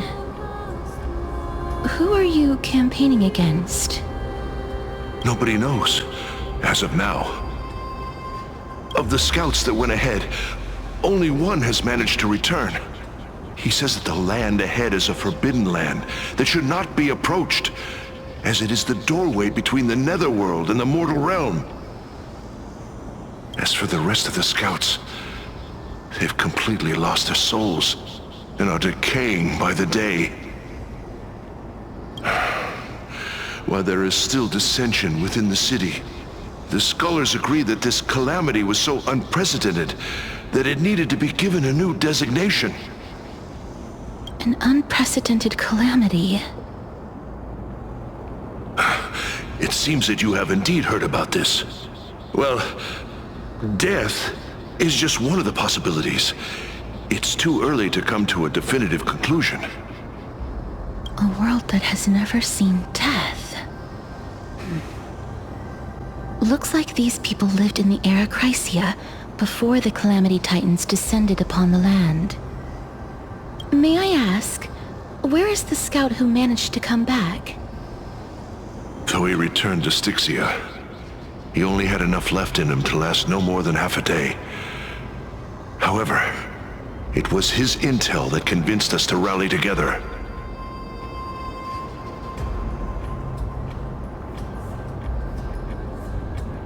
devoured everything in sight, and thus brought Styxia that thing called death.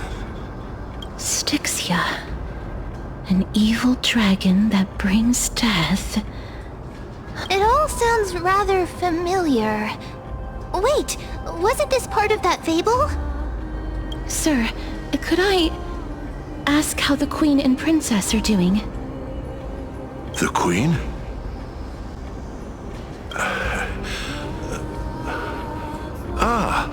By the looks of it, you must be the foreign warriors that the Queen had mentioned, right?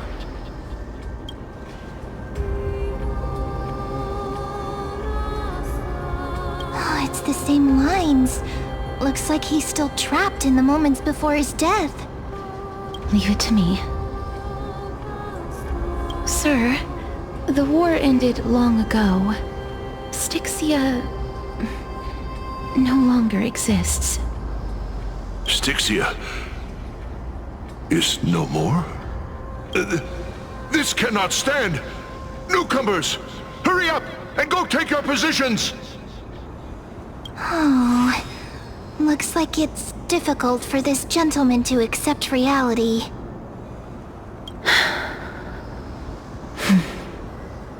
Sir, I am the Maiden of War, sent here by the Queen herself.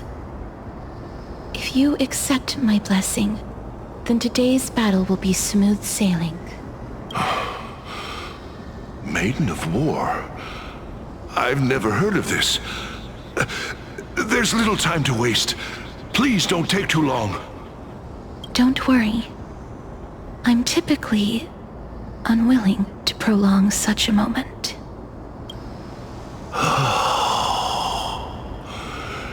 Is it over? Have we won? Cass! Oh, are you alright? I'm fine. I just didn't expect that I would still have to embalm others, even in the realm of the dead. Is this a remnant of his soul?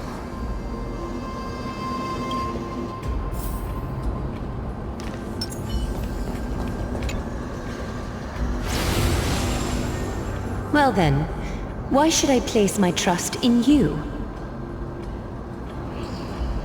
Holy maiden from afar. Wait, this is... I don't quite understand what you're trying to say. Since the prophecy has already pronounced your name as Chrysos, heir of death, Akima ought to treat you as an esteemed guest. However, you seem to have no intentions of concealing your involvement with the Council of Elders, while most likely being aware of my issues against them. I cannot deny your claim. It was the Council that offered this room to me, and they had only one request. They want the curse of death to be completely subjugated to your will. I was agreeable to that request. But why? I am unable to rid myself of this innate curse.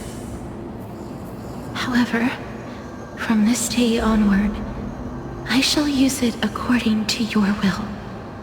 I see. So that is how they plan to control the Flame Chase journey. They have shifted the heavy responsibility of granting death over to me. If I ever become obsessed with executing people, they will then have ample reason to terminate the Chrysos heir's journey. And yet, you seem to... That's because the fate that we were born with is a burden far heavier than that of an individual's life. I've woven many unforeseen events into the tapestry of fate. This is but one instance. Tidy up your precious garments and come with me. Akima welcomes you, Castoris.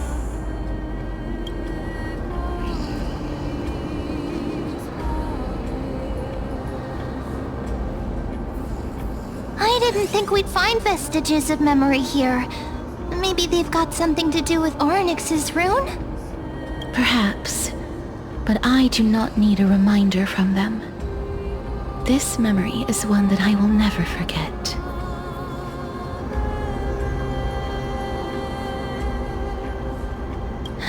Indeed. While my relationship with the Council has always been quite ambiguous, Lady Aglaya has never taken any precautions against me. Instead, she's shown me nothing but complete trust. I really want to repay her for that trust. But why would this memory appear right now? Is this really Oronix's power?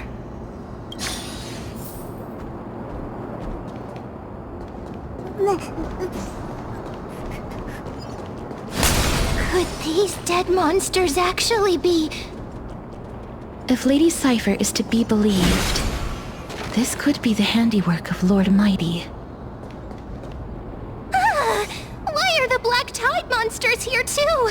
Can they swim in the River of Souls? Even Thanatos wouldn't be able to accept Black Tide monsters into their realm. These traces seem to suggest that anybody who trespasses upon death will pay a heavy price.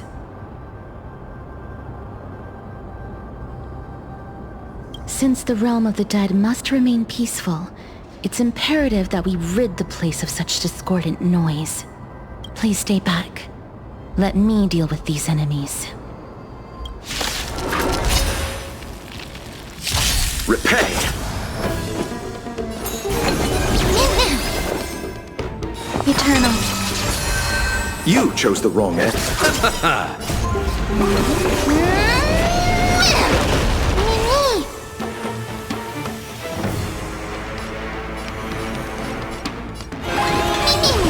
Life isn't as you wish. Enjoying yourself? Bloom. Eternal sleep is the dead return! Embrace a new life.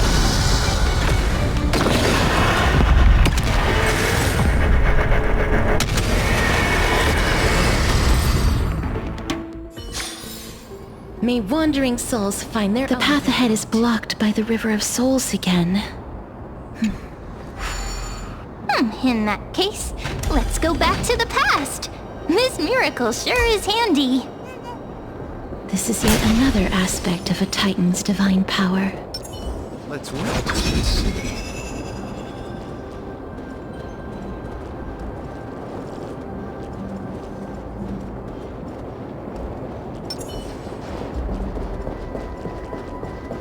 If Dan Heng was around, he'd definitely be able to raise the waters of the River of Souls into the sky. But what to make? If Lady Hycelens was still alive, I think she might be able to do that too.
Make sure you keep it safe.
You seem to be able to discern both the past and the future.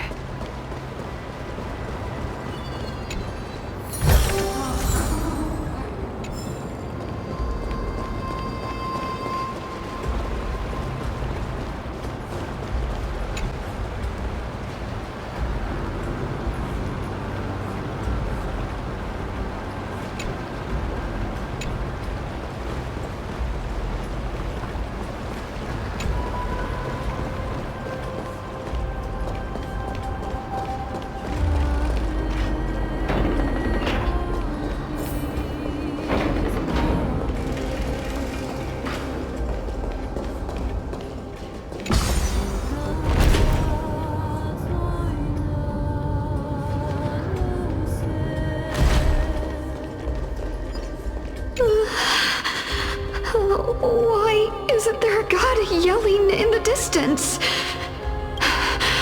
Indeed, my downtrodden fellow, your sorrow and joy are but means for me to amuse myself.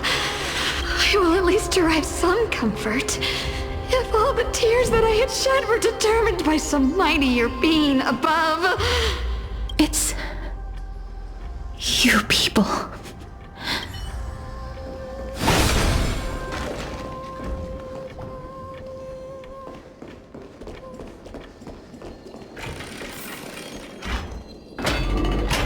Oh, this place must have been a beautiful courtyard in the past.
Please excuse me.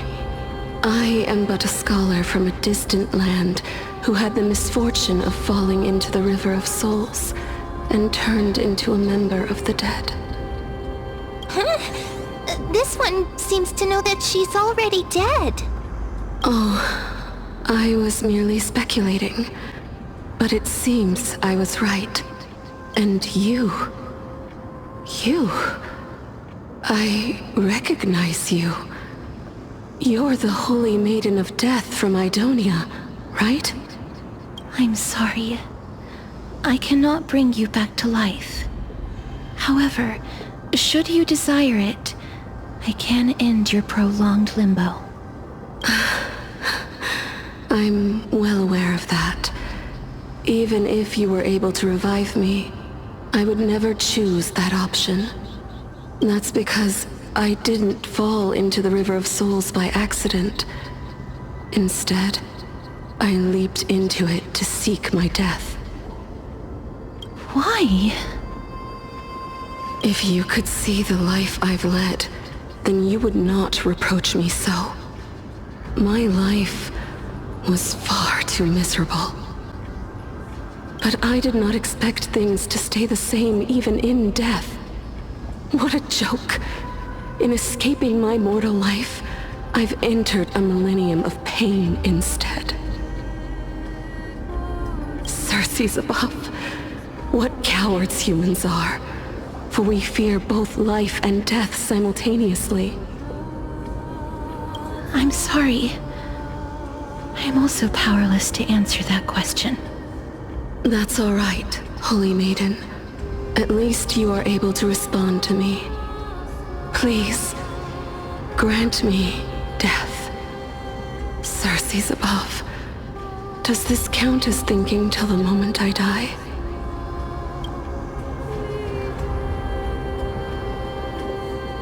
I have seen too many farewells.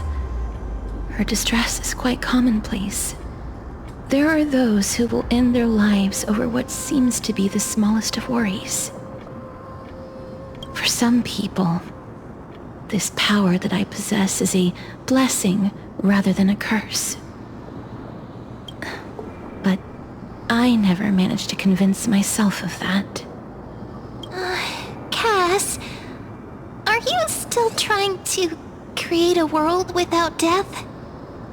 Yes, because when placed under time's vast scales, there is no worry in this world that cannot be solved.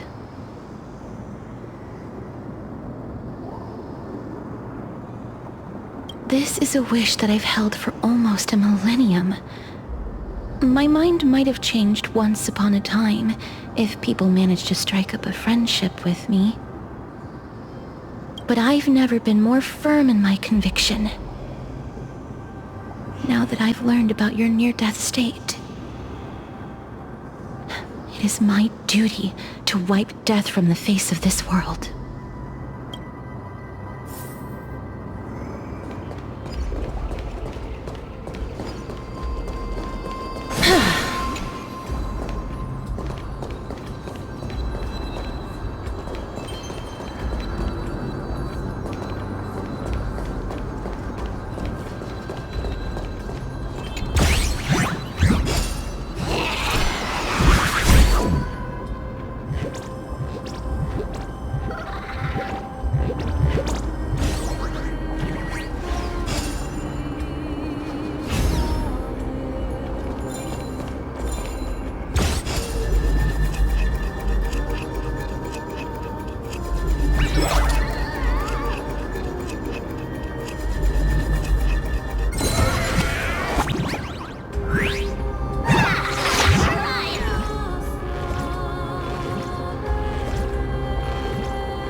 You chose the wrong enemy.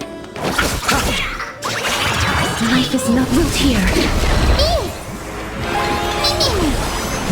As you wish.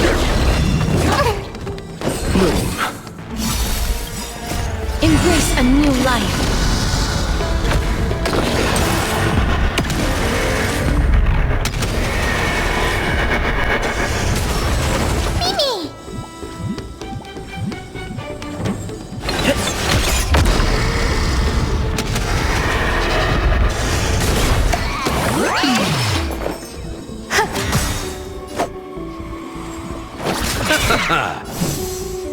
Darkness with me.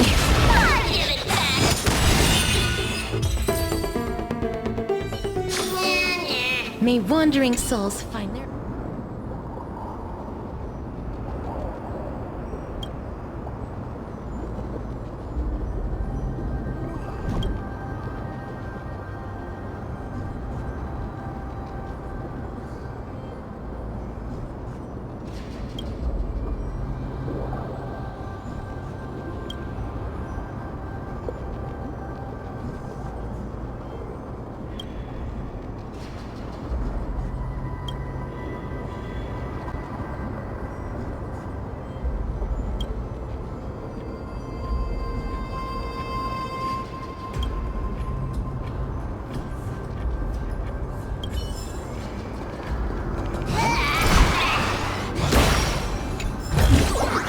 I want to make something with it, but let's what to wait make? and see.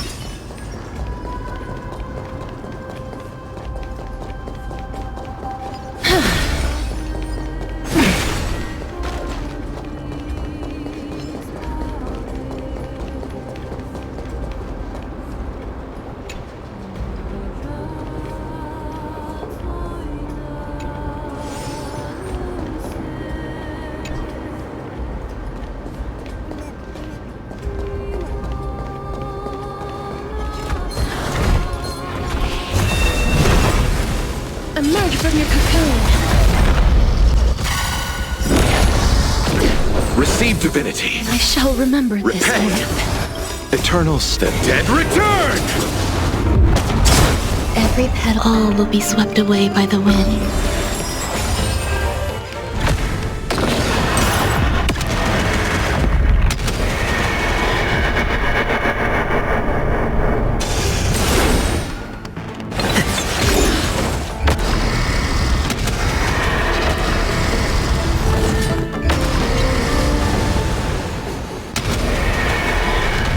Protect us!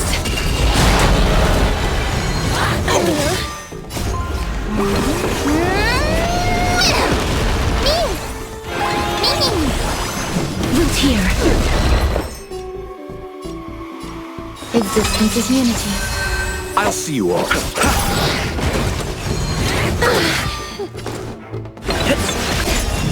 Enjoying yourself? Life is as you wish.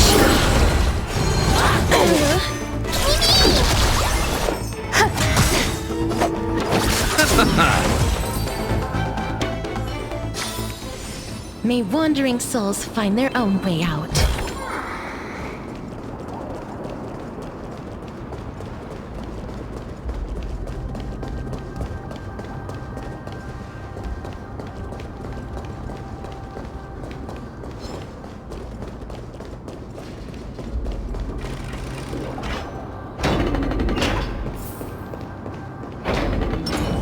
Let's wait and see.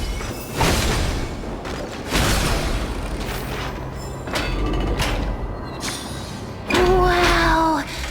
This place is so spacious. Is this the kingdom's vault? That's fine and all, but we need to lay down some rules. We're not gonna return to the past to steal things. Do we need to enter that doorway to climb even higher? There seems to be a person. Oh, more like a soul guarding it. But how should we get up there?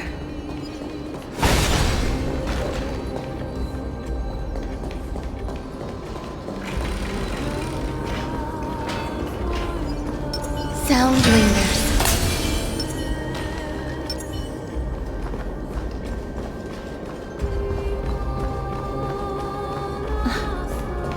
is blocked yet again. Oronix's 8 always appears in times like this. How convenient.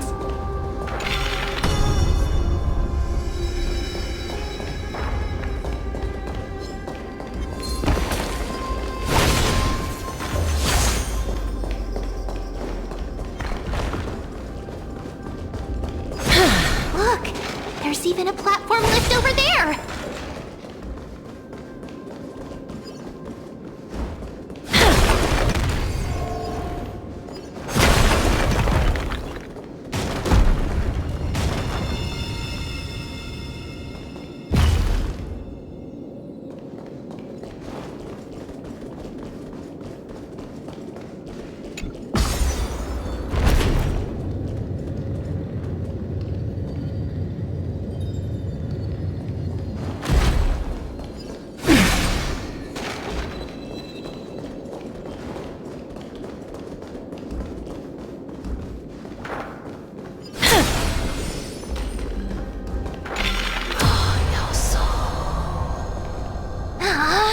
Chest of the past has been left behind, but none of its treasures remain inside.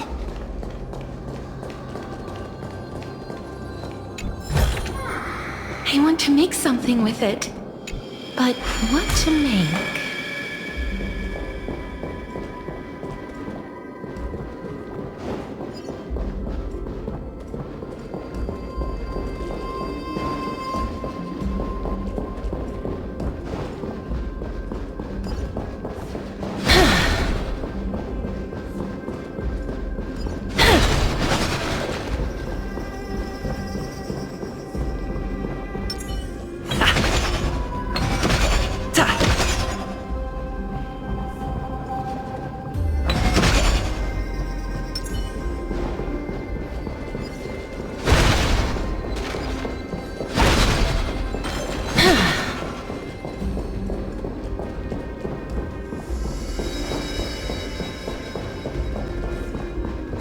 Wait!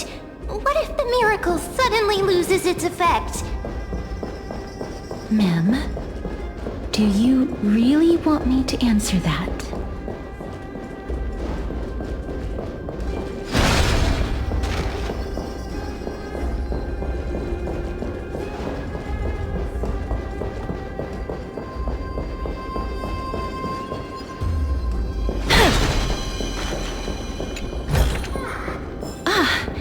Make sure you keep it safe.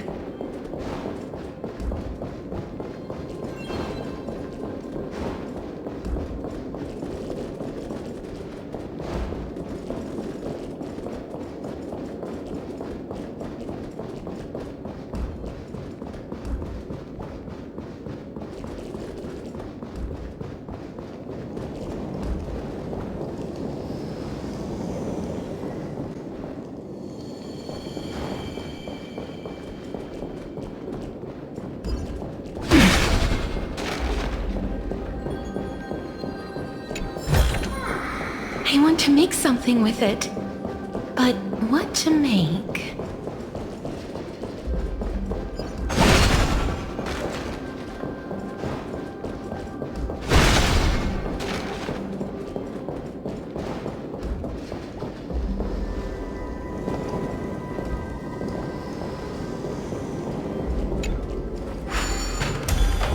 Stay back! Don't come any closer! Don't come near me! Huh? Why does he look so panicked? Did the black tide monsters frighten him? Or is he actually scared of his own extraordinary power? There's no need to be alarmed. We're just passing by the area. See? None of us look threatening. You have a point. Although, while this might once have been the royal vault, it's since been plundered empty. So please go away right this instant. You've misunderstood us. We simply heard your shouts as we were passing by, then decided to come over to find out what happened. My goodness. Did I really yell out loud? How rude of me. I'm sorry to have bothered you. I merely saw a warrior. While that spirit didn't harm me, his blows really packed a hefty punch. A warrior? Could it be... Wait a minute. You seem to be quite different from him. Are you actually alive? How can you walk around here while alive? It's a long story. We're here to seek an audience with Thanatos. Thanatos? Who's that? Is it possible that he's also living in the era before death descended? Death? Could it be that you are here to defeat the evil dragon Pollux? Pollux? Is that the embodiment of No.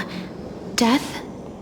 According to the warriors under the Centurion's command, that evil dragon has been dead for quite a while. The curse that condemns people to death didn't originate from it. But they saw a girl within the dragon's embrace, and she is the true Reaper. Pray tell, where is that girl right now? I've heard that the Queen spared no effort in bringing her back to the castle. Her Majesty intends to control all of Amphorius with this unprecedented power. As for whether this rumor is true, well, no one knows. You have my thanks for the invaluable insight that you've given us. Please, treat this touch as a token of my gratitude. You... Are you...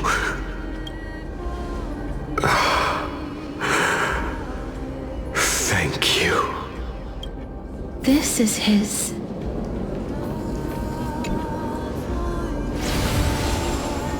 Then you granted him death? That isn't like you.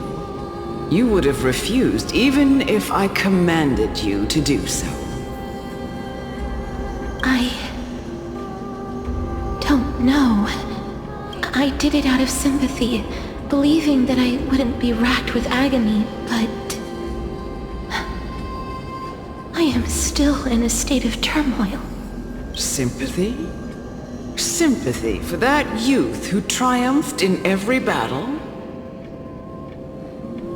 That young man was favored by Talantin, who taught him a move that will defeat any mortal enemy with a single blow and emerge victorious every time. He could rely on that move to always achieve victory during Era Chrysia. However, now that death has descended upon the mortal realm, that divine swordplay also means he can send others to death at will. You feel that he's similar to you? Yes. Since he can never be inferior to others in martial combat, death would be the inevitable outcome every time he strikes. That's why he approached me and pleaded. Pleaded for me to put an end to all of this. You are perhaps feeling lost from making your peace with death in so abrupt a manner. I have not made peace with death. I've seen the people of Idonia stand tall and proud in the face of death. Even before the fated finale arrived, they were already content with the lives that they'd lived. They had such proud expressions.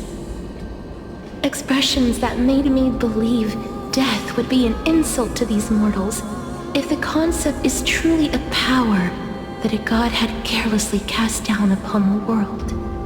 Perhaps death's authority was never meant to exist in this world. Just like how... I won't refute your beliefs for now, but would you be interested in listening to a story of mine? It's a fairy tale from foreign lands, told by the person who brought you to me in that ice field long ago. A tale told by the Queen of Styxia. What? Wait a minute. That means the girl born in the dragon's embrace, the personification of death these souls talked about. That's you, Cass? I've already had an inkling for a while now. But I honestly have no memories of Styxia. My memories only begin after Aminet brought me to Idonia.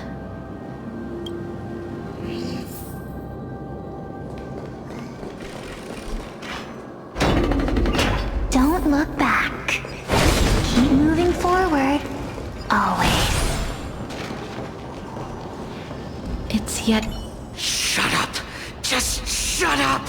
Even if that girl is evil, there's no reason for you to absolve that monster. It was the both of them, who trapped us in this crevice between life and death. Don't be scared. They haven't noticed us at all.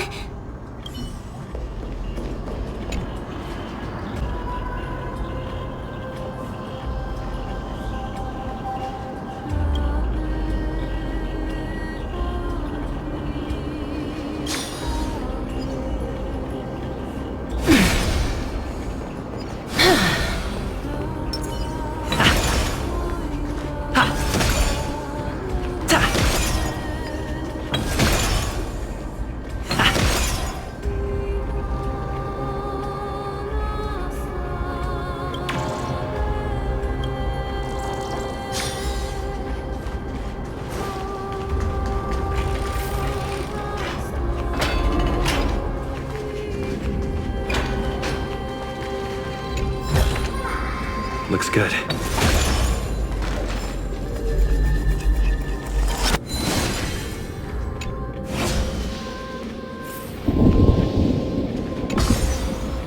Oh, this is...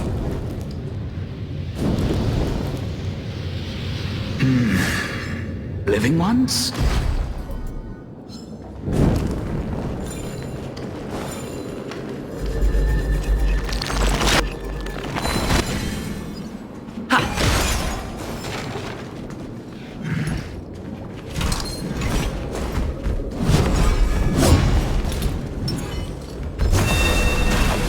Emerge from your cocoon!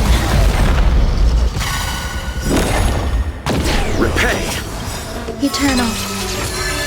Every petal, all will be swept away by the wind.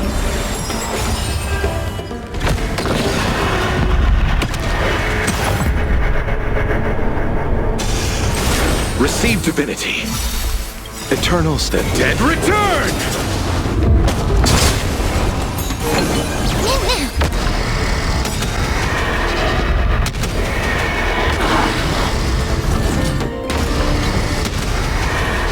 May death protect us!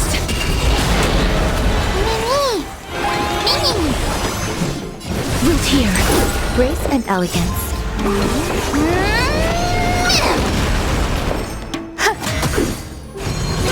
That's a bit...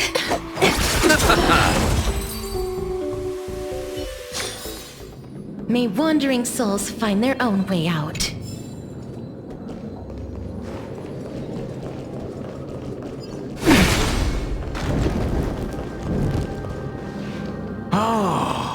Could you be the scions of Styxia? Did you hear about the great work that I'm doing here, and have thus arrived to give me the last material that I need for transmutation? Great work? Have you heard of the great name of Pollux, perchance?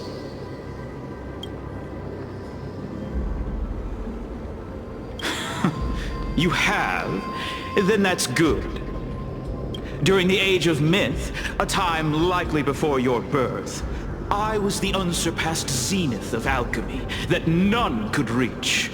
On the shoals of the River of Souls, I shall make Pollux soar again and bring death back to the world.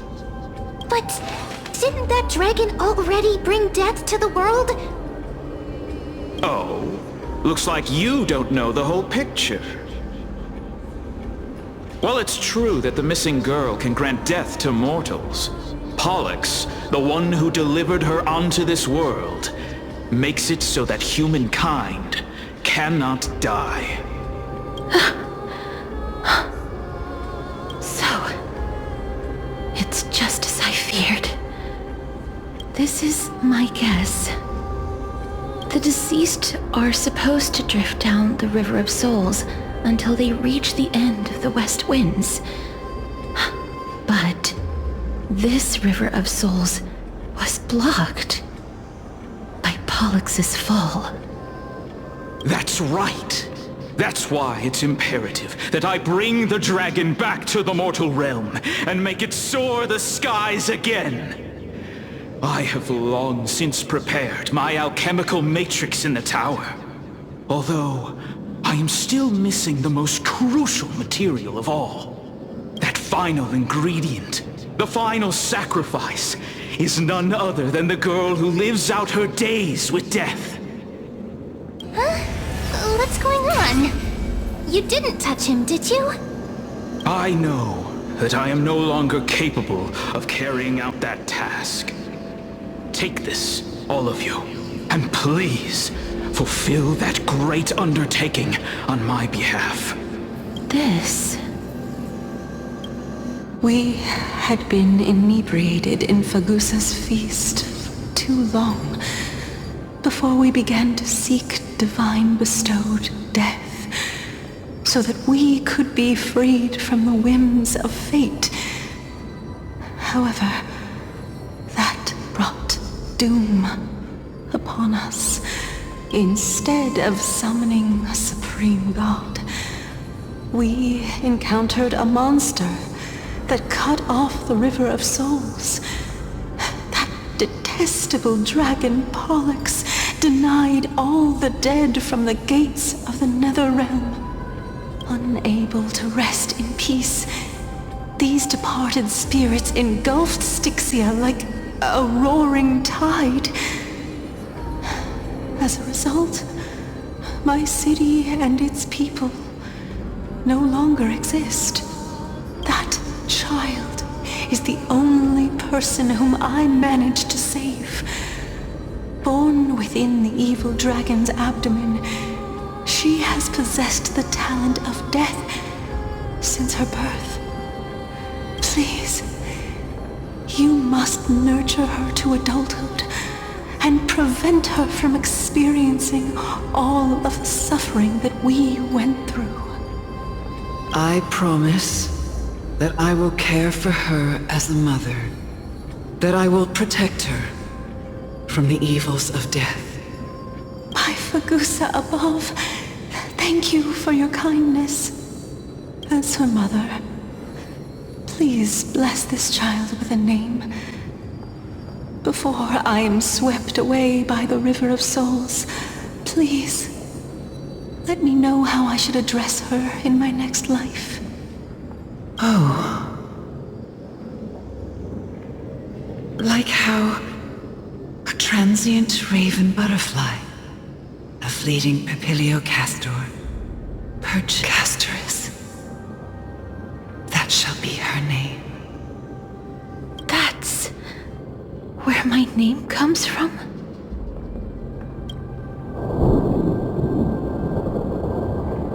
The sound's back. What is making that ruckus?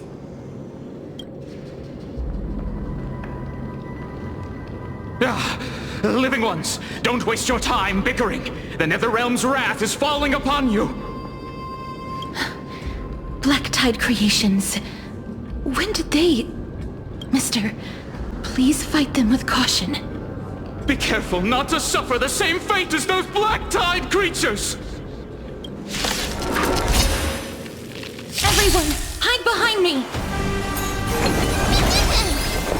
Eternal. I'll see you off. Bloom. I shall remember this one.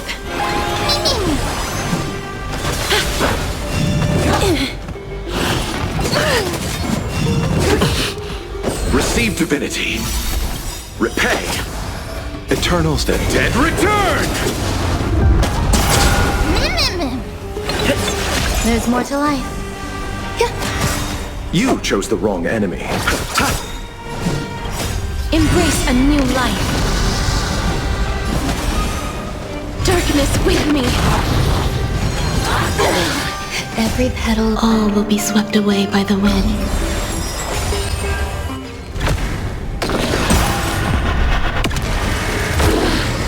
Oh, there's so many of them! How are we holding up?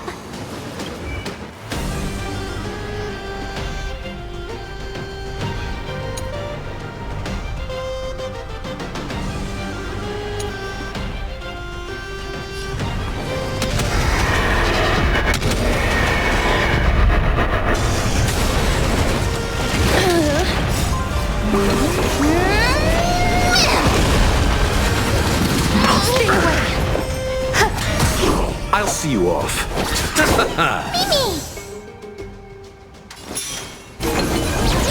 Please cherish this. Return to dust. Darkness with me. Moon.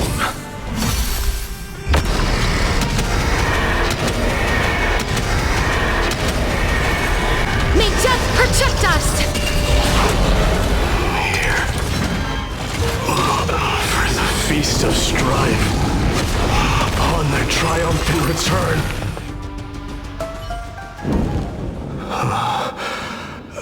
You? Lord Mighty?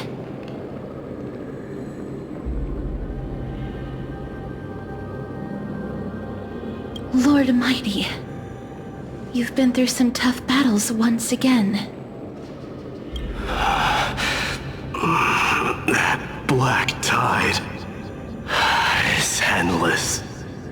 My death is only temporary. I will find my path of return and go back to the world of the living and continue my protection. Lord Mighty, I have always wanted to. Why does death reject you?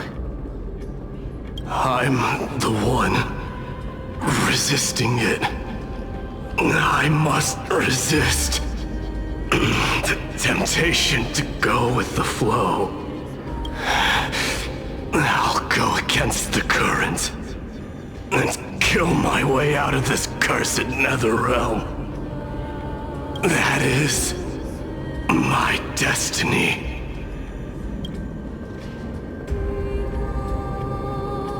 Seems like he's completely focused on resisting the temptation of the dead's whispers. He's working hard every minute to deny death. It seems his battlefield is not limited to the world of the living. Lord Mighty, are you willing to travel with us? We're headed for the Matrix inside that tower to summon Thanatos from their prolonged concealment.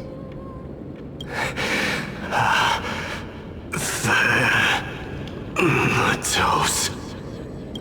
Challenge. Death. That's right. If we can work together and defeat them, you won't have to be troubled by the curse of immortality any longer. Let's go together, Gasterus. Let the person who has brushed against death countless times guide your way. Cass, are you sure you want to do this? The alchemist said he wanted you to be a sacrifice. I'm not afraid. There's no reason for us to turn back anymore. Rather than standing still, taking action is by far the better option. Perhaps fate...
I've learned something.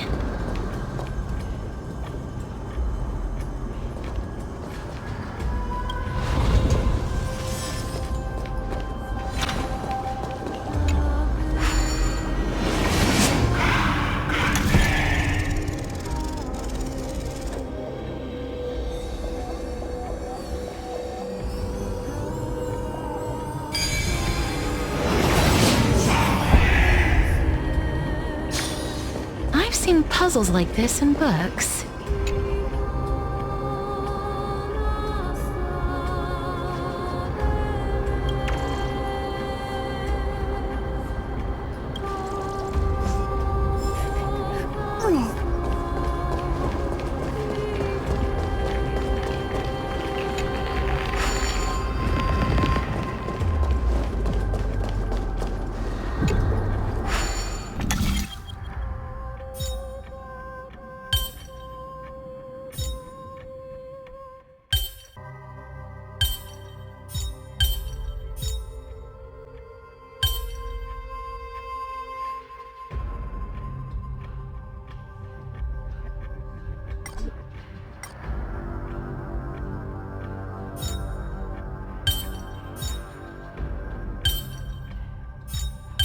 I've learned something.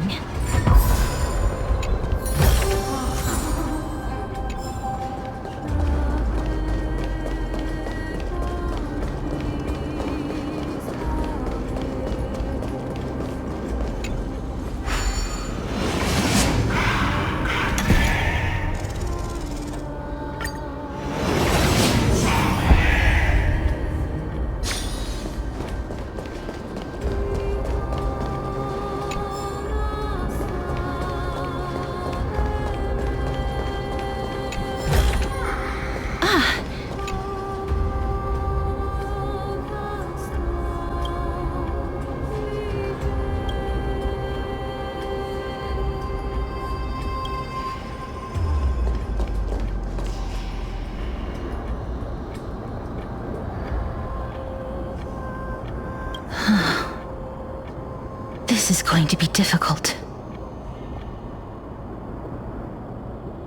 I'm familiar with this kind of mechanism, but I've never repaired broken chains.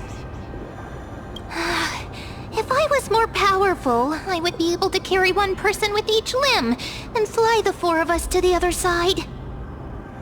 The Rune of Recollection is here, but I can't find a miracle orb anywhere. So weird. Oh, could it be in that collapsed tower in the distance?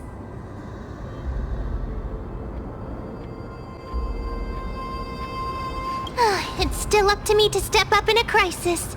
Wait here. I'll go check things out.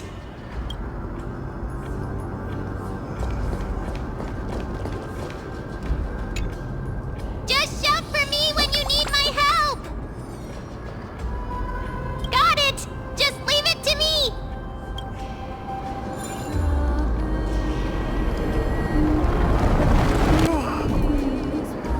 Mem did it! The pink squirrel is very... The miracle's range is limited. Please come a little closer.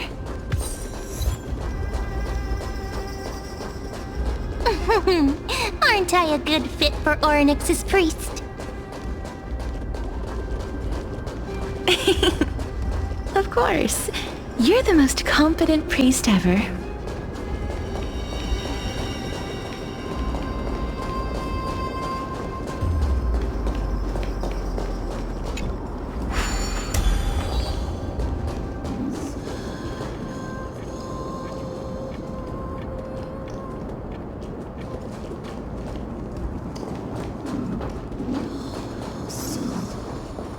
The alchemical matrix should be behind this door. Let's wait. Is that... Wow, there are so many of you! It's little Cass and little Gray. Oh, there's also little D and the big puppy! Trian? Aren't you...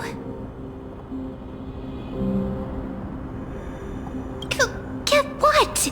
I'm getting even more confused.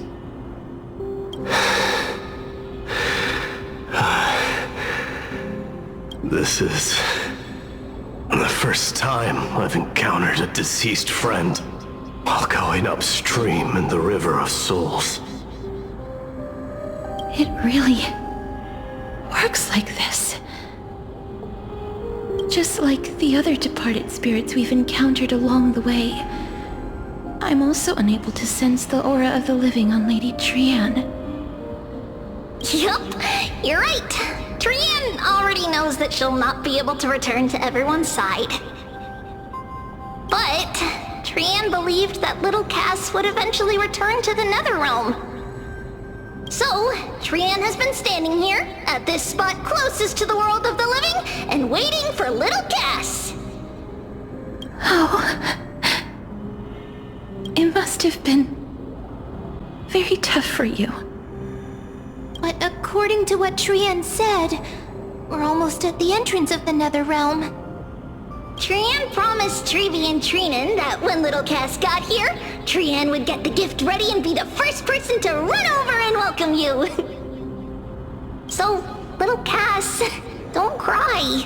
Please, accept this. We finally finished it. This is what Lady Trevi once mentioned.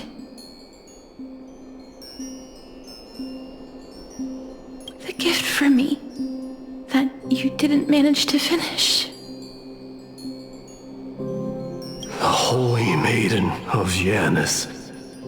Even when separated by life and death, their thoughts are still connected. Trian spent a lot of time drawing this. Trian hopes that little Cass likes it. Seriously?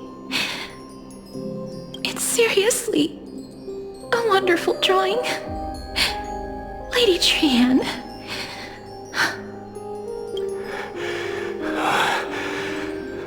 This is our flame chase journey. Little Cass, we don't know what your journey was like before. Trevi has always said that it must have been a very harsh and frightening journey. But little Cass no longer has anything to fear now, because everyone is here with you in this flame chase journey! That's right.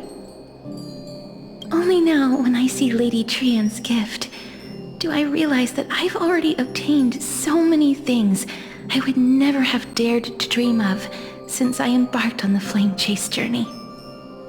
It's the first time I've gained so many companions. The first time I picked up the hobbies of crafting and photography. The first time I had dinner with someone else. The first time I went to the market to buy the Chimera doll I'd liked for a very long time and hugged it to sleep. The first time I wore a dress personally made by Lady Aglaia. The first time I went for a walk with Lady Trevi, Lady Trian, and Lady Trinan. The first time I enjoyed the night breeze and looked up at the stars with Miss Hyacinth. Looking back at all these experiences I never thought were possible, it feels as though the scales of my life had shrunk from centuries and decades down to minutes and seconds. And all of them are so precious.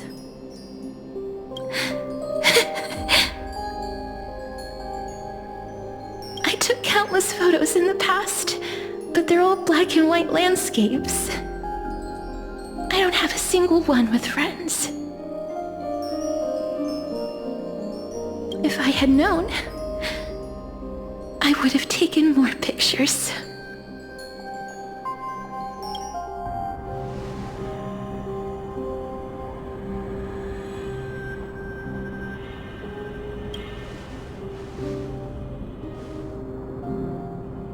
Trian says yes!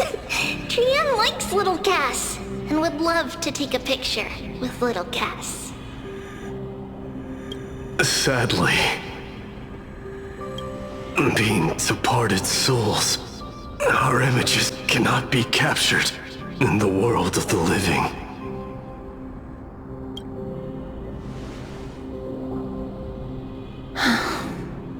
I thought so too. What? Are we seriously going to leave any room for regret?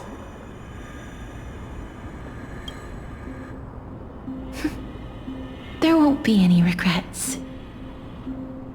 This vivid drawing surpasses any photograph from the world of the living. Little Cass smiled. Treevee, Trinin, and Trian's wishes finally come true! I remember you once said that fate is not the flowers that bloom at the end of the road, but where people tread beyond the gate. Now, the path that belongs to me is about to reach the end. Thank you for bringing me the final key. Key? Little Cass, why are you talking in riddles all of a sudden?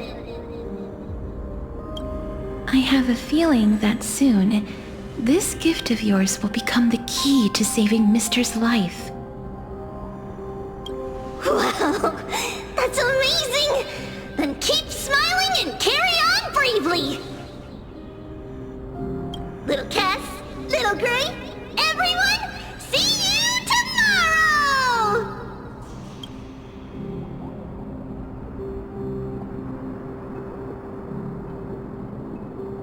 Lady Trian. The aura of this place. We have indeed reached the end of the stream of souls. If I go any further, I might lose myself. I must leave now, for the black tide still wreaks havoc in the realm of the living.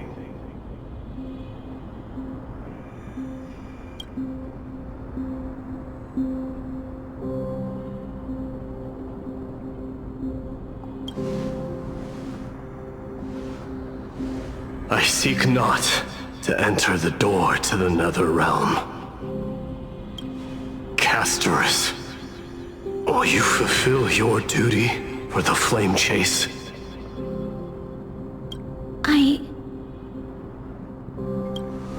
I have yet to make my decision, Lord Mighty.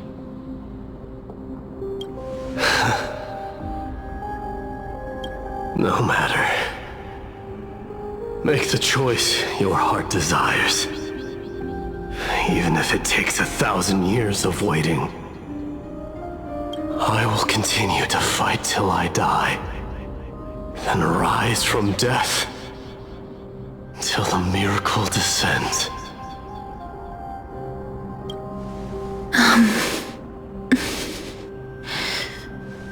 There is one more thing you should know, Lord Mighty.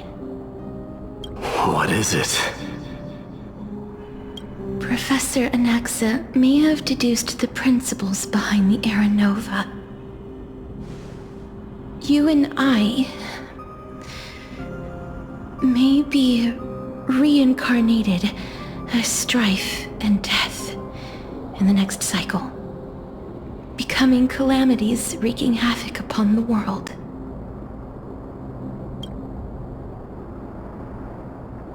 I see.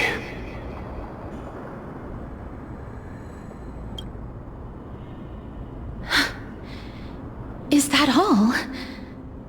Are you going to accept such a fate without complaints? Do you have a strategy to shatter the shackles of our fate? I haven't found it yet. Perhaps I never will. Then, cease wasting your thoughts on futile matters. Control control what little you can. And when fate's inescapable grasp comes, resist it with the strength of your mighty will.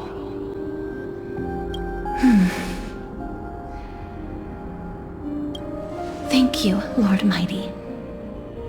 I will find the right decision.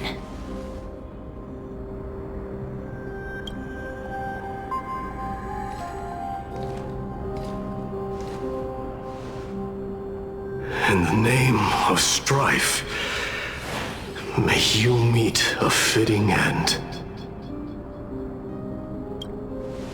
This must be the alchemical matrix the spirit mentioned. Let's see. We need to insert Aquila's sky, Georios' earth, Kephali's fire, Fagusa's ocean, and Nestia's love.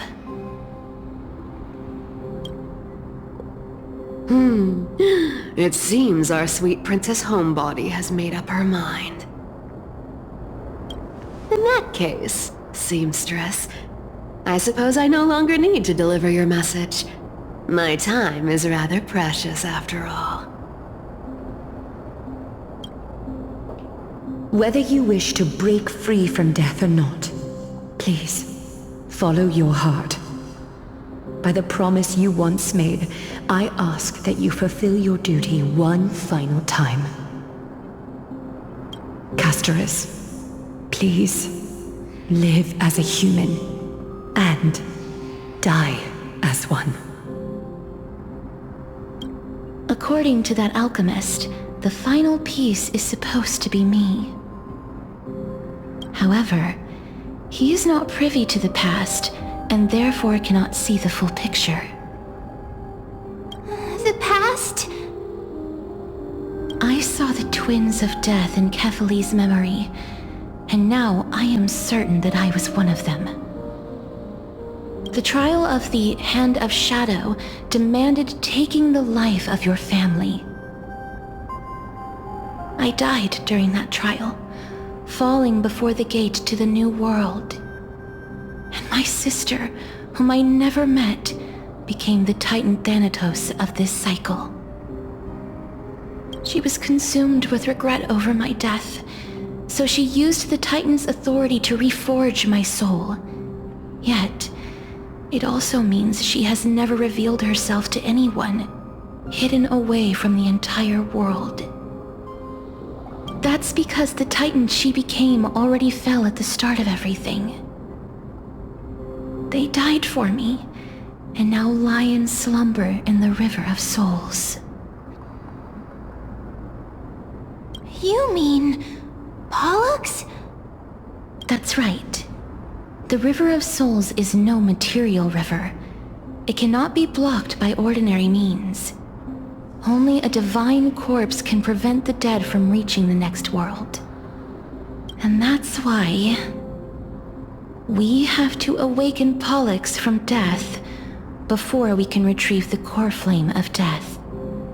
We have to reforge its body with the power of alchemy. But Cass, if that alchemist speaks the truth, does that mean you're also part of the dragon body? According to those departed spirits, I was indeed born as the dragon's twin. But before we talk about that, have you heard the sighs?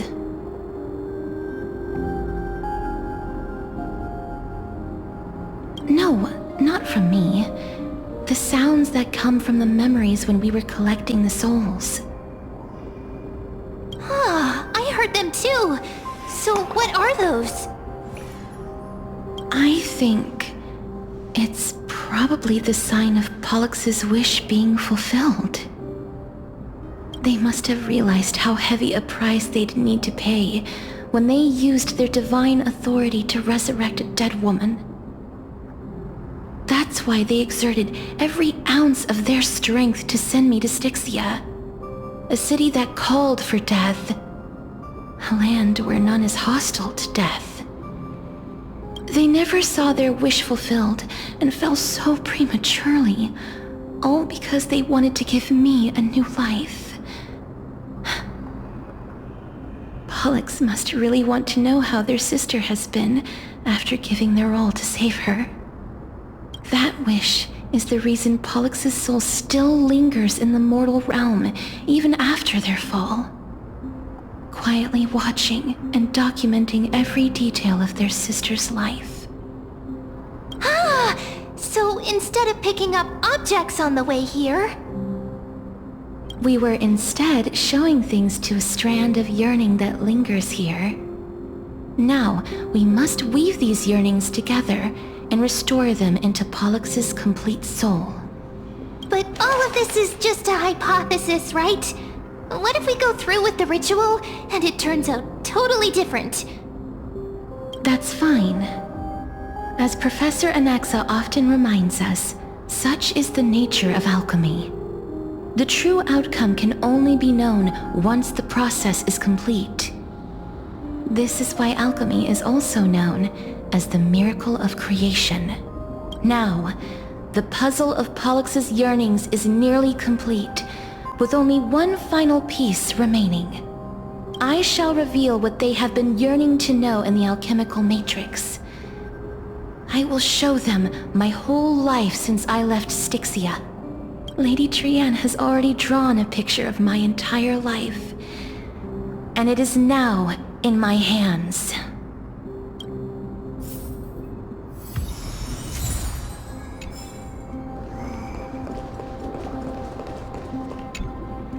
Then, let the ritual begin.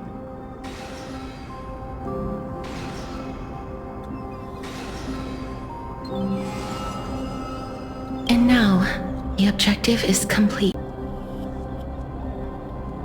Such is what Professor Anaxa always says after preparing for an alchemical ritual. And now, Pollux, I shall lift you from the river of souls and reforge your soul. Perhaps you will be disturbed by this, but if even the slightest trace of your soul remains, the soul that once ferried me to this side of the shore, then please, look at me. I wish to thank you in person. I have obtained everything you sacrificed your divinity for. Lady Almanette. Did she recognize you? Oh, she must be the first soul we can communicate with here, right? I'm afraid she is just another spirit trapped here, like the rest of them. The only difference is that I was there when she died. Please, go on. I'm listening. Are you about to tell the story of Styxia? Yes.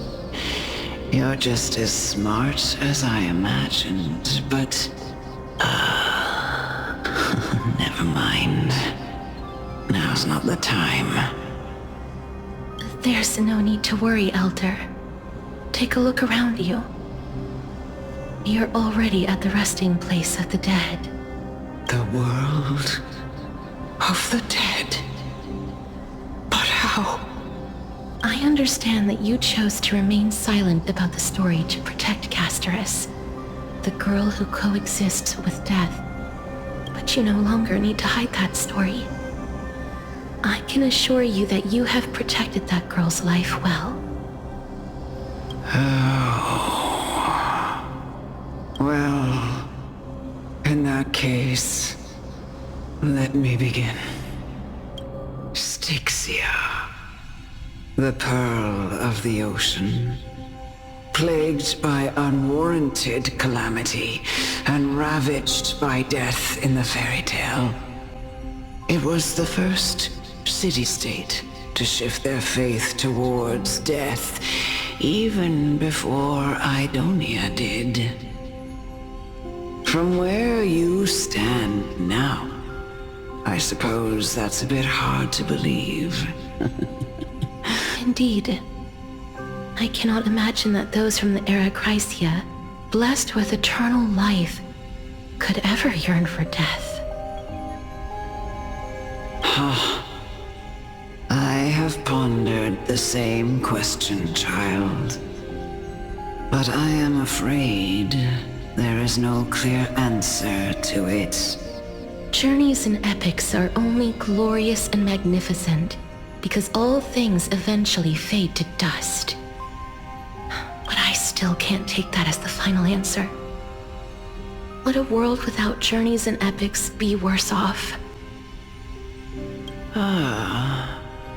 I take it the one who spoke this line was a general, or perhaps a warrior.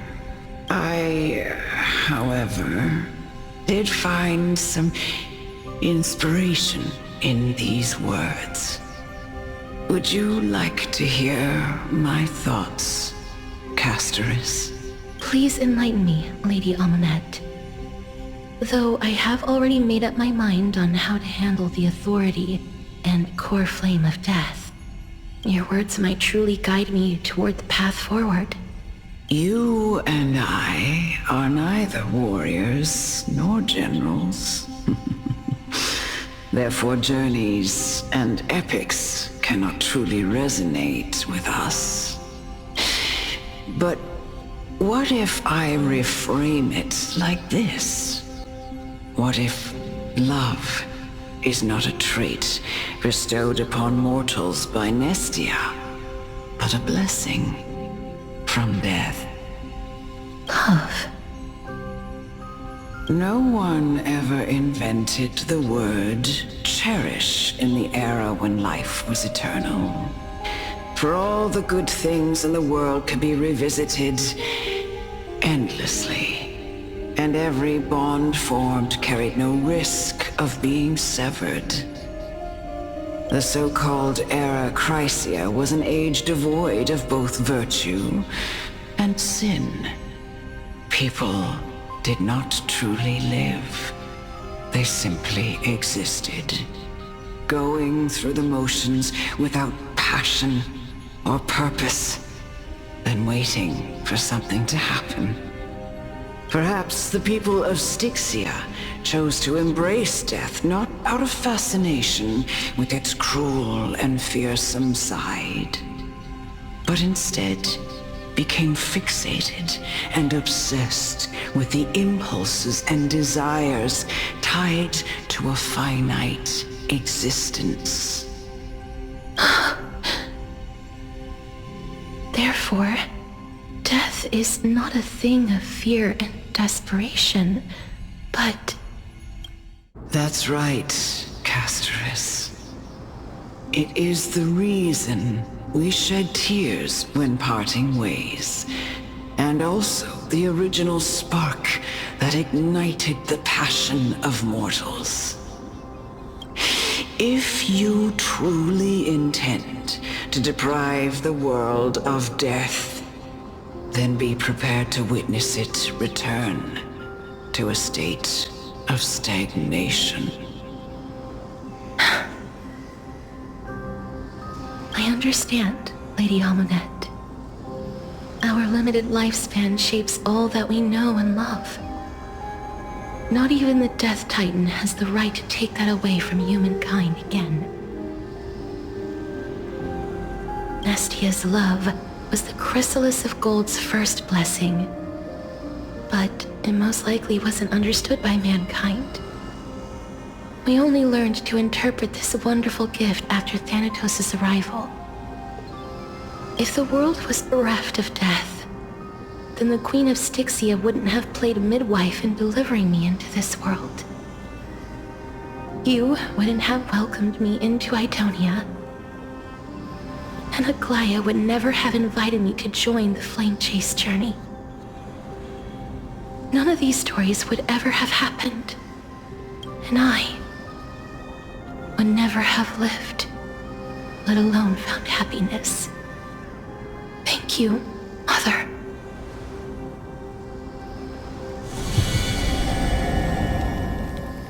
I will use all the love I've experienced in this long life to complete the final miracle.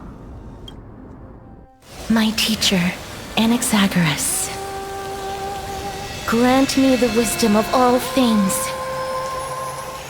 I call upon thee, the stripped dead dragon's corpse.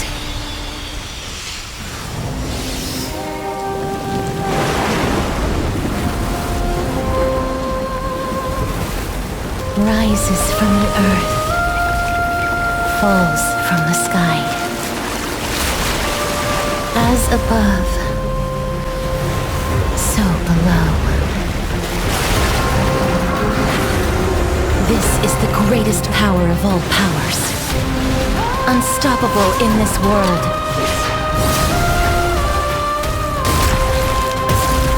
The great work that commands all death. I shall grant you embrace.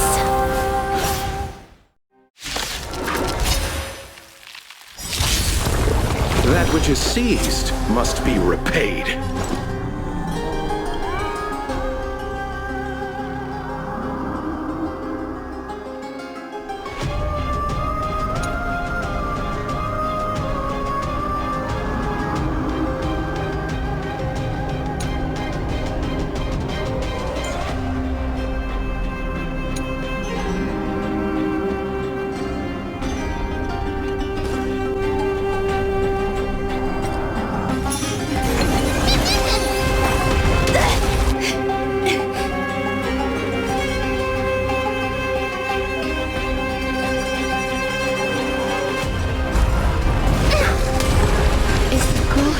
Saved my life.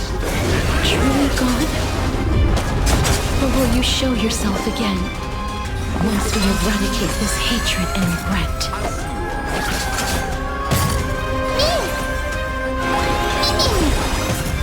These chariots here.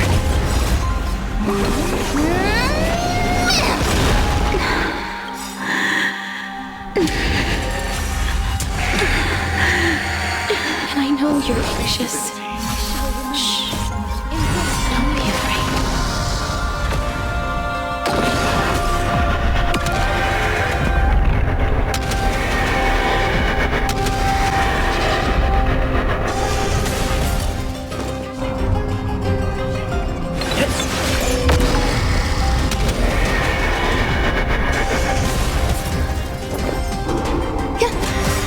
Every petal, all will be swept away by the wind.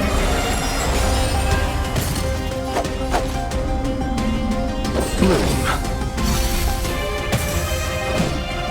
Return to dust! There's no more need to weep in grief. I will grant you peace.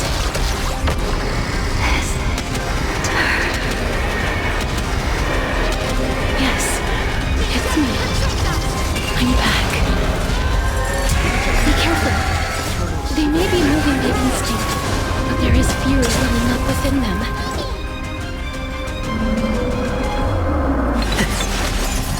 Some value, I suppose. You chose the wrong enemy. Receive divinity. I shall remember this. Bloom.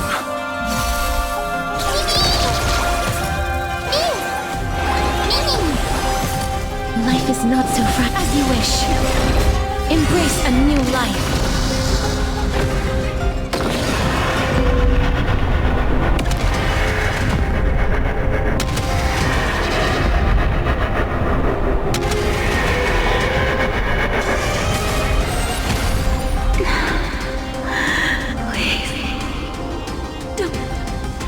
Turn back to the nether realm.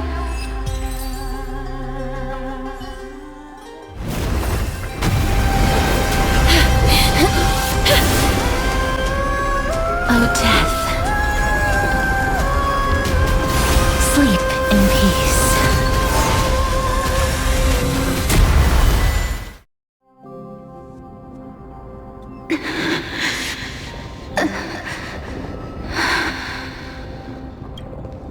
I'm sorry I have to wake you up from ancient death. And I know you're anxious. Shh. Don't be afraid.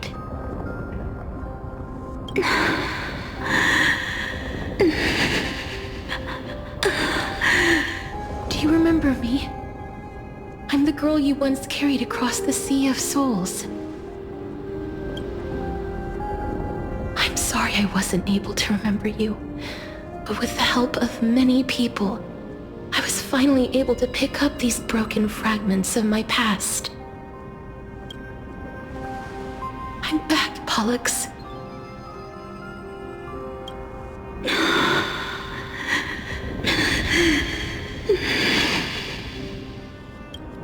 I know this might not be what you wanted.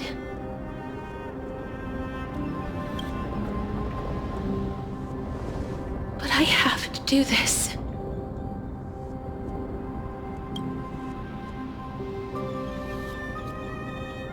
So please, carry me across the Sea of Souls again and return me to the Netherrealm, just like you did in the past. Please take me to where the core flame of death rests.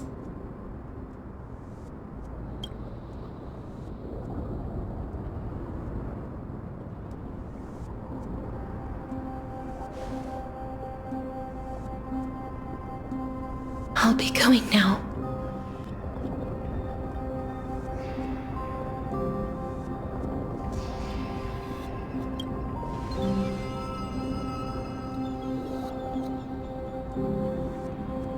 They may look scary, but as long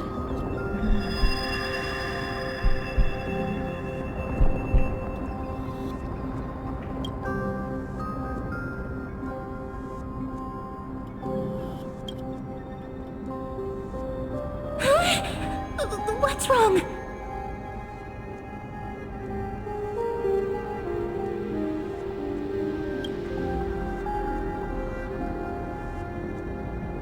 Are you...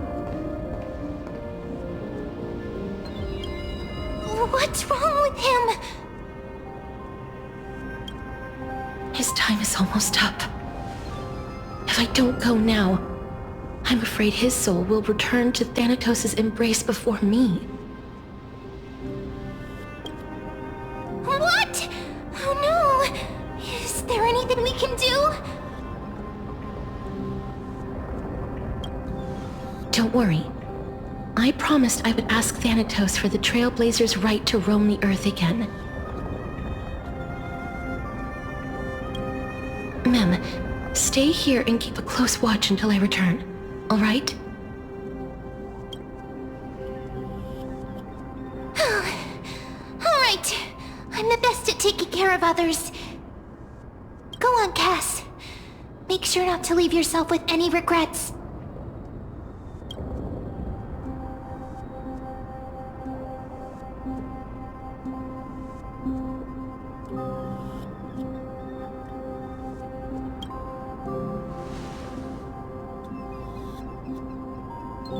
It's a deal then.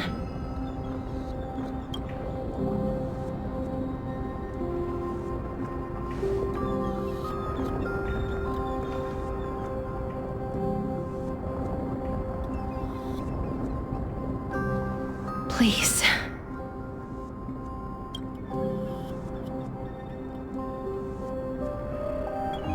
Wait for me.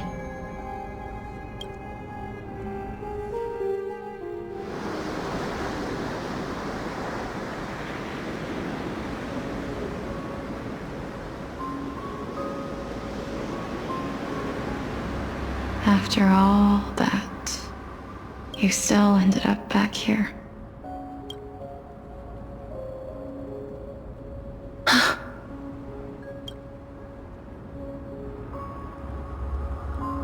So the legends were true. The Netherrealm really is a sea of flowers. Yes.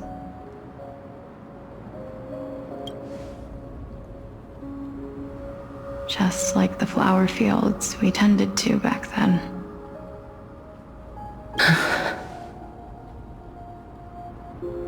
Is that you, Plixia?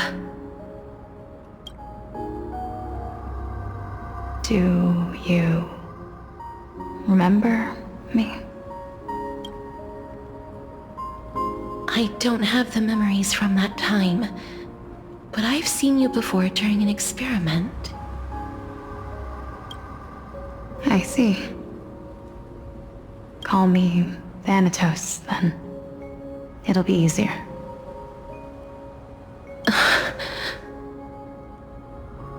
However, since you recognize the name, you must already know everything about Thanatos, right? Yes. I'm here to reforge the order of life and death in Amphorius.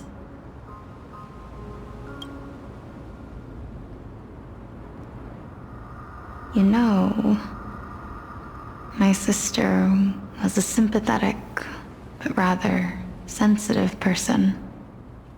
Whenever she didn't want to say what was on her mind, she would avoid eye contact and look off into the distance. Just like what you are doing now.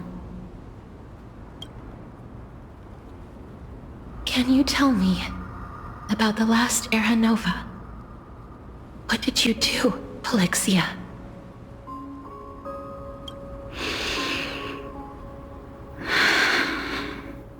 Where should I begin? I suppose. A long, long time ago, there were a pair of like-minded twins. As foretold in the prophecy, they were chosen to be successors to the god of death. But fate was cruel. The price of attaining divinity was to take the life of a family member with our own hands. That trial was indeed recorded in that memory. Then you should already know that my sister voluntarily gave up her own life, so that I could ascend as the demigod of death. But I couldn't accept that.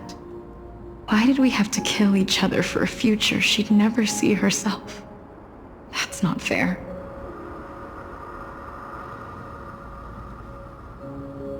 So, while weaving the laws of the new world, I shattered the forbidden bottom line for life and death.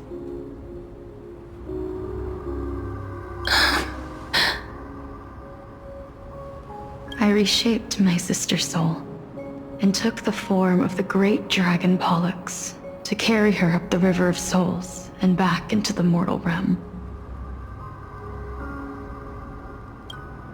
But our fates were already decided and manifested in unexpected ways in response to my futile actions.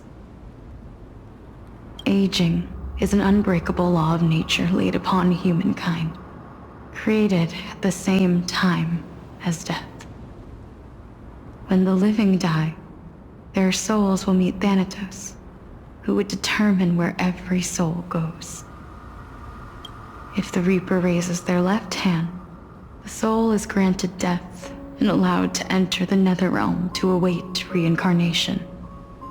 If they raise their right hand, the soul is rejected by the Netherrealm and returned to the mortal realm to continue walking the earth. That's why the Hand of Shadow can only lay down judgment and not embrace another being. Yes. Death was originally a pair of hands, but they were split in twain when we reached the mortal realm, never to touch each other ever again. The half of Thanatos that represents life, the undying human who grants death, that was the curse I forced upon you. Then, what about you? As the half of Thanatos representing death, I shoulder the fate of defying death. I died the moment I entered the world of the living. From then on, my Titan also no longer existed in this world. The cycle of life and death stopped. Souls were denied their audience with death, and were left stranded within an ever-rising river of the dead. What irony. my selfish desire to save your life gave you and the world a fate far worse than death instead. Then, what was left of my reason was left behind in the Netherrealm, where I've been taking care of these flowers day after day, until there is now a sea of them, all while mulling over the subject of life, death, parting, and enduring an endless loneliness. Fate is absurd indeed. Our lives were a mirrored image of one another, like a pair of hands. Even so, we arrived at the same destination. We walked different paths, yet experienced the same pain. I had hoped that maybe you would at least have a good life in this cycle. I'm sorry. I lived my life well. It didn't go to waste. As far as I'm concerned, you did nothing wrong. Even though I forced the authority of granting death to humanity upon you, a total stranger. Too many responsibilities were forced upon me in the course of this long journey. I was once lost, even upset. But I realized recently that if it weren't for your blessing, I wouldn't have understood the source of these emotions, nor would I have realized my purpose. I wouldn't have made it here to reunite with my missing half. And we wouldn't be discussing our past while sharing the same view of this landscape. I wouldn't have understood the meaning of our existence. The meaning of our existence. This sea of flowers blooms on dead land, because we sowed it with the seeds of our separation and watered it with our tears of loneliness. Yes, the only thing death is allowed to create are flowers that bloom from blood and tears. That's why Thanatos cannot create living beings at will. Nor can the hand of shadow determine a person's remaining days. Because the life and death of mortals should never be dictated by another's will. Are you saying there's no point in Thanatos' existence? No. No single being can bear the scales of life and death on their own. Not even a god. Life and death weigh equally heavy. We both know that now, don't we?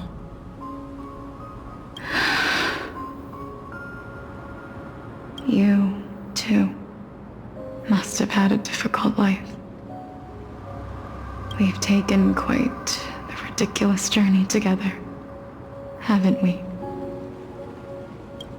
I had a feeling, even back then, that we would meet again one day. Not to embrace one another after a long separation, but to come in search of retribution. Tell me the answer that's already been written. And let us... It's been far too long. I've waited here for centuries, watching day after day as desperate spirits are denied by this lonely wasteland. I always hoped I would see you among them. But I was also afraid of seeing you. I didn't know how I could possibly face you again. But more than anything, I was afraid that you might have forgotten all about me. I know. But don't you see, Polixia? I made it back anyway. You don't have to shoulder death's authority on your own anymore. It was always meant to be held in 2 hands anyway. So, let's give our core flame to him, and have him take it back to the mortal realm.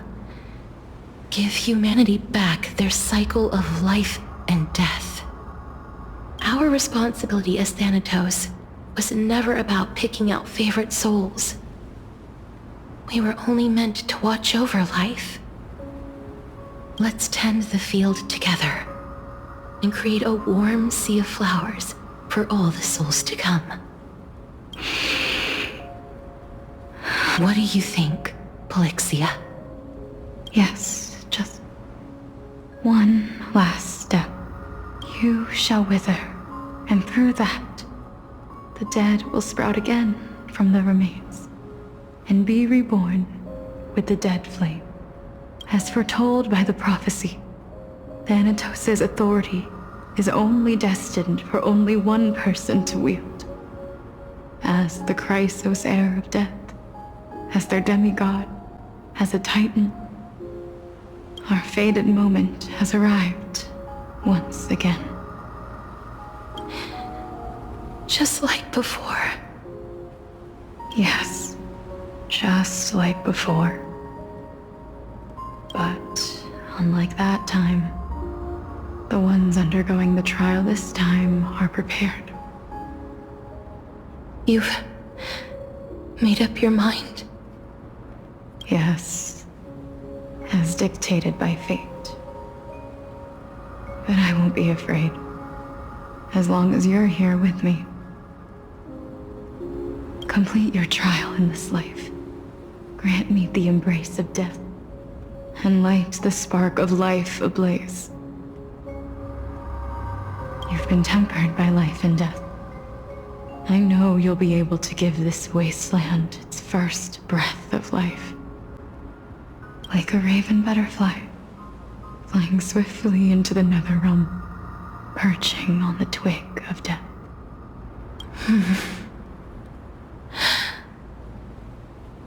I will. After this, I will remain permanently in the nether realm. The river of souls shall return here and rain down from the sky, scattering souls across the earth. The cycle of life and death will flow once again. The sea of flowers you sowed shall bear countless joyous or sorrowful souls, and bloom evermore.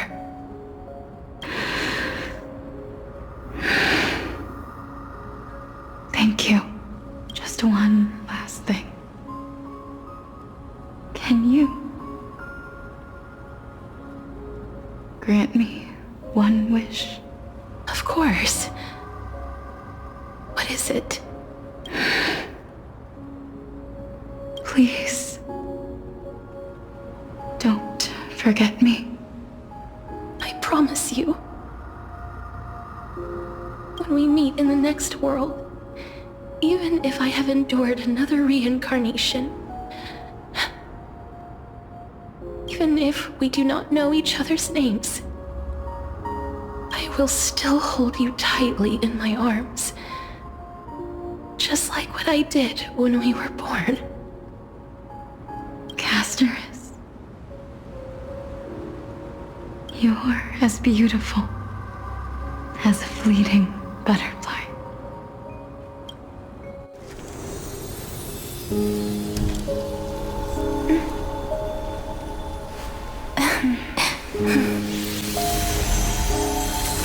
I will bring rest to death. And from now on, stagnant life will once again flow.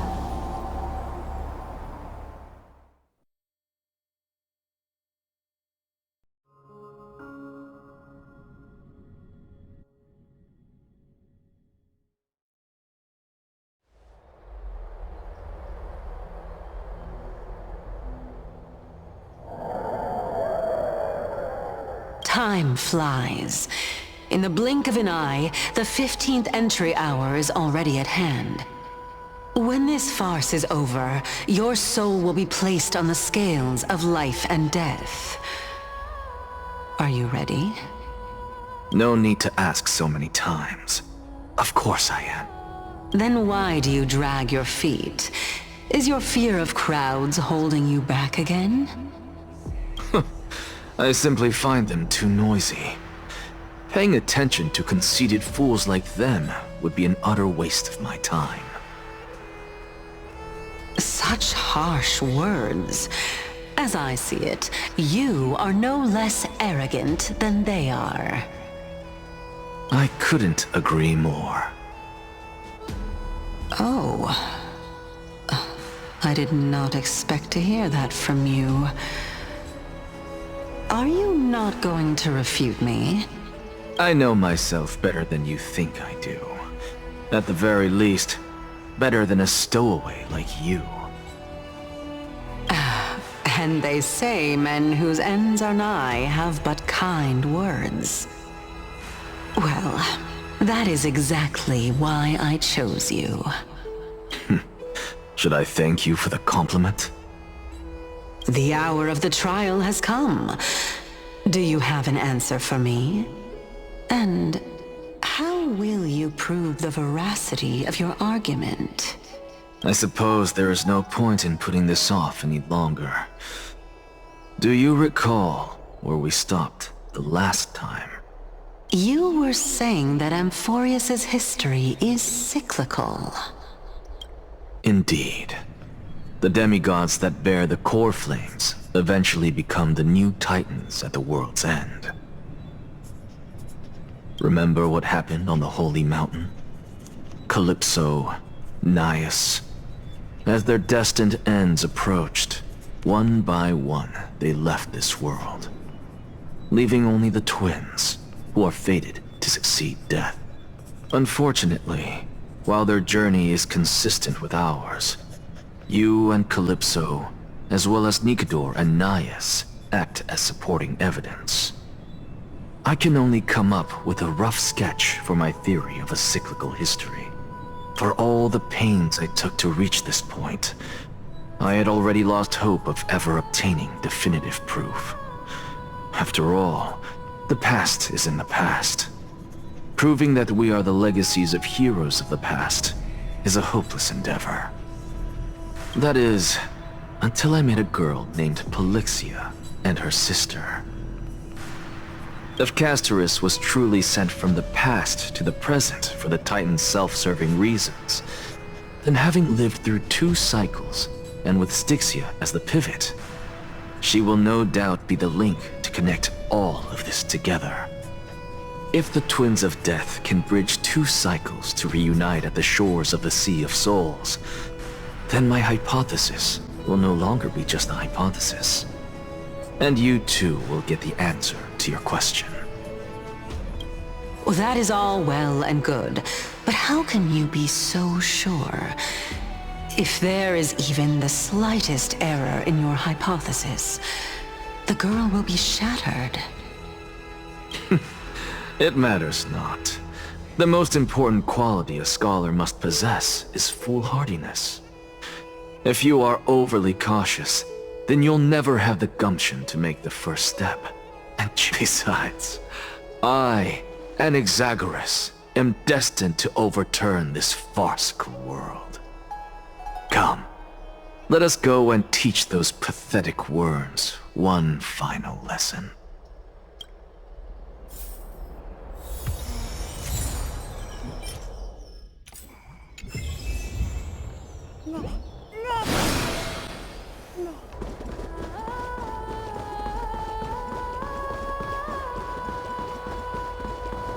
Finen. So they are leaving the final debate to him.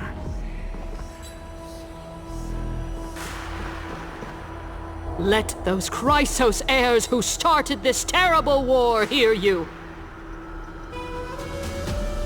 Let them hear the voices of the people!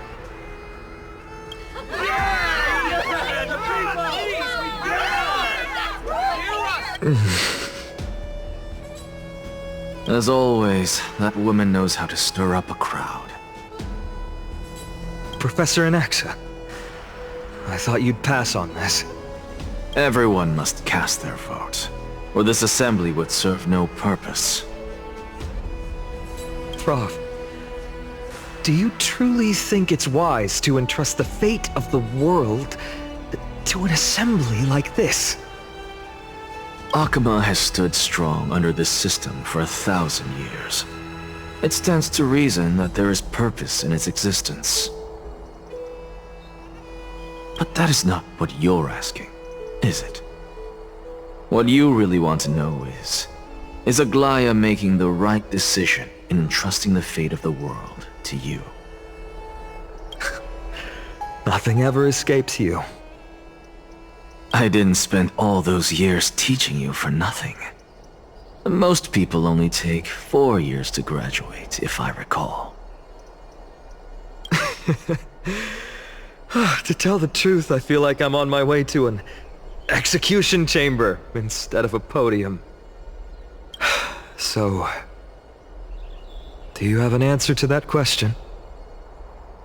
No, I don't.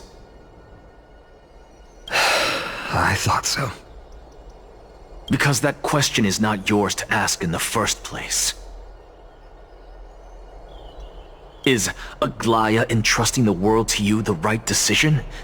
Don't make me laugh. That is a question that woman must answer herself. Why are you fretting about this on her behalf? Or have you been seeing yourself as her pawn all this time? Listen up. I'll say this only once. Flip your perspective around and ask yourself this instead. What should I do to ensure that the world doesn't stray from the correct path? That is what you should be thinking about. You still have time, so give it some thought. Oh, and don't bother telling me the answer. Tell it to those begging for salvation from the gods. Got it. Thank you, Professor Anaxa. That's Anaxagoras to you. Who will you be voting for? That'll depend on how well you perform. May Circe safeguard your thoughts.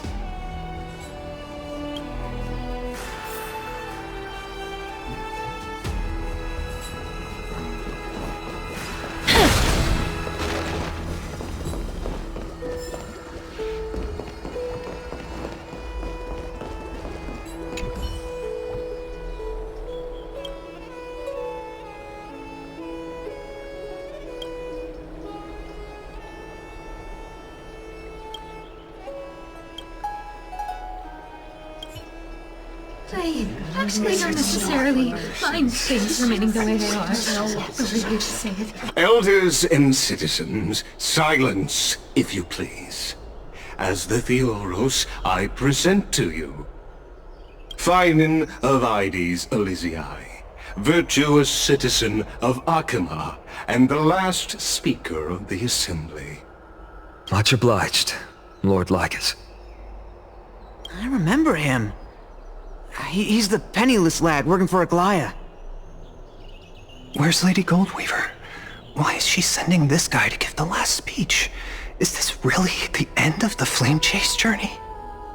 Can this dude really face down kindness? I actually don't necessarily mind things remaining the way they are. Whatever you say it. By Kefali above, dear citizens of Akama, as you look upon me, so too do I see you.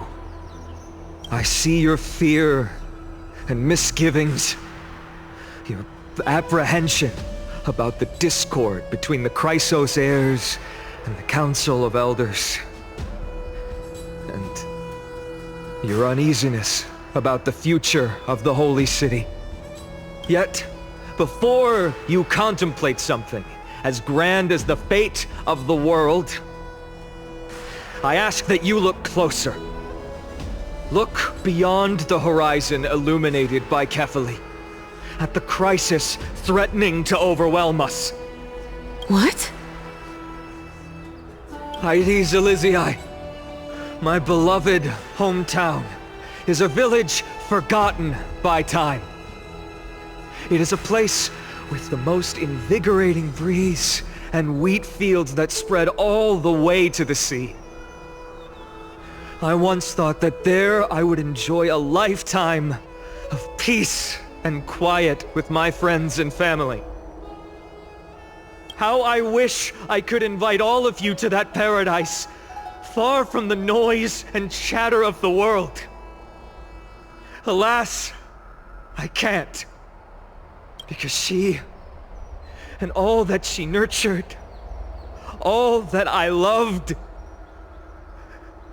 they have long been devoured by the black tide. My beloved home is no more.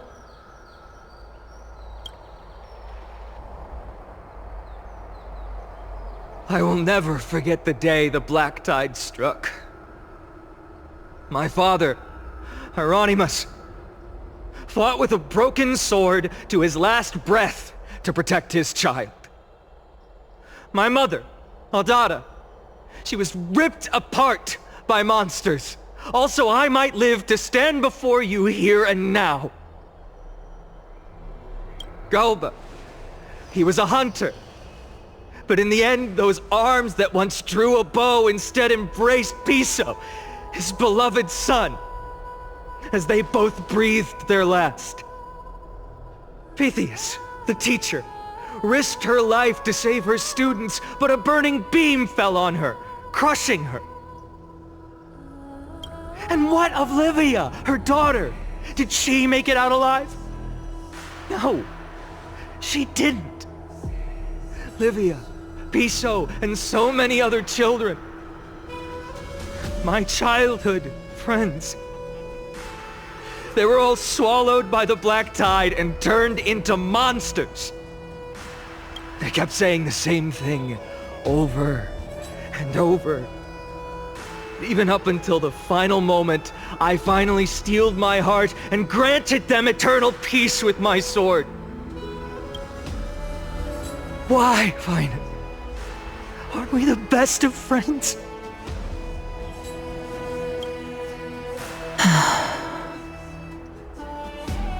That is the black tide. A looming threat that can bring Akima to its knees any time. Caenis may have promised that with the 3 titans of Calamity gone, Akima will return to an era Chrysia once more, but much as it pains me, I must disappoint you. While the demigod of strife has done everything in his power to hold them back, they are still coming. By now, the name of that black-robed swordmaster, the Flame Reaper, has likely echoed throughout the city already. The roaring thunder is a message from the strife demigod. The Flame Reaper has risen from death, and they hunger for the core flames of the gods.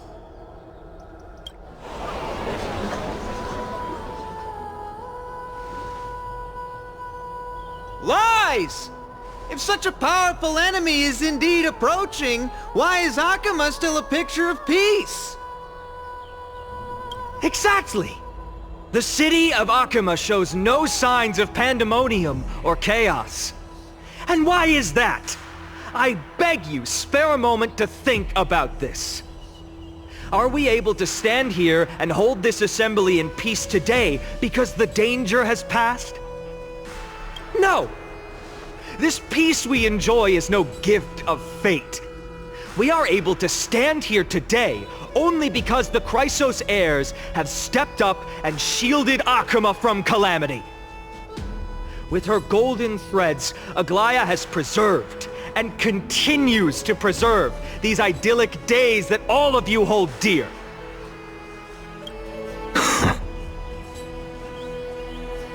Council of Elders claims that Aglaya will one day forsake the people because her divinity is eroding her body and soul. But ask yourselves this. Rather than offering her aid and support, why do they choose to watch and push Akama away from the flame chase journey? The answer that no one can bring themselves to speak of. A truth stained in blood and buried in greed, fear, and vanity. Allow me to lay it bare before you.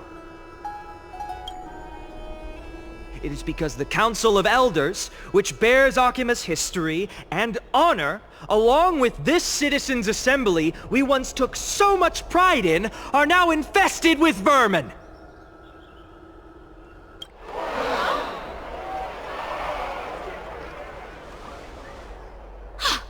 You insolent whelp! How dare you! It is true that Aglaya has reached her limit. Why? Because she has been working tirelessly to weave the defenses of our holy city against the encroaching evil. All while these vermin are making up baseless accusations about her and scheming in the shadows. Not once has she ever failed Akama. Yet these vermin attempt to tear her apart, tarnishing her name with unfounded allegations. She may have been blessed by divinity, but hasn't her heart always stayed true to humanity? They attempt to mislead you and reduce this assembly to a crude standoff between gods and humans, but citizens of Akama. Once more, I implore you to open your eyes and look at those around you. Examine them closely. Beneath all that finery, do you see the good heart of a human or the poisonous glands of a pest? Make your judgment, then turn your gaze to the demigods whom so many of you regard as cold and merciless. Do you not see the light of humanity in them? And those who wear the mask of humanity yet utter only hurtful, slanderous words, can you not see that their souls have been corrupted by power?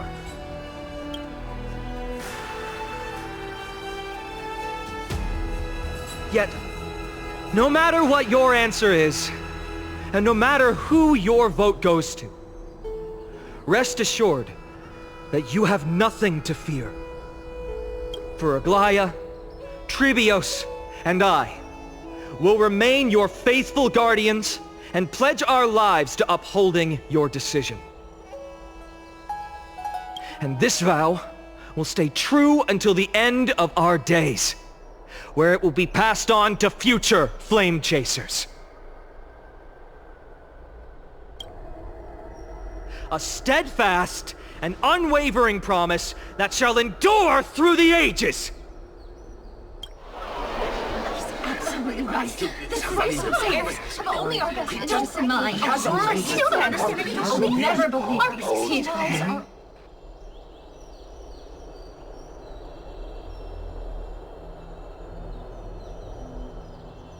At the present time, on the scales of Talenton, those who call for the continuation of the Flame Chase journey, and those who demand its suspension. Each faction holds an equal share of votes, resulting in a perfect balance. As expected, this is the moment when the Flame Chase journey is the closest to its end. And now, it's your turn to vote, Lord Anaxagoras.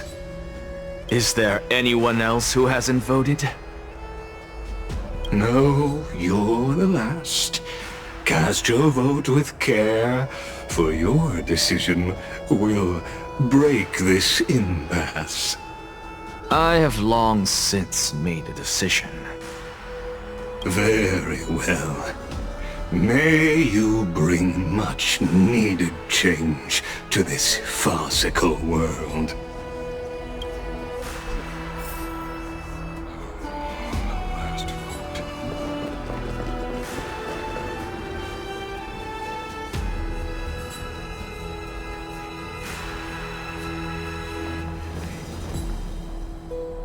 You've done well, Finan. Given the circumstances, delivering a rousing speech to stir up emotions was a prudent move.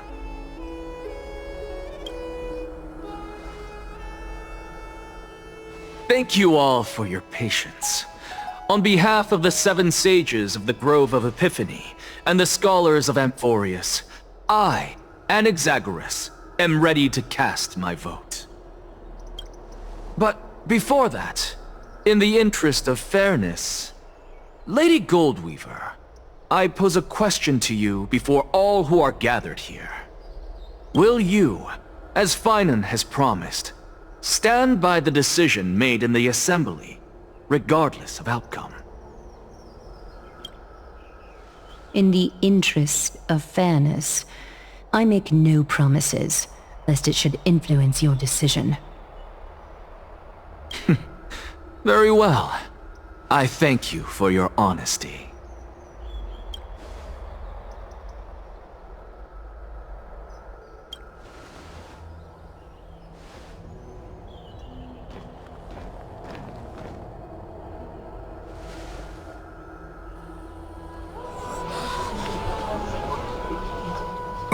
What's he doing?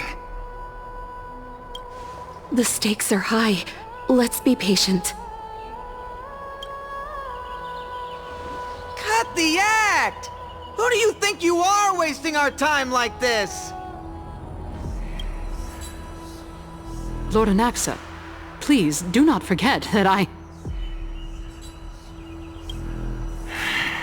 Rule number 1. Do not call me Anaxa. Rule number 2. Never interrupt me. Silence is golden.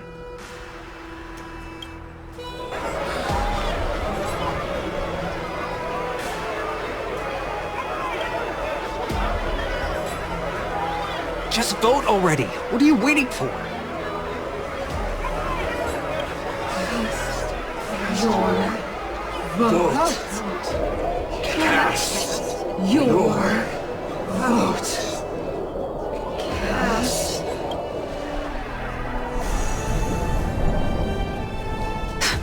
I cannot help but wonder, is every hardship in the world something you will exploit and use to your advantage? How else am I supposed to make use of this situation where my body and soul are separated? Oh, Circes. Or should I say Calypso. Accompany me on this final journey.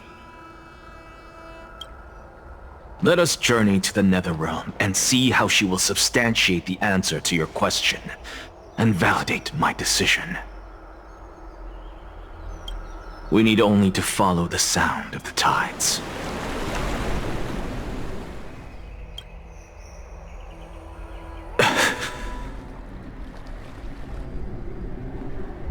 You are...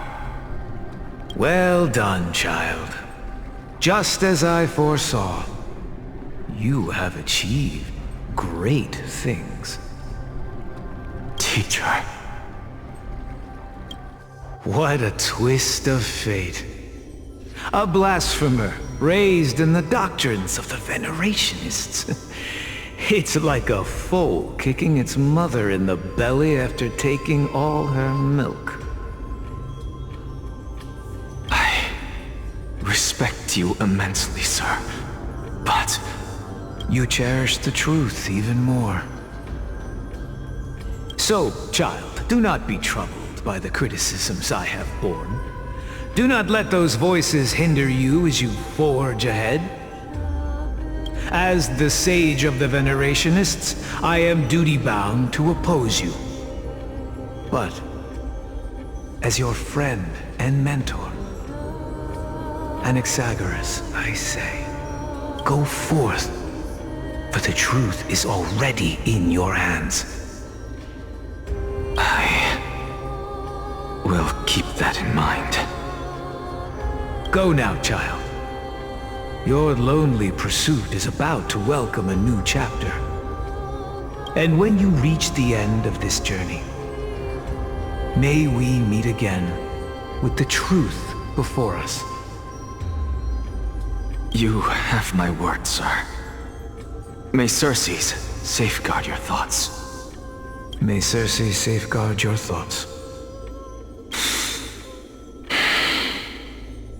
You are right, Empedocles. My lonely pursuit is about to welcome a new chapter. May we meet again with the truth before us. What are you waiting for? Just cast your vote. Silence! Silence, everyone! Behold, Circes, here at the center of the world, I shall write the final step of my proof. For this place is but one step away from the truth.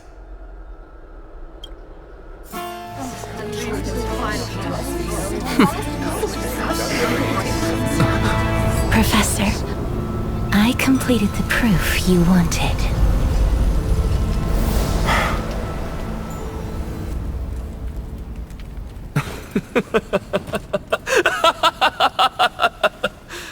Thank you, Castorus. The answer is plain as day. My vote goes to the Flame Chase journey and nothing else! I have deciphered the truth of this world!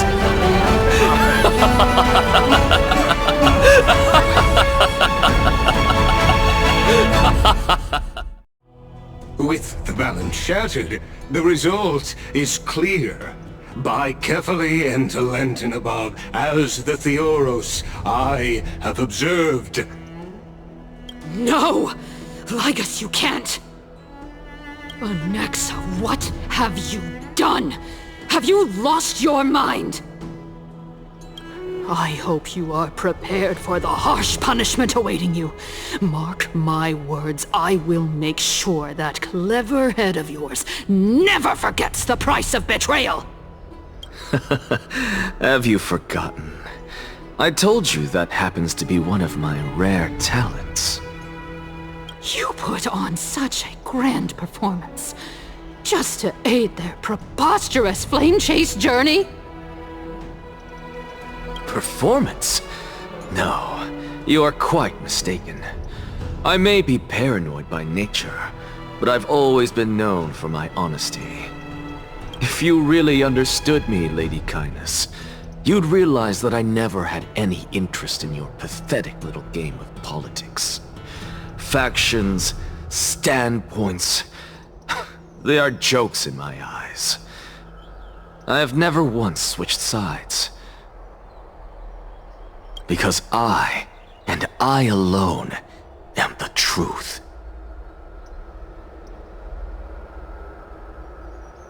Lady Caenis, with all the citizens here as witnesses, we should honor the spirit of democracy and respect the decision of this assembly.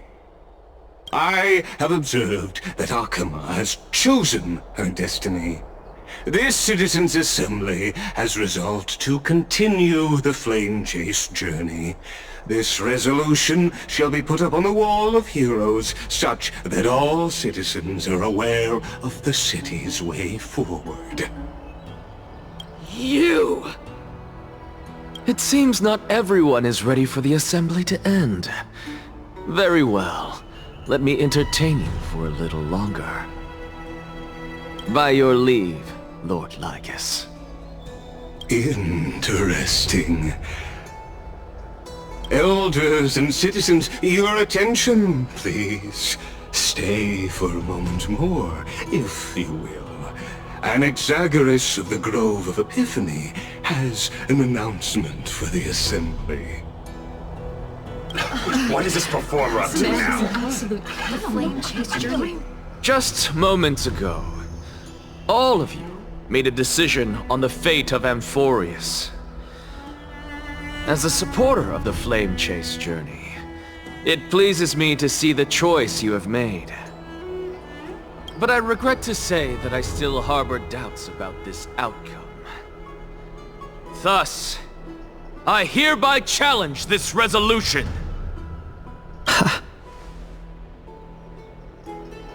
Tell me, who among you dare swear to Kefali's name that Era Nova will truly welcome the fairy tale ending that the Chrysos heirs have promised? A beautiful new world free of calamity and madness?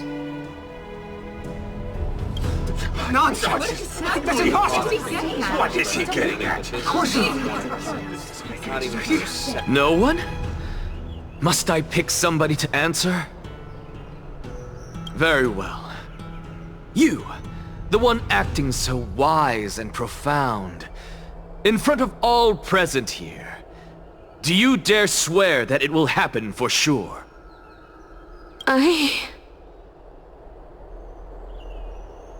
No? Fine. Next. You, the one with ignorance written all over your face.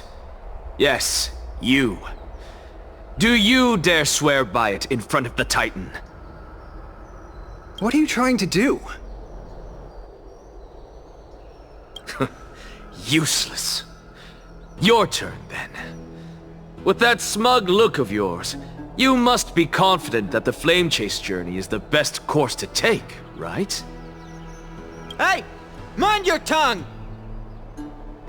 So, no one? I see.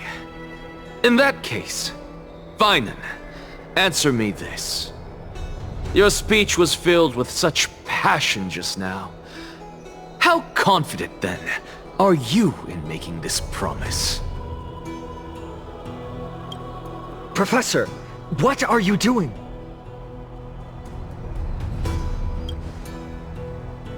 Let him continue with his performance.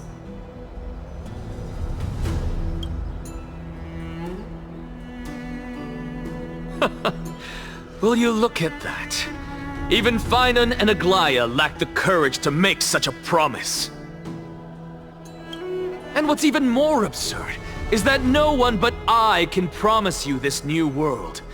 And yet, the Assembly passed the resolution anyway.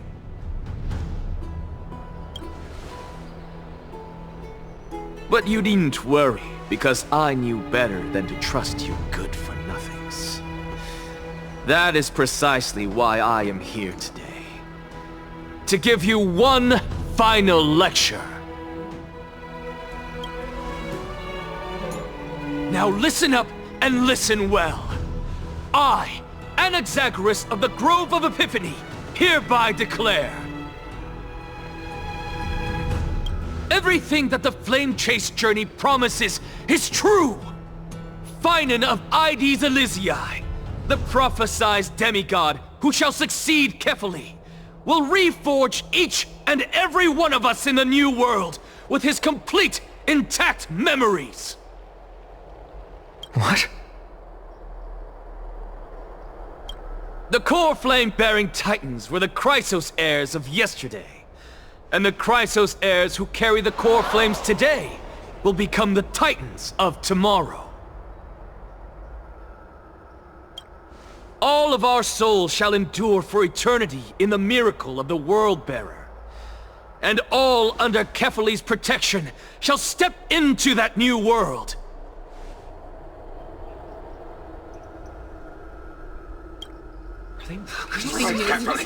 This is pure blasphemy!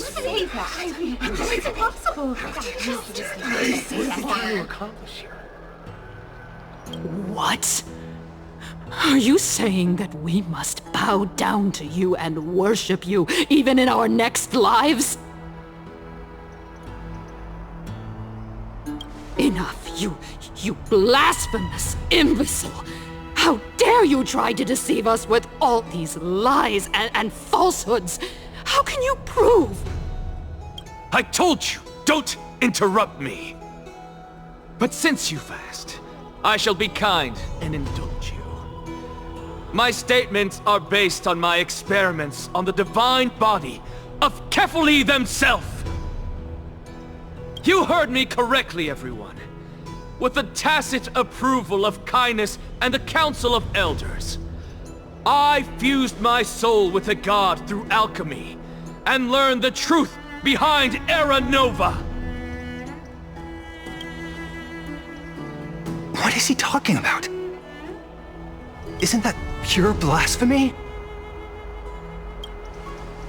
I, the vile, wretched blasphemer, deserve nothing less than death for my sins. And the Council of Elders, which granted me consent and aided in committing this atrocity, should face punishment alongside me!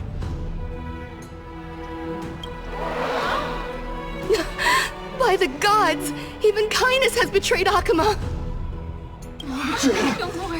The Caenis! We're carefully involved!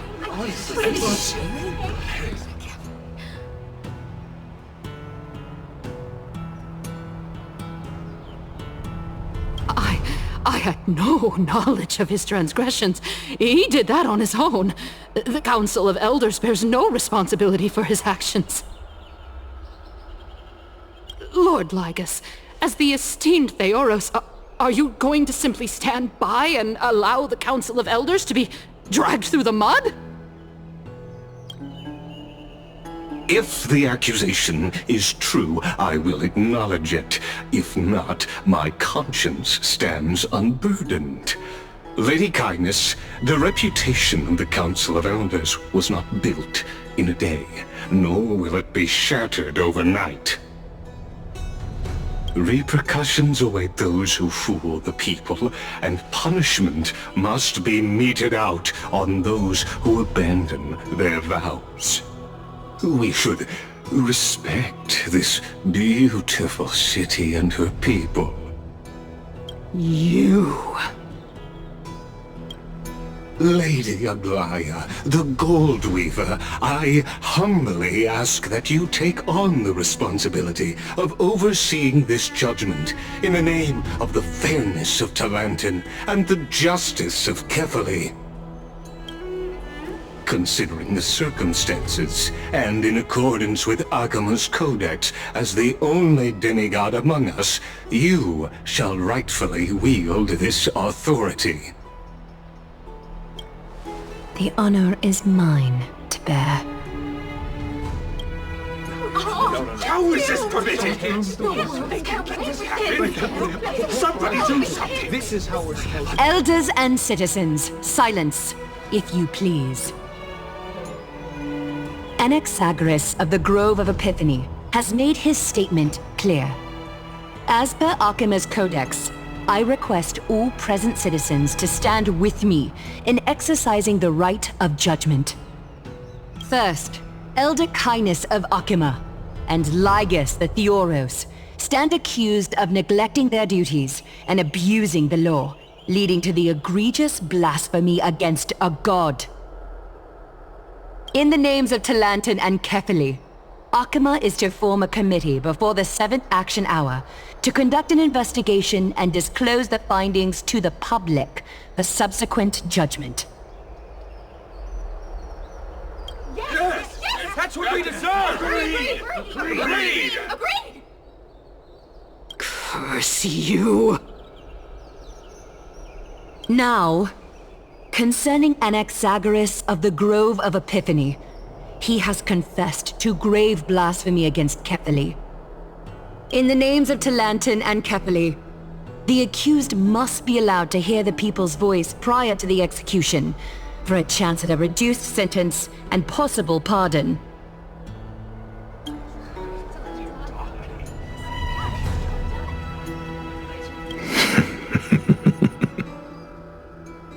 Professor.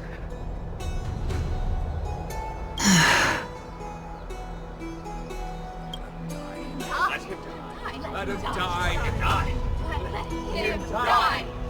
Let him die! Let him die! Let him die! Let him die! Let him die! Let him die! Let him die! What decision will you make, Lady Goldweaver? Enough with the hesitation, Aglaya. This is not like you. Let him die! Let him die! Let him die!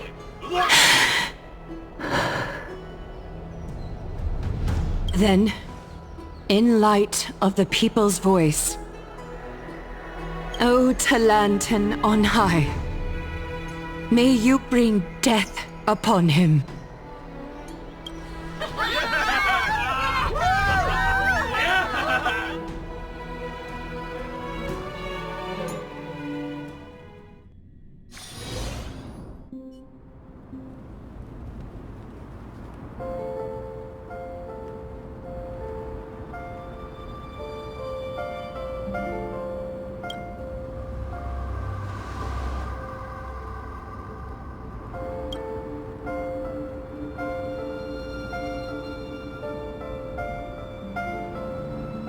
Allow me to reintroduce myself. I bore the name of Castrus while walking among the mortals. And now, I stand as the demigod of death, the living side of Thanatos. Welcome to my realm, where the west wind ends.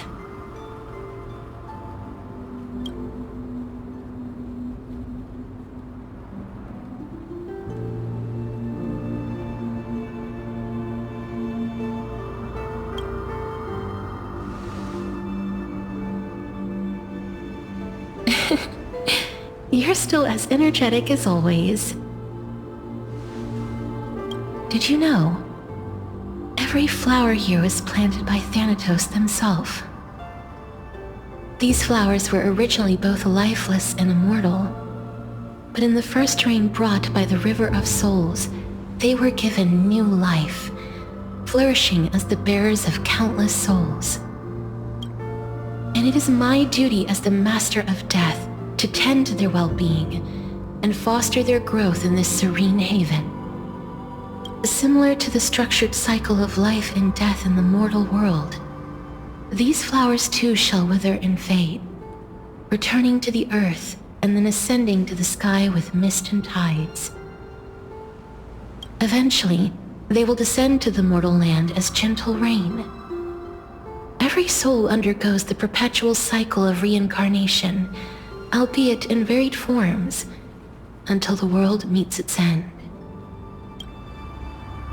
Yet, sadly, there's no time left for Emphorius to wait for when the flowers bloom again. Now, death is the power at my fingertips. It once led the souls of the deceased here, but I shall open the gate of the netherworld and return you to the realm of the living. In exchange, please take the core flame of death with you and complete the flame chase journey. Do not let our work thus far be in vain.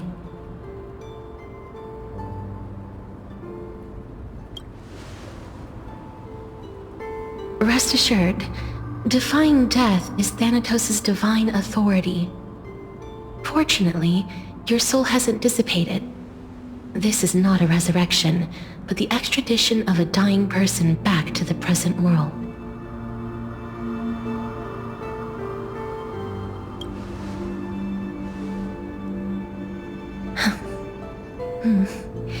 Just like the other demigods, I will stay here and embrace my destiny.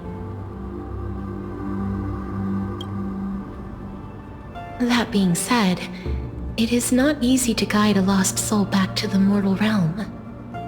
The whispers of death are sweet and alluring. If your determination wavers, you will succumb and be forever ensnared by the netherworld's grasp. Please consider this a one-time exception. I will do everything in my power for the flame chase journey. And for your life, the only life I can save.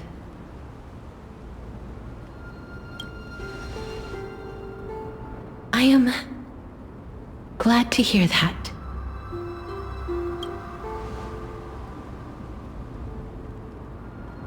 Over here!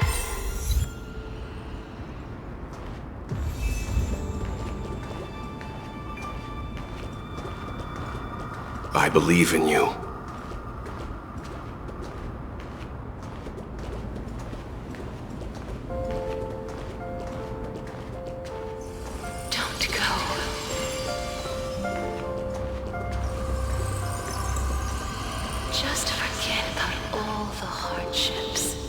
Hold your chin up high and step forward with us toward tomorrow! That's right. Keep your eyes on the dawn.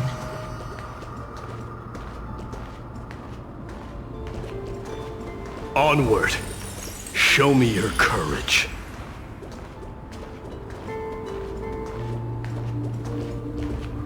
Partner, we shall become heroes together.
All of this is proof that you once lived.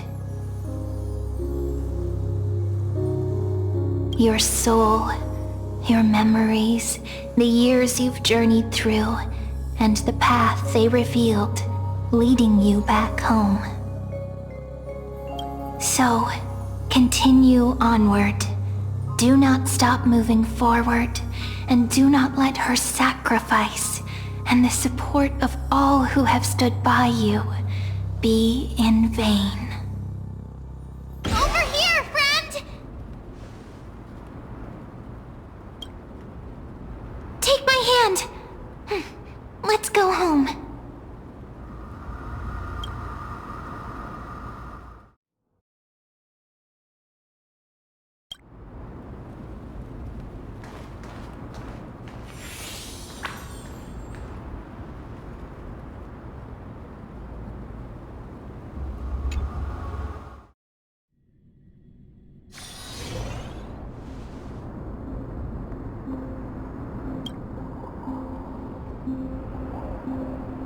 At last, I knew you could do it. Your soul is still perfectly whole, as if some kind of force is trying its best to keep it together. Is it Oronix's final blessing? Or is it a miracle of your own? It's truly incredible. Such a strange surge of familiarity. So hard to describe. Perhaps it is fate, once again fulfilling its own design. Or perhaps it is the laws from beyond the sky, so familiar to you, that intertwined our fates long ago. It seems that this is a riddle which cannot be solved anytime soon. The sensation of becoming a demigod is truly wondrous. It's as if the river of souls is winding its way through the depths of my spirit, transforming with each breath into a fine rain that nourishes the world. Do you recall that prophecy? At the end of the sea of flowers, the souls of the living shall warm thy fingertips, and after an embrace, there shall be eternal separation. I promised you that I would do everything in my power to give it another meaning. Now, as I stand as a demigod, and destiny draws to a close, I can finally end it in a way that is as beautiful as it deserves. The wish I once sought, but could never grasp, is now within reach. In this brand new world, every blooming life will lift its arms in celebration and recount the profound meaning of this very instant. Every touch, every embrace we share will never again be an ice-cold loss. They will radiate with an intense warmth, sowing love far and wide throughout the land.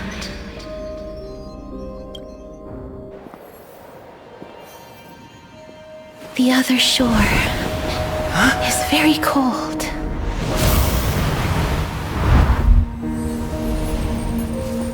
May I borrow your warmth one last time? Thank you for fulfilling this wish of mine.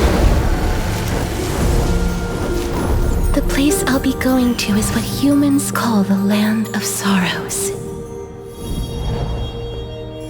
But with this heartbeat and the residual heat of this embrace, I shall turn the nether realm into a gentle place of rest.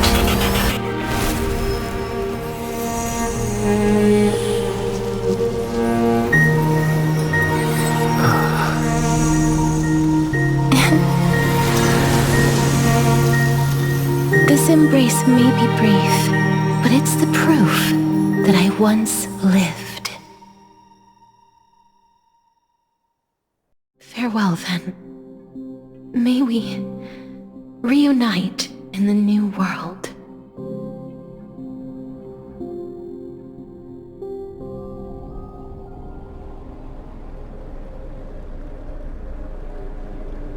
That grand and absurd performance was what you've been seeking your whole life? I gave up everything in search of truth, and it culminated in this very moment. You, on the other hand, performed as I expected. You did not hesitate when you saw the chance to attain power. It's as if you... crave power, like a fly craves rot. Those are your words, not mine. But what you said at the end, did you already know what I had planned for Thinen? I may have lost an eye, but my vision is clearer than anyone else. You've nearly exhausted your humanity. You're no different from my current state as a walking corpse. That's true. I've long since burned to ash over the past 1,000 years. Only he is capable of unleashing a raging fire that rivals our final great enemy, Aquila. So, this is our last chance. How about we let go of the bad blood between us?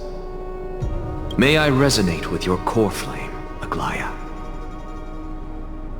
Please do.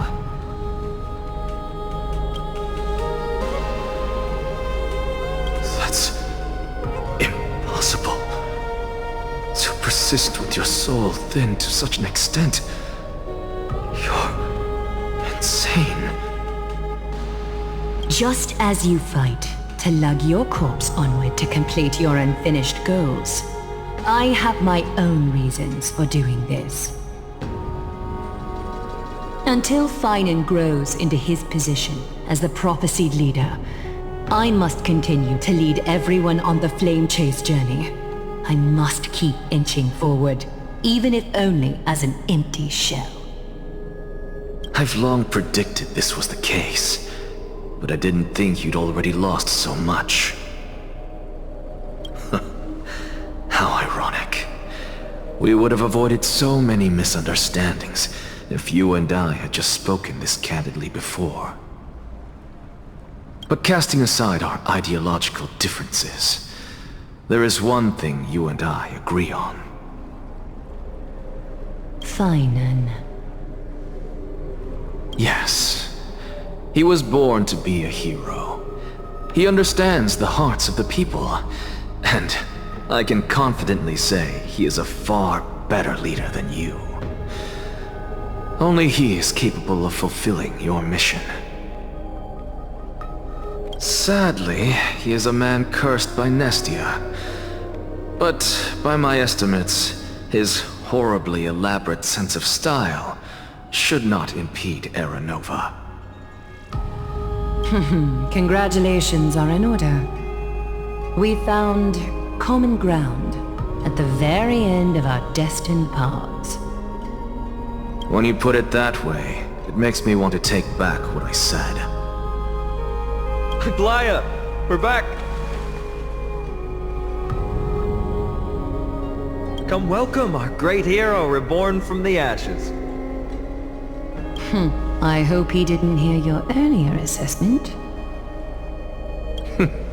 It wouldn't be the first time I criticized him. A man should be aware of his own shortcomings.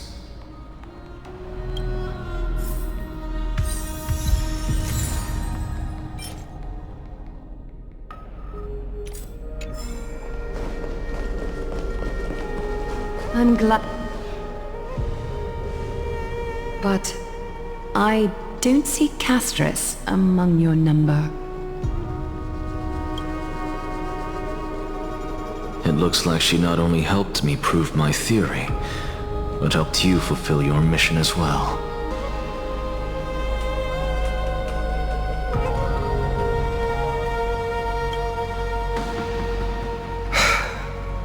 I agree. She might not have been able to change her fate, but she still wrote the final verse of her epic herself. Trinin, please recite the prophecy for us. Trailblazer, please surrender that scalding cool flame for us as well. You are the only life she ever saved by her own hand in her 1,000 years on this earth. I believe no one is more qualified for this noble task.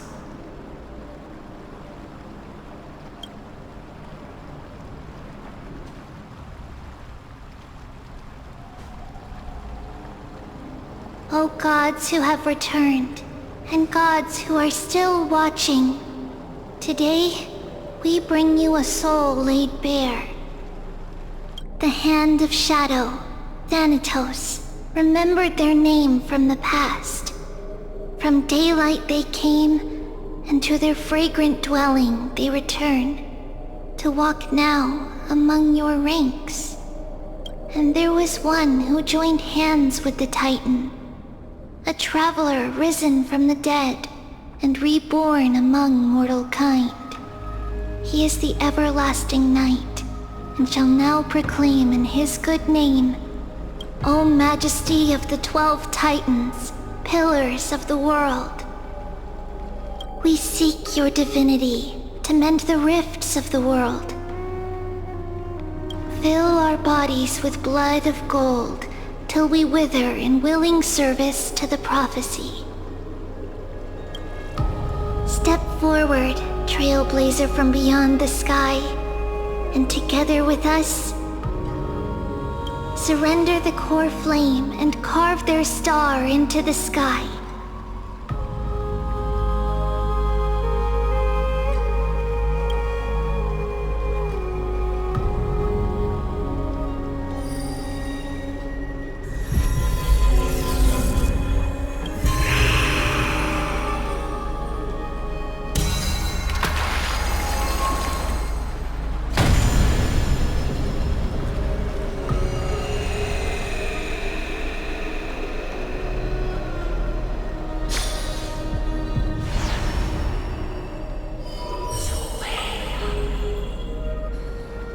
Constellation for death.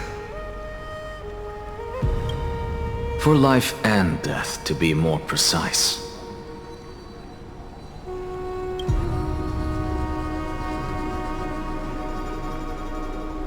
Look! It's...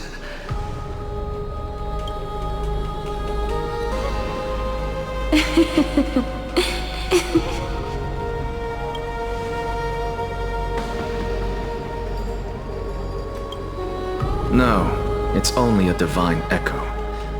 I think she's here for the trial.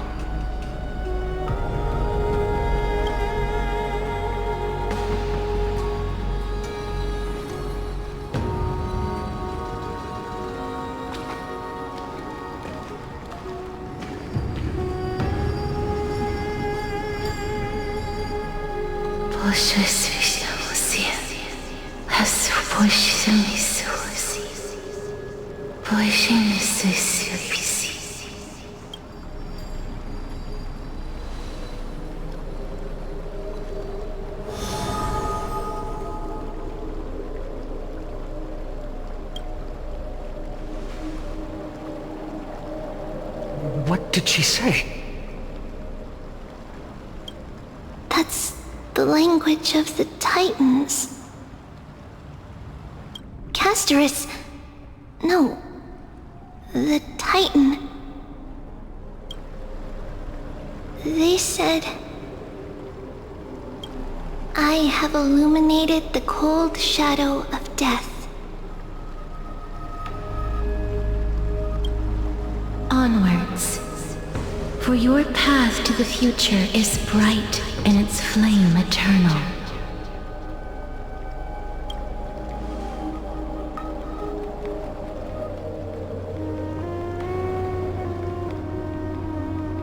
Do not forget.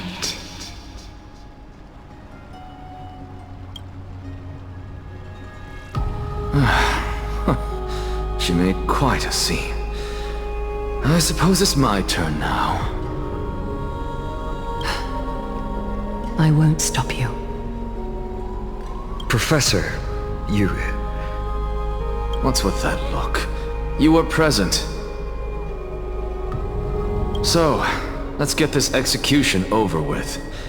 We wouldn't want to bring shame to Akima's divine laws or keep me from creating a new world.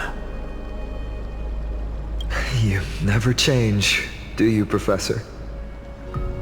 I don't understand. If your theory is correct, you'll lose all memories of your past life once you become a Titan. So what's the point of becoming a god? Of course there's a point. Even if I forget who I am, I'll still have my brilliant mind. It goes without saying, I'll find a way to retrieve memories of my past life. Besides, I still have you, don't I? I still don't really understand what you said during the assembly. Even if it were true, things reforged from memory could never be the same as the original anyway. Then allow me to tell you right now that you're wrong. What exactly are we? My answer is that the Chrysos heirs are the future Titans and vice versa. Of course, this answer only applies to us. So, what are we when it comes to regular mortals?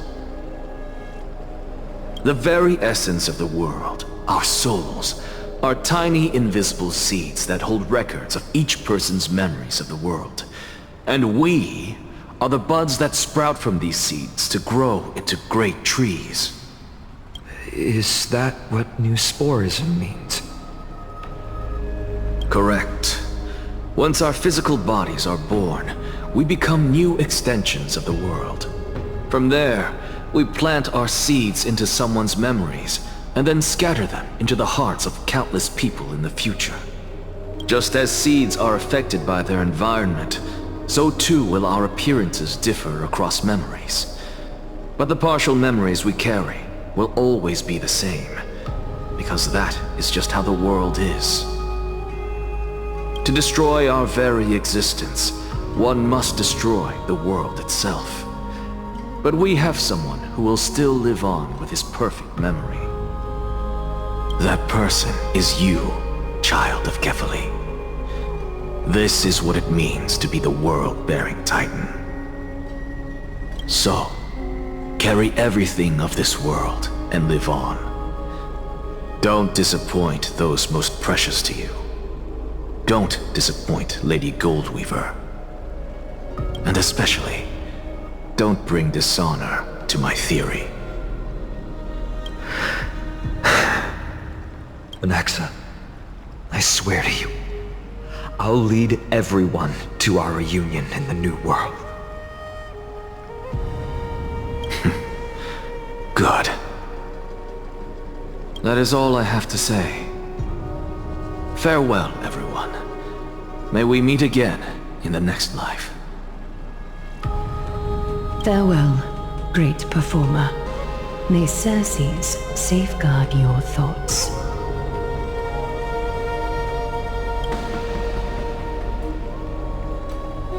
Are you satisfied, Honorable Titan? Very. I hereby swear I have borne witness.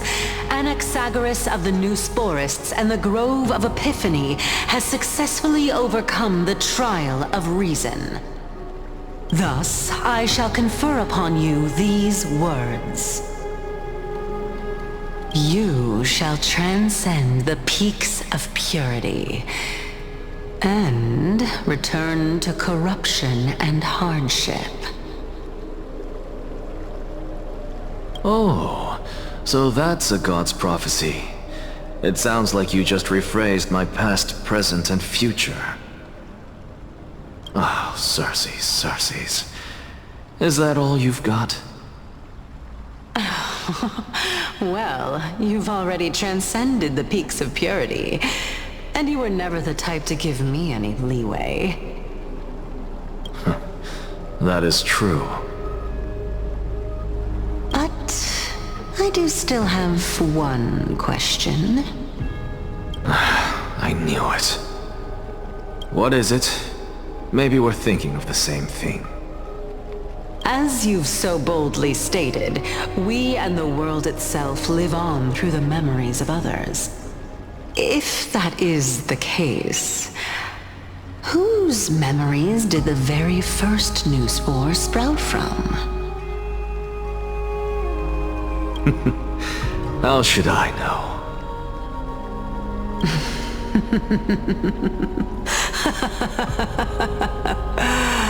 Oh my. But, since we are both equally curious, we should allow the children of humanity who come after us to investigate in our stead.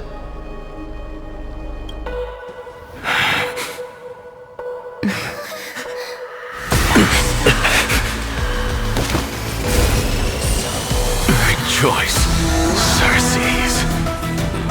I sow the seeds of suspicion in the new world with your soul! And now, the objective is complete. That is all.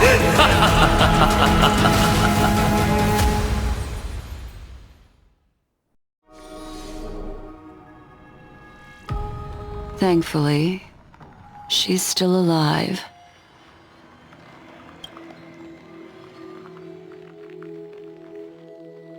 Was March 7th also in this condition when she was first rescued by the Express?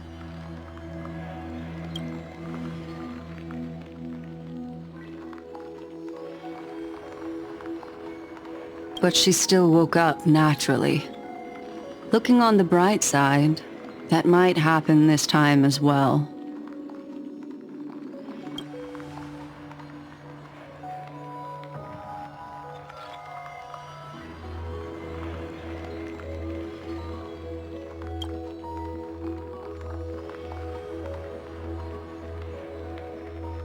I do not have conclusive evidence, but judging by her current condition, perhaps March 7th's memories have been hijacked. Think about it, Miss Himiko. What will happen when someone loses their ability to remember?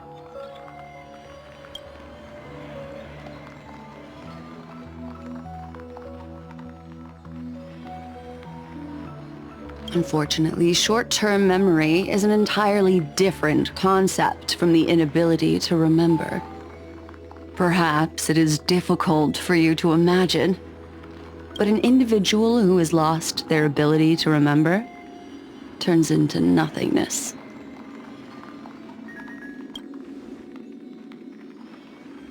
The belief of the Garden is that everything in this universe can be interpreted through memories. This is the driving force behind the continuance of this path. The past is made up of memoria, while the future is a possibility that will eventually be converted to memoria. But the present, it doesn't really exist, and it's only an abstract expression. Therefore, when a person is affected by the path and loses their ability to remember, their physical form will also be affected. These ice crystals are a manifestation of that.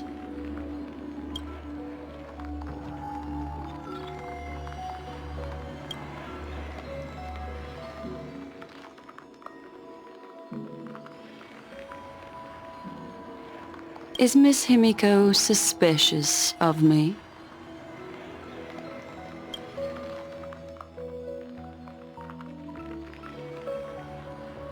In other words, now is the time for me to prove my innocence.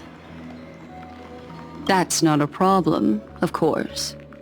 The true reason behind my intentions is that Amphorius holds special significance. For some memo keepers of the Garden with extremist views, it is a perfect example.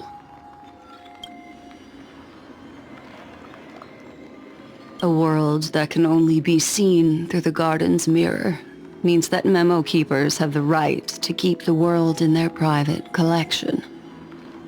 If those pathstriders of remembrance were to uncover the secrets of Amphorius first, they might unleash their wild ambitions and remodel more worlds into a similar form.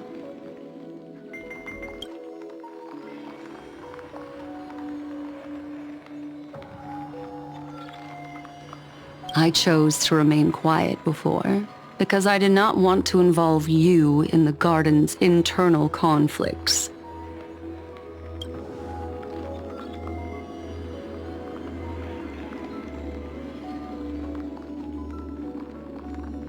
You can be even bolder with your guesses.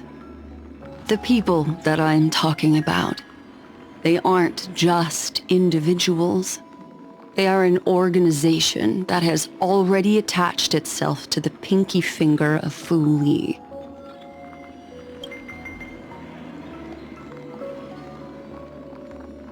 I cannot be certain, but at the very least, they are capable of doing so.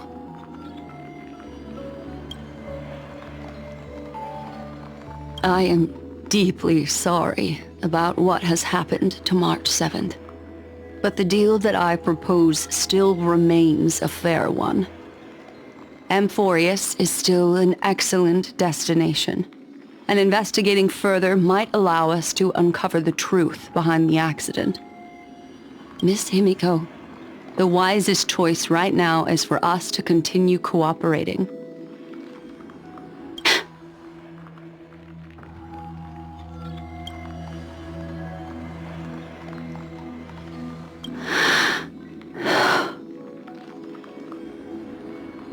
Let me take back a part of what I said just now, Miss Himiko. Although we indeed struck a deal, it seems like I have involved you in some unforeseen danger. Please accept my deepest apologies.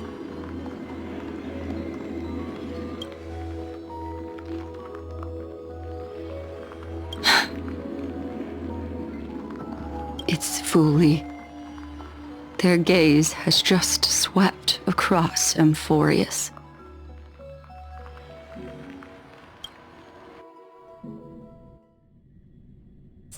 Oh, how interesting. I never expected a mere memo snatcher to be actually hiding so much inside her head. What's even more interesting is that the word Amphorius has appeared in her subconscious. This lady seems to be having fun. Is she usually like this? It's, hard to explain. What are you two whispering about? Has it not occurred to you that I can hear everything clearly? Please pardon me, Madam Herta. Would you mind sharing with us what you've discovered?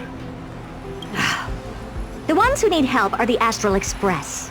You will have to put up with my methods, even if they are rather unconventional. Let's get back to the topic.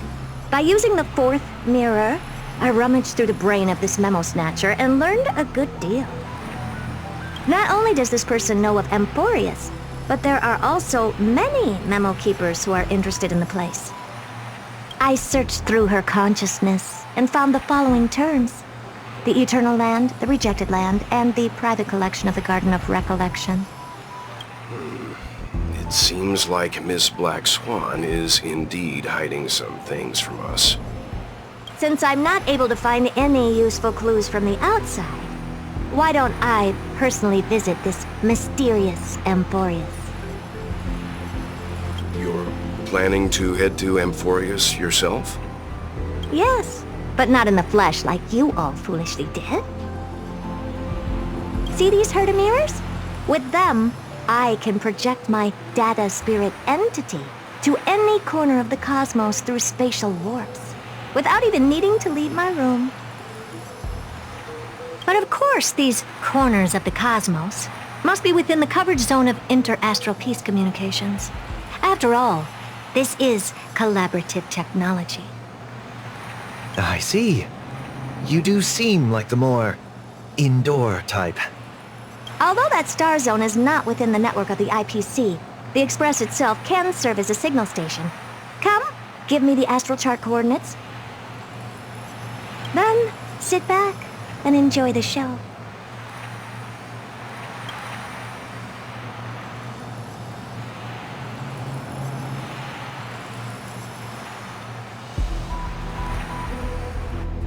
All right, now that everything is ready, mirrors, get to work.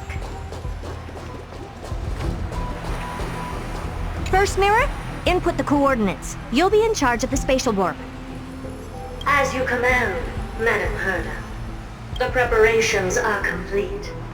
I wish you a pleasant journey ahead.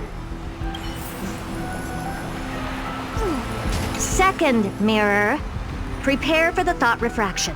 There's still some distance from the Astral Express to the Amphorius celestial body. You're in charge of sending me over. This time, raise the power to the maximum. Don't be stingy. Oh, okay.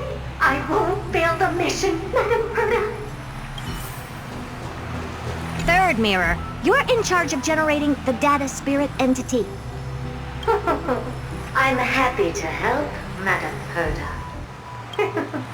What kind of appearance are you planning to use this time? Good question. Let me think. Forget it. Just use my own appearance. There's no one there that'll recognize me anyway. As you wish.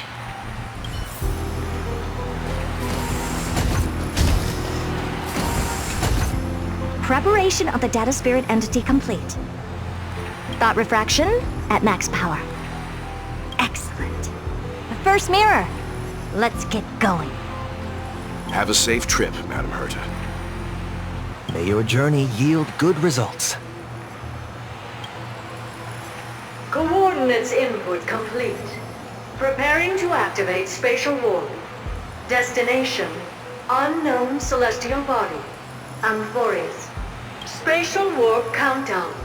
5, 4, 3, 2, 1.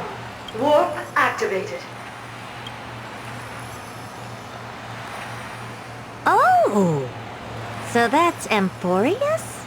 Its appearance is, well, sure is unique. Second mirror, prepare for thought refraction. It's time to send me in. Alright, please read the safety protocols carefully. Can't you hurry up? Yes, ma'am.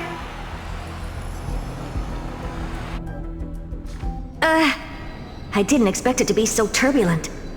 I should have asked the second mirror to use slightly less power. Oh, what a magnificent sight! Is this the entrance to Amphorius? Let's see. Perhaps I'll be able to find a way in.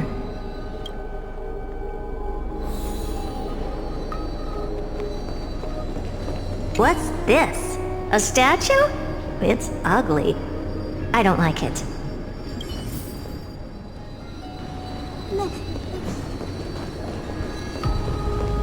What's this? How creepy.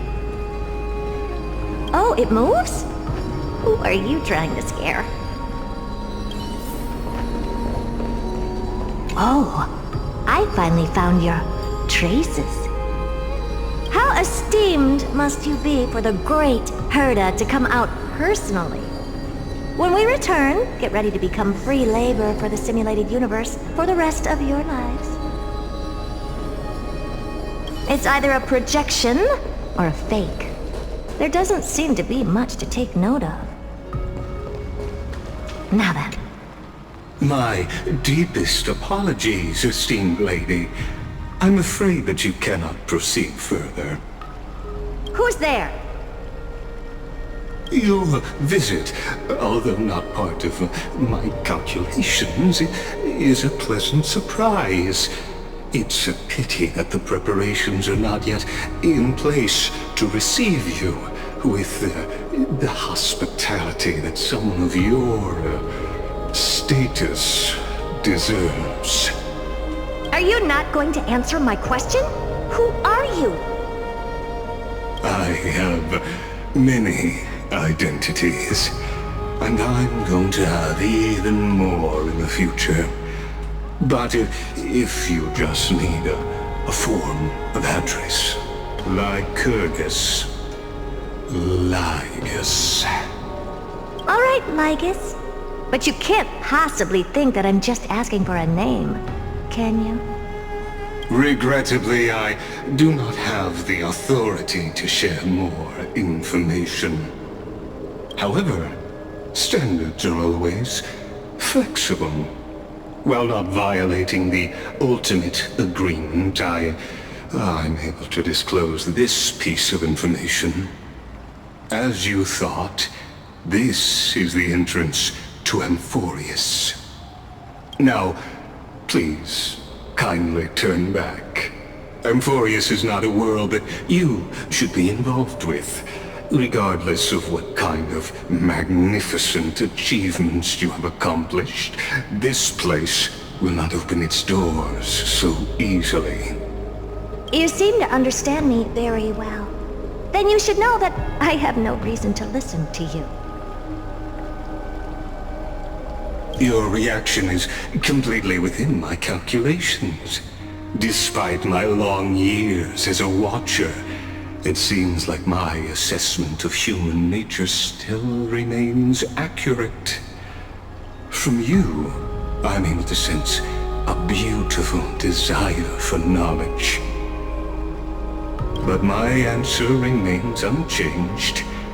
Madam, it is with the utmost goodwill that I suggest you return to where you came from. Let's assume for a second that I'm not so well-mannered, and that I insist on uncovering the secrets hidden behind you, Mr. Ligus.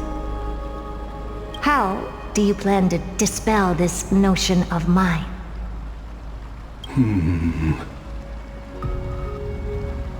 Within the scope of the ultimate agreement, there are 178,244 logic chains at my disposal to convince you.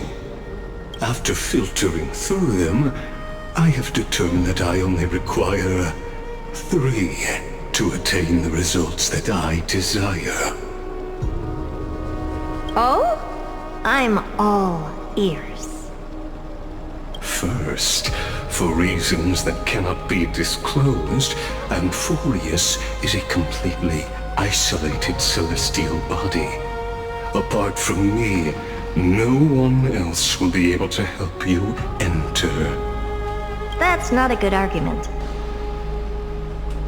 Second, if your plan is, as you've alluded to previously, to force me into cooperating by showing hostility, do know that, just like you, I have basked in the gaze of the erudition.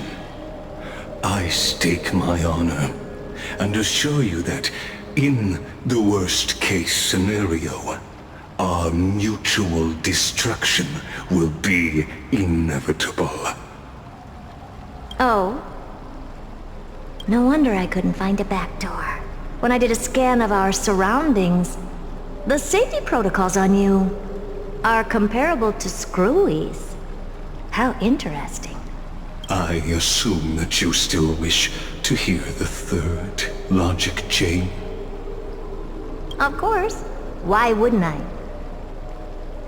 Third, even if you exhaust all your means and find a way to break through, you will surely give up once you understand the consequences of your actions. After all, throughout your long life, as much as you'd hate to admit, your conscience has played a crucial role. What a brazen robot. You think that you can actually understand me through your paltry calculations? But since you put it that way, why don't you tell me what these consequences will be? It concerns the third path that is entangled with Amphorius. A path that you and your friends still very much lack understanding of. The destruction. So, if you ignore my warnings and persist in your ways, you will break the shackles of a Lord Ravager. And when that happens, their fury will engulf the cosmos.